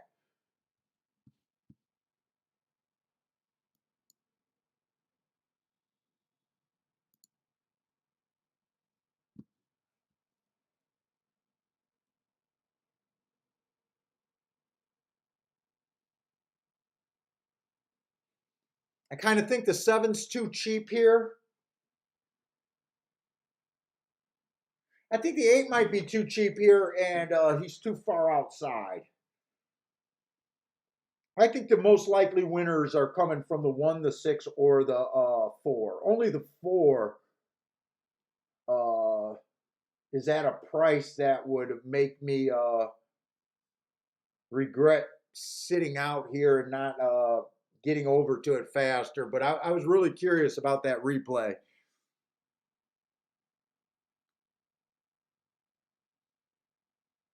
Let's see. Greer says 6 is a lock at Gulfstream.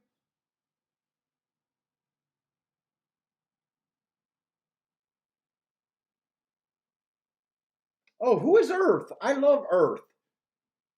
I got a love-hate relationship with Earth. Is Earth in this race?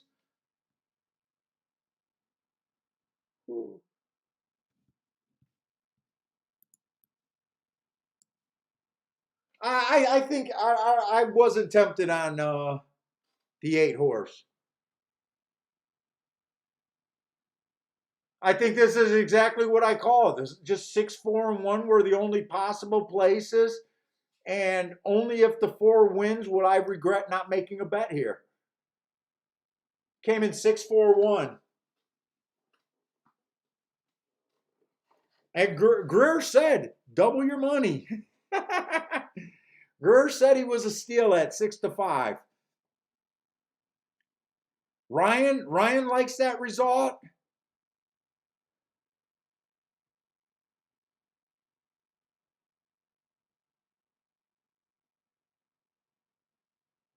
Yeah, the only way I regret, I don't even think I'm going to regret the exacta here. I could have wheeled the 4 first and second, but I thought if the 1 or the 6 won, just looking at the odds, I didn't think that this exacta would pay at least 20-1. I got a feeling this exacta is going to be about 11-1, possibly at the most. There's no way. Okay, I'm looking at doubles. Oh, actually, it paid better than I thought. 16-1. You know, I could have done that bet. I could have done that bet. The 4 first and second with the 1 and the 6, because if the 1 won, it would have paid 22-1. If the 6 won, it would have paid 16-1. You're only paying for 4 combinations, so for every $4, it's 16 back. If the 4 would have won,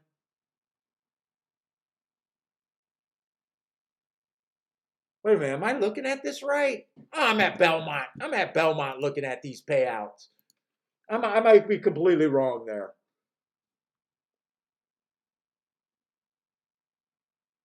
I was at Belmont anyways.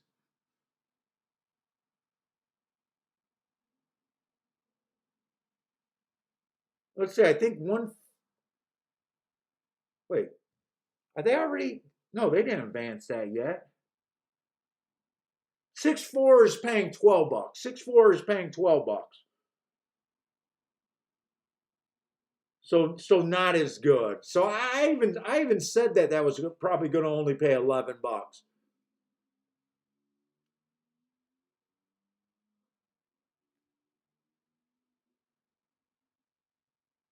Yeah, so for every $4 you would have bet, you would have got 11 back. I don't know. I'm okay with leaving that kind of result on the table.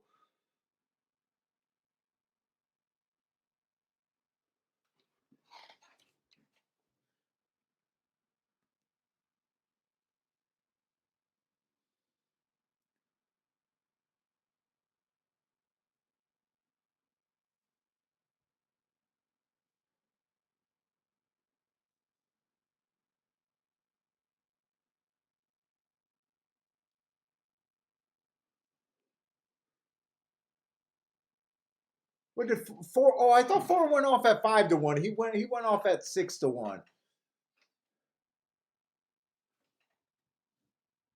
Yeah, so no there's no real surprise in that race. It's just if you wanted to take what was there.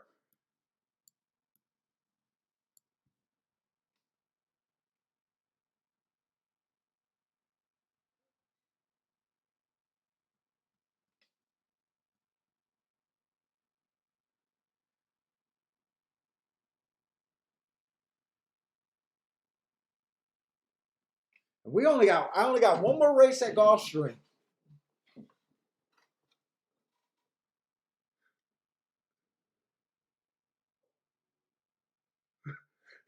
Dean says he got a new handicapping strategy. Only bet horses that Marco Lou likes, but he doesn't bet on. Marco, they're giving you shit. You always give me shit. Now you get some.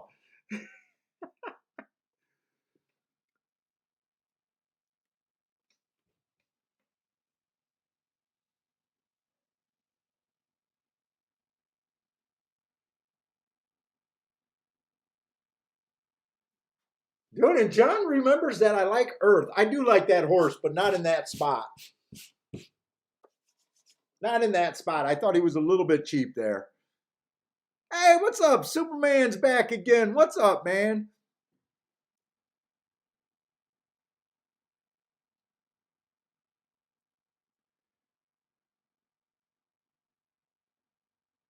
I haven't seen many Keelan picks today. I don't have a form for Keelan, but I don't recall seeing many Keelan plays. If anyone's playing Keelan, uh, help out Superman there.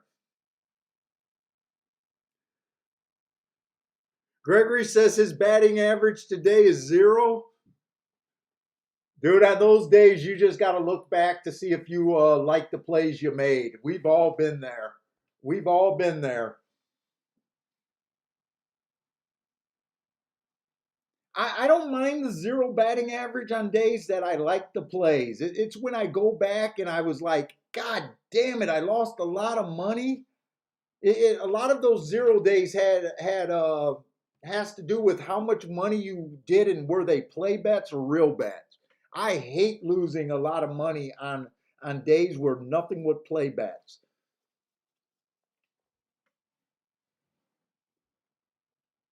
But I try to go back and re-handicap all the races and just see if those were the spots that I wanted to play and I can stand by them. We got to take small victories in this game sometimes. Let's see, Howard's got to play over there at Keelan. He likes the 7 and the 10 on a Dutch bet. Dean says, been there, he lives there. Oh man. Let's see, and I know I didn't handicap the last race at Belmont, but I already closed out my form. I think this last race at Gulfstream might be interesting. I was really hoping that these last 3 races would be interesting, but when we got to started to handicap them, the they kind of chalked back to back, and they just weren't that playable racing. So to me, just sitting out was the best move there. But I think this last race is going to be tricky. We kind of took a little glance at it a few races ago.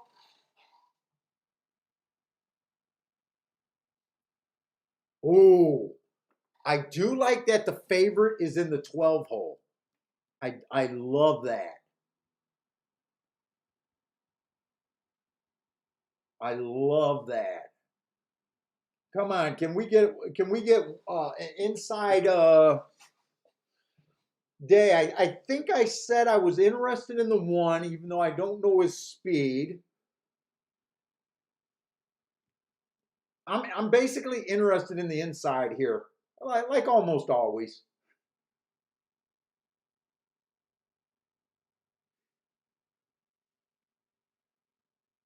And I'm kind of weirded out because when I was glancing at this race early, I don't know why, but I thought this 5 was going to be the chalk.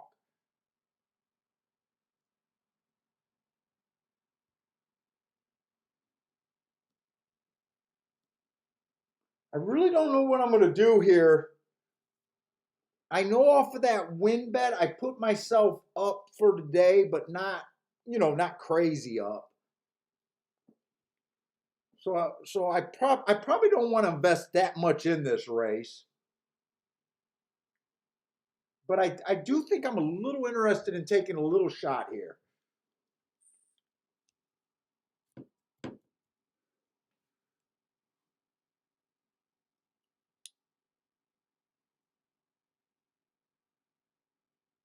Gregory says even though he's batting zero today, he still likes his plays. Though that's the only way you can look at it at the end of the day. It makes it easier for me to sleep at night when I bat zero and I can still stand behind those plays. Those were the plays that made sense to me at the time, and that's what I wanted. I got the price, and it didn't work out. I can sleep at night. It's the days where it's like, what the fuck was I doing? I don't like these plays.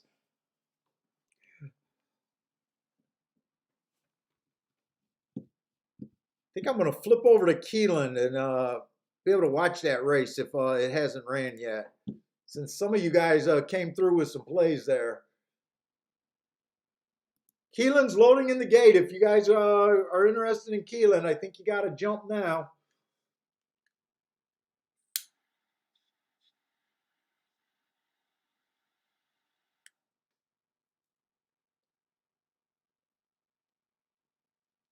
Oh, that's so good. And I'm going to feel like shit.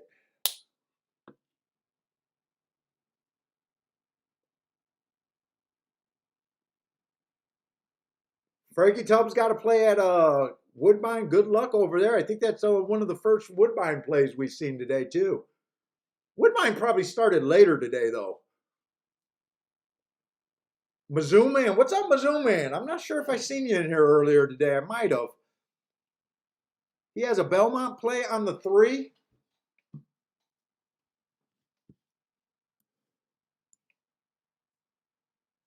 Ooh, 3's a nice price over there.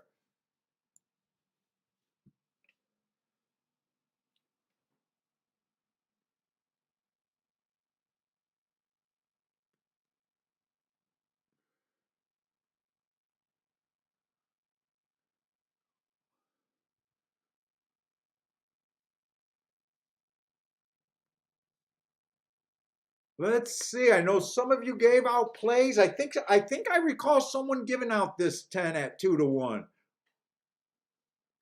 I think 6 got second at 17-1. Could someone have gave that out?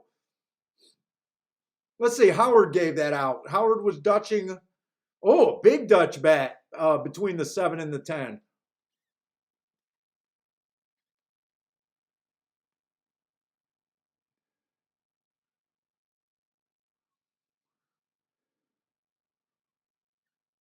Ah, Superman, you asked for help at the right time, man. I think Superman brought on all those Keelan plays out of you guys. He jumped on that 10 play.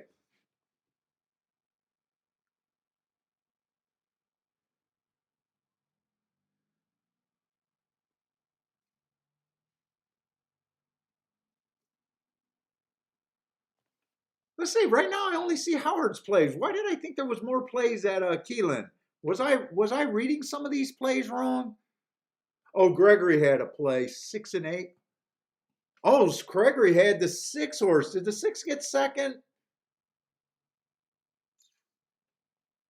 Either way, Gregory gave a nice play there. The 6 either got second or third by a nose, and I think he was 17-1. So respect on that play. I think 8 was a monster bomb, but I kind of glanced and seen him falling back.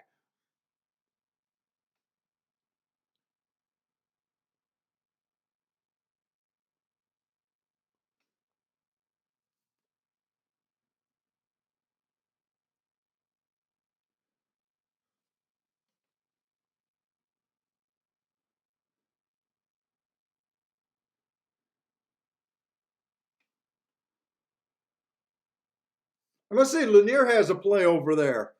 And Lanier gave out a big ticket earlier today with a, I want to say 18-1 over a 6-1, something like that. 9, 11, 12 over there at Belmont. So he got the chalk in the 11, but 2 price horses to go with that.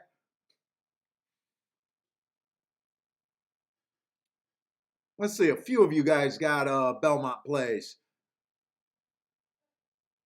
Oh, Gregory, I was going to ask if you bet the horse to place because I was pretty convinced that he got second, but still, I mean, he just missed. He was definitely a live horse. To me, that's a successful handicapping job.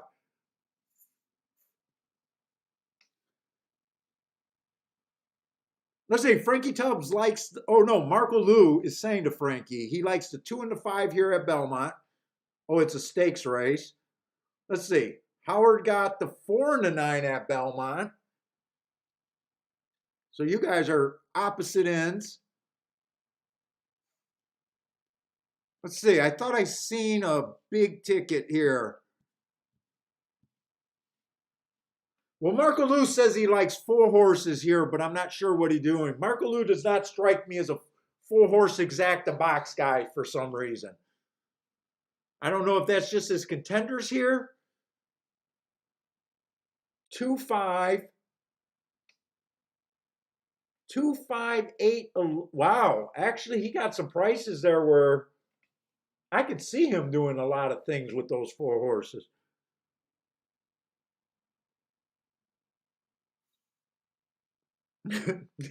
Dean says whatever the form says on the 12 is all lies. He don't believe it.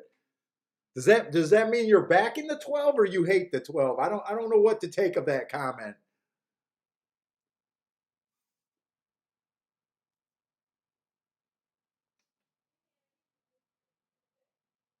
Uh-oh, Bentley's getting treats. He's trying to get mama's food over there.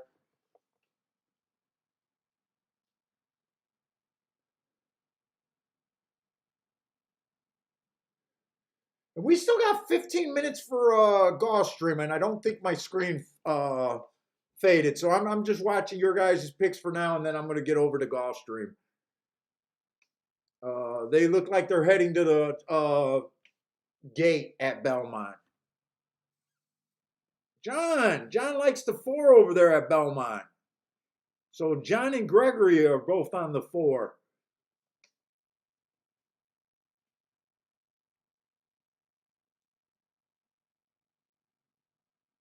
Oh, Dean, was that a joke based on the horse's name over there on the 12 horse?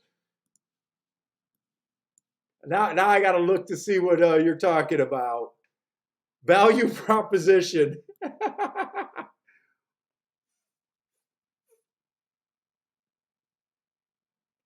You know what? I don't believe that name either. 3 to 5. Unless you think this horse has a 95% chance of winning, I don't think he's offering any great value at 3 to 5. Oh no, he's at 14-1. I looked at the odds cross-eyed.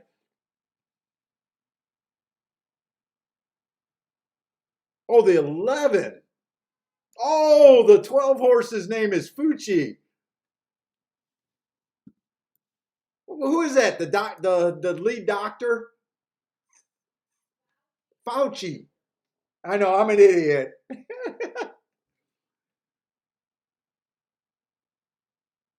I know, Marco Lou, I'm gonna be done. You gotta get over there to Scotty, man.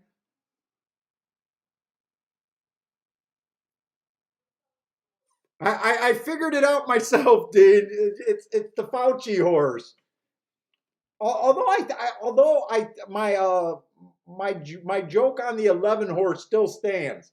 3 to 5, I don't see how he's a value proposition. Unless you think he has a 95% chance of winning the race, then I guess he offers value. All right, so who are we rooting for? I know a lot of you guys got different plays here.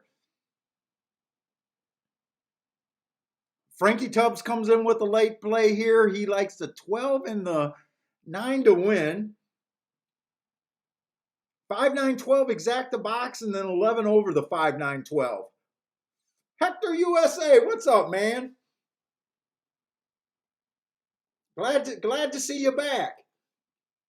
I don't think I've seen Hector for a little while either. I think he likes the 2 over here at Belmont.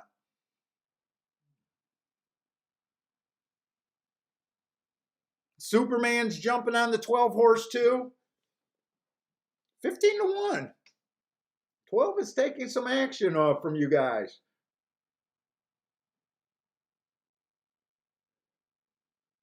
But my man Hector got the lead right now.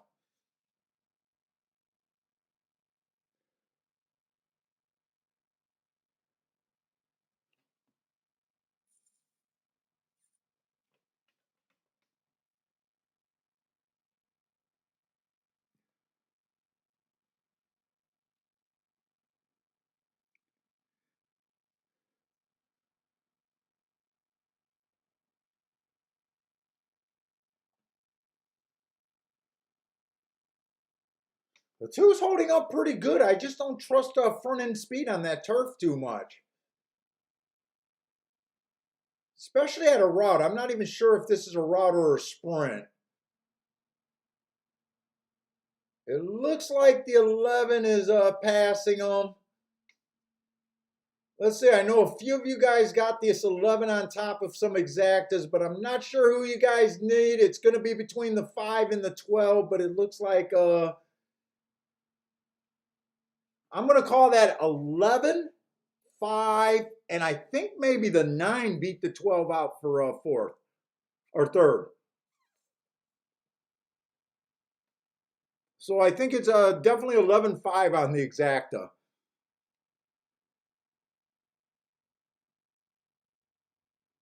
Steamboat Willie got the horse's bet. I'm just not sure.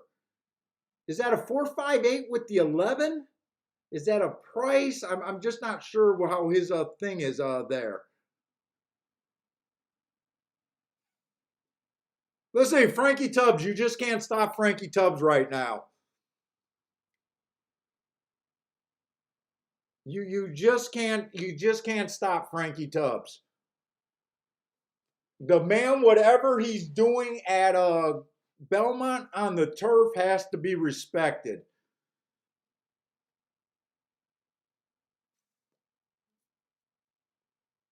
If it wasn't the end of Belmont, Frankie, I would have to get you on the show and do Belmont, man. You've been on fire, man. I think this is the last weekend of Belmont, though. Steamboat Willie had the 11-5. Yeah, I wasn't sure how his bet was. If he did a 4-horse box or keyed that 11 first and second, I just wasn't sure about that. But congratulations, Steamboat. Frankie Tubbs looked like he hit this in one of his combinations.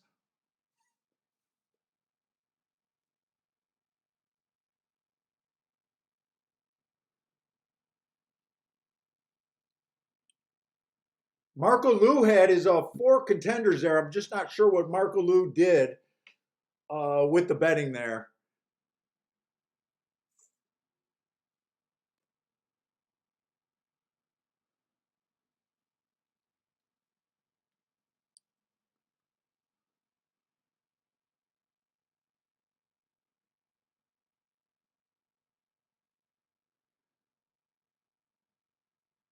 Yeah, is this weekend the closing weekend at Belmont, or is it next week? That I'm not sure about. But man, Frankie's definitely been standing out on those turf races over there at Belmont. This isn't one of his bigger tickets.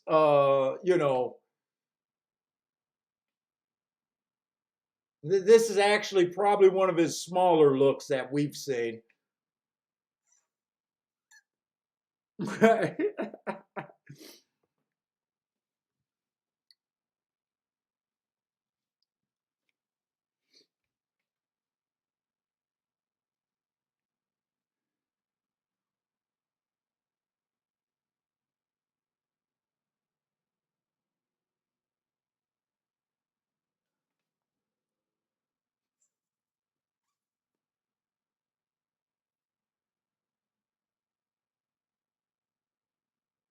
Let's see. Frankie says he had. Did you play the Super or you just had the contenders? I didn't even notice that.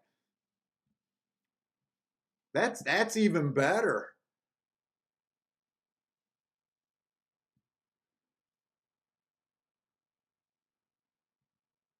Yeah, 5-9-12. He boxed a 5-9-12. He then came back. Now the only thing I'm curious, Frankie, were you able to make a profit out of that, or is this going to act like a saver? I don't know how you bet. I mean, you would have been a happy pig in mud if the 11 didn't run.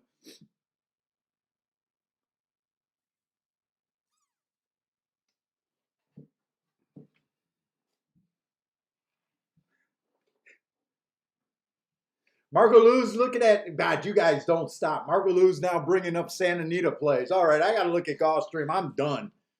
I need to walk Bentley and take my damn nap.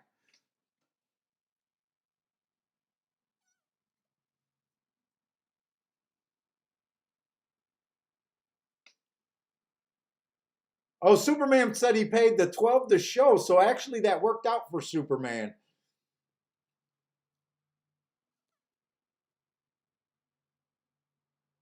Oh, so Frankie Tubbs, that's going to play as a saver for you.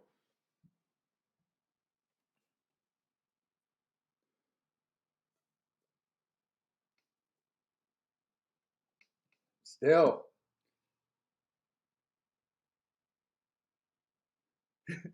Marco Lou has to play Saturday. Well, you got to join. You got to join. You got to join Scotty. Scotty takes over the night shift now.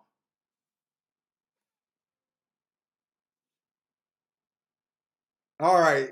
I am a little interested in this race. I do think it's a tricky race. I am more interested in the race with the favorite being on the outside. Uh, to me, I get excited whenever I think the favorite is going to be hindered by the track. And the 12 hole, I mean, if he wins from the 12 hole, they're just going to catch me here. Uh, he only ran one race. The rail was bad that day. He was in the middle of the track. He was in the 5 hole. I think he ran an okay race. It was his first time out. He was average, slow. He ran third. I think there's nothing wrong with that running line. I even think he's dropping in class here.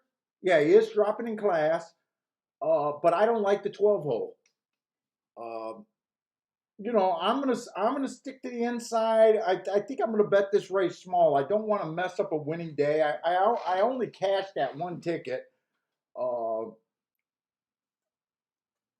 and didn't play that much today. So actually, I'm having a good day. I was mostly interested in kind of the 1, 2, 3, and I think it was the five. Yeah, the 5 horse.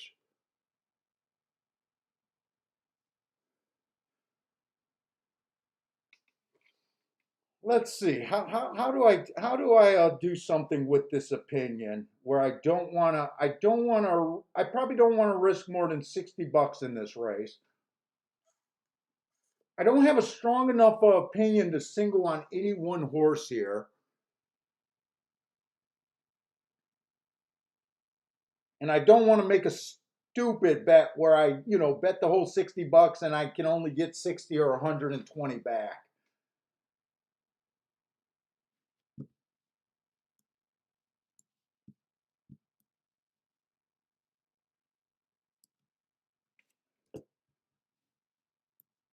I'm kind of interested in the 1, 2, 3, and 5.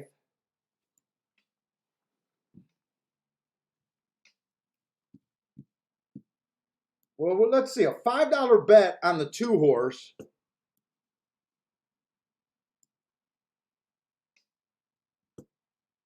That gets me like $250 back. So that I can do for that.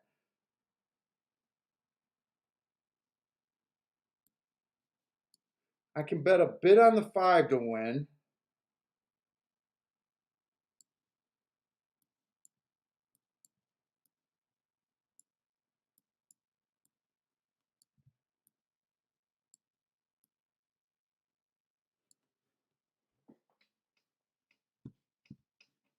Is this on the dirt or the poly?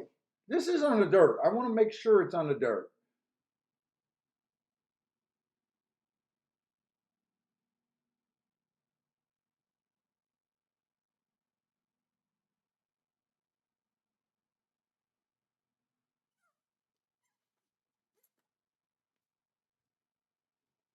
Dude, I might even use the 4 horse there and just play it like it is inside.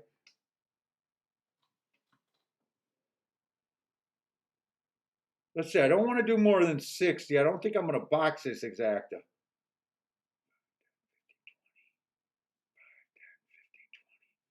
So if I do those for 5, that's $40. I don't think the race is worth more than 60. If it comes in 1, 3, 3, 1, I'd have it for, no, I'd only have it for 5 because I'm not turning it around. That leaves 5 to win on the 2. That'd be like 190 profit if he just won. 15 to win on the 5. What would 15 to win on the 5 get me? About 150 back.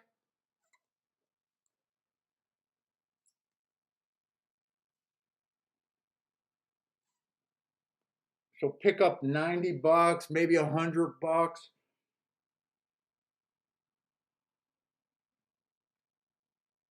And if I lose 60. I think I could do that bet. If I leave the 4 out, I can hit these exactas for a little bit more. But I don't think I want to leave the 4 out. He is on the inside.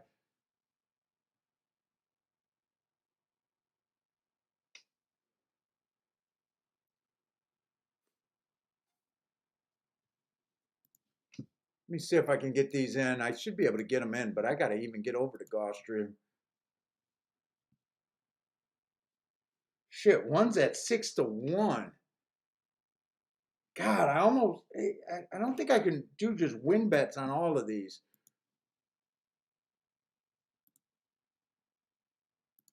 Let's see. That win bet. Let's see, the 5, $15. So far I got the win bets in. And then the exacta for $5. 1 and 3 over the 1, 2, 3, 4, 5. I should get, okay, I got all of those in. So that's just my contenders right here. And I just want to erase this 40. I don't think I'll think, but if I look at this a few days from now instead of tonight, I don't want to be thinking that I did that for 40 bucks.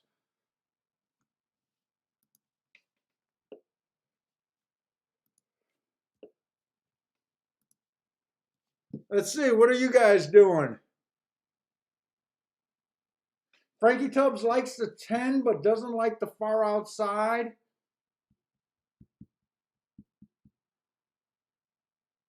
I wouldn't, that's another horse. I wouldn't be shocked if he won, but I would be against that far outside.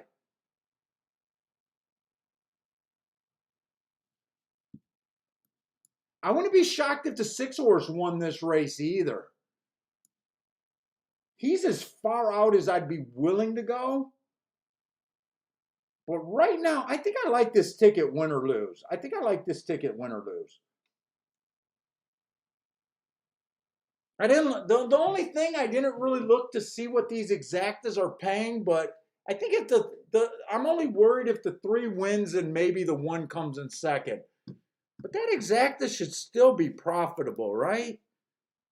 Yeah, 1-3 is paying 37 to 1. I'd have that 5 times. I'm not trying to pick up a lot here.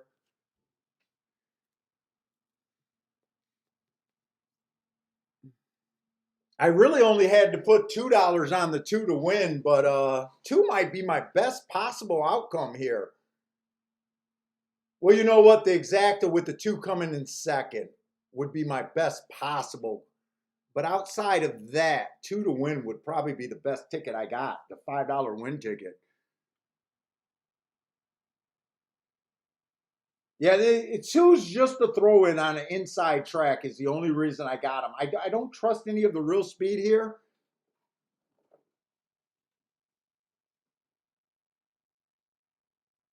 I think 3 probably gets the best trip here. I think if 3 gets the rail instantly, he'd be the tough horse to beat here. But I'll be holding my breath hoping to catch an exacta. Let's see, Frankie Tubbs did take the 10. He did a 10-6-4 exacta box. 10-6-4. And then he got 1 on top of the 10-4-6. 3 gets the lead like I thought. Come on, let me be right. Just let this 3 run and let an inside horse get second. That's all I'm rooting for here. And 3 went down from 3 to 1 to 8 to 5 on last flip of the board. I think I'm in trouble for the exacta. It doesn't look like any of the inside horses are running. I think I'm in big trouble for the exacta. Unless 5 can re-rally. 5's my best hope. 12's dead tired. Come on.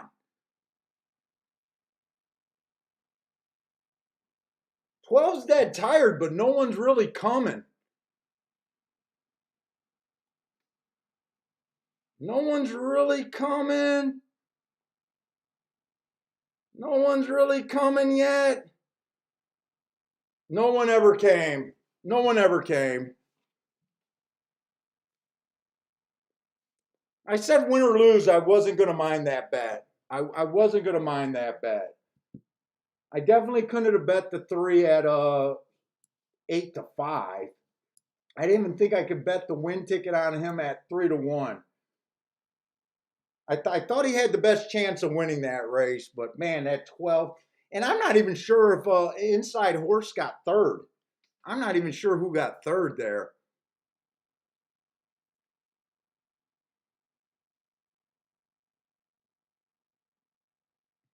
Frankie says this is why he sticks to turf.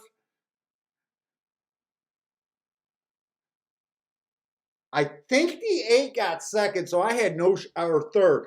I had no shot of hitting that exacta. The 1 I thought was interesting. I thought the 1, but he had nothing.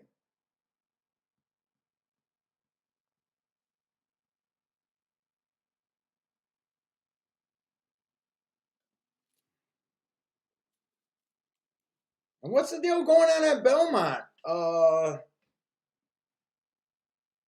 They haven't. Oh, they're just having technical delays.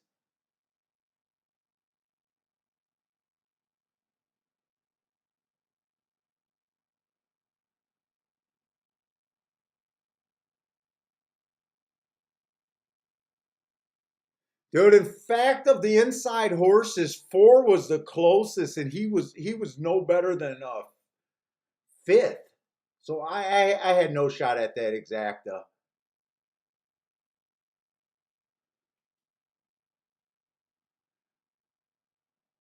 All right, Marco Lou, get the hell out of here. We're done.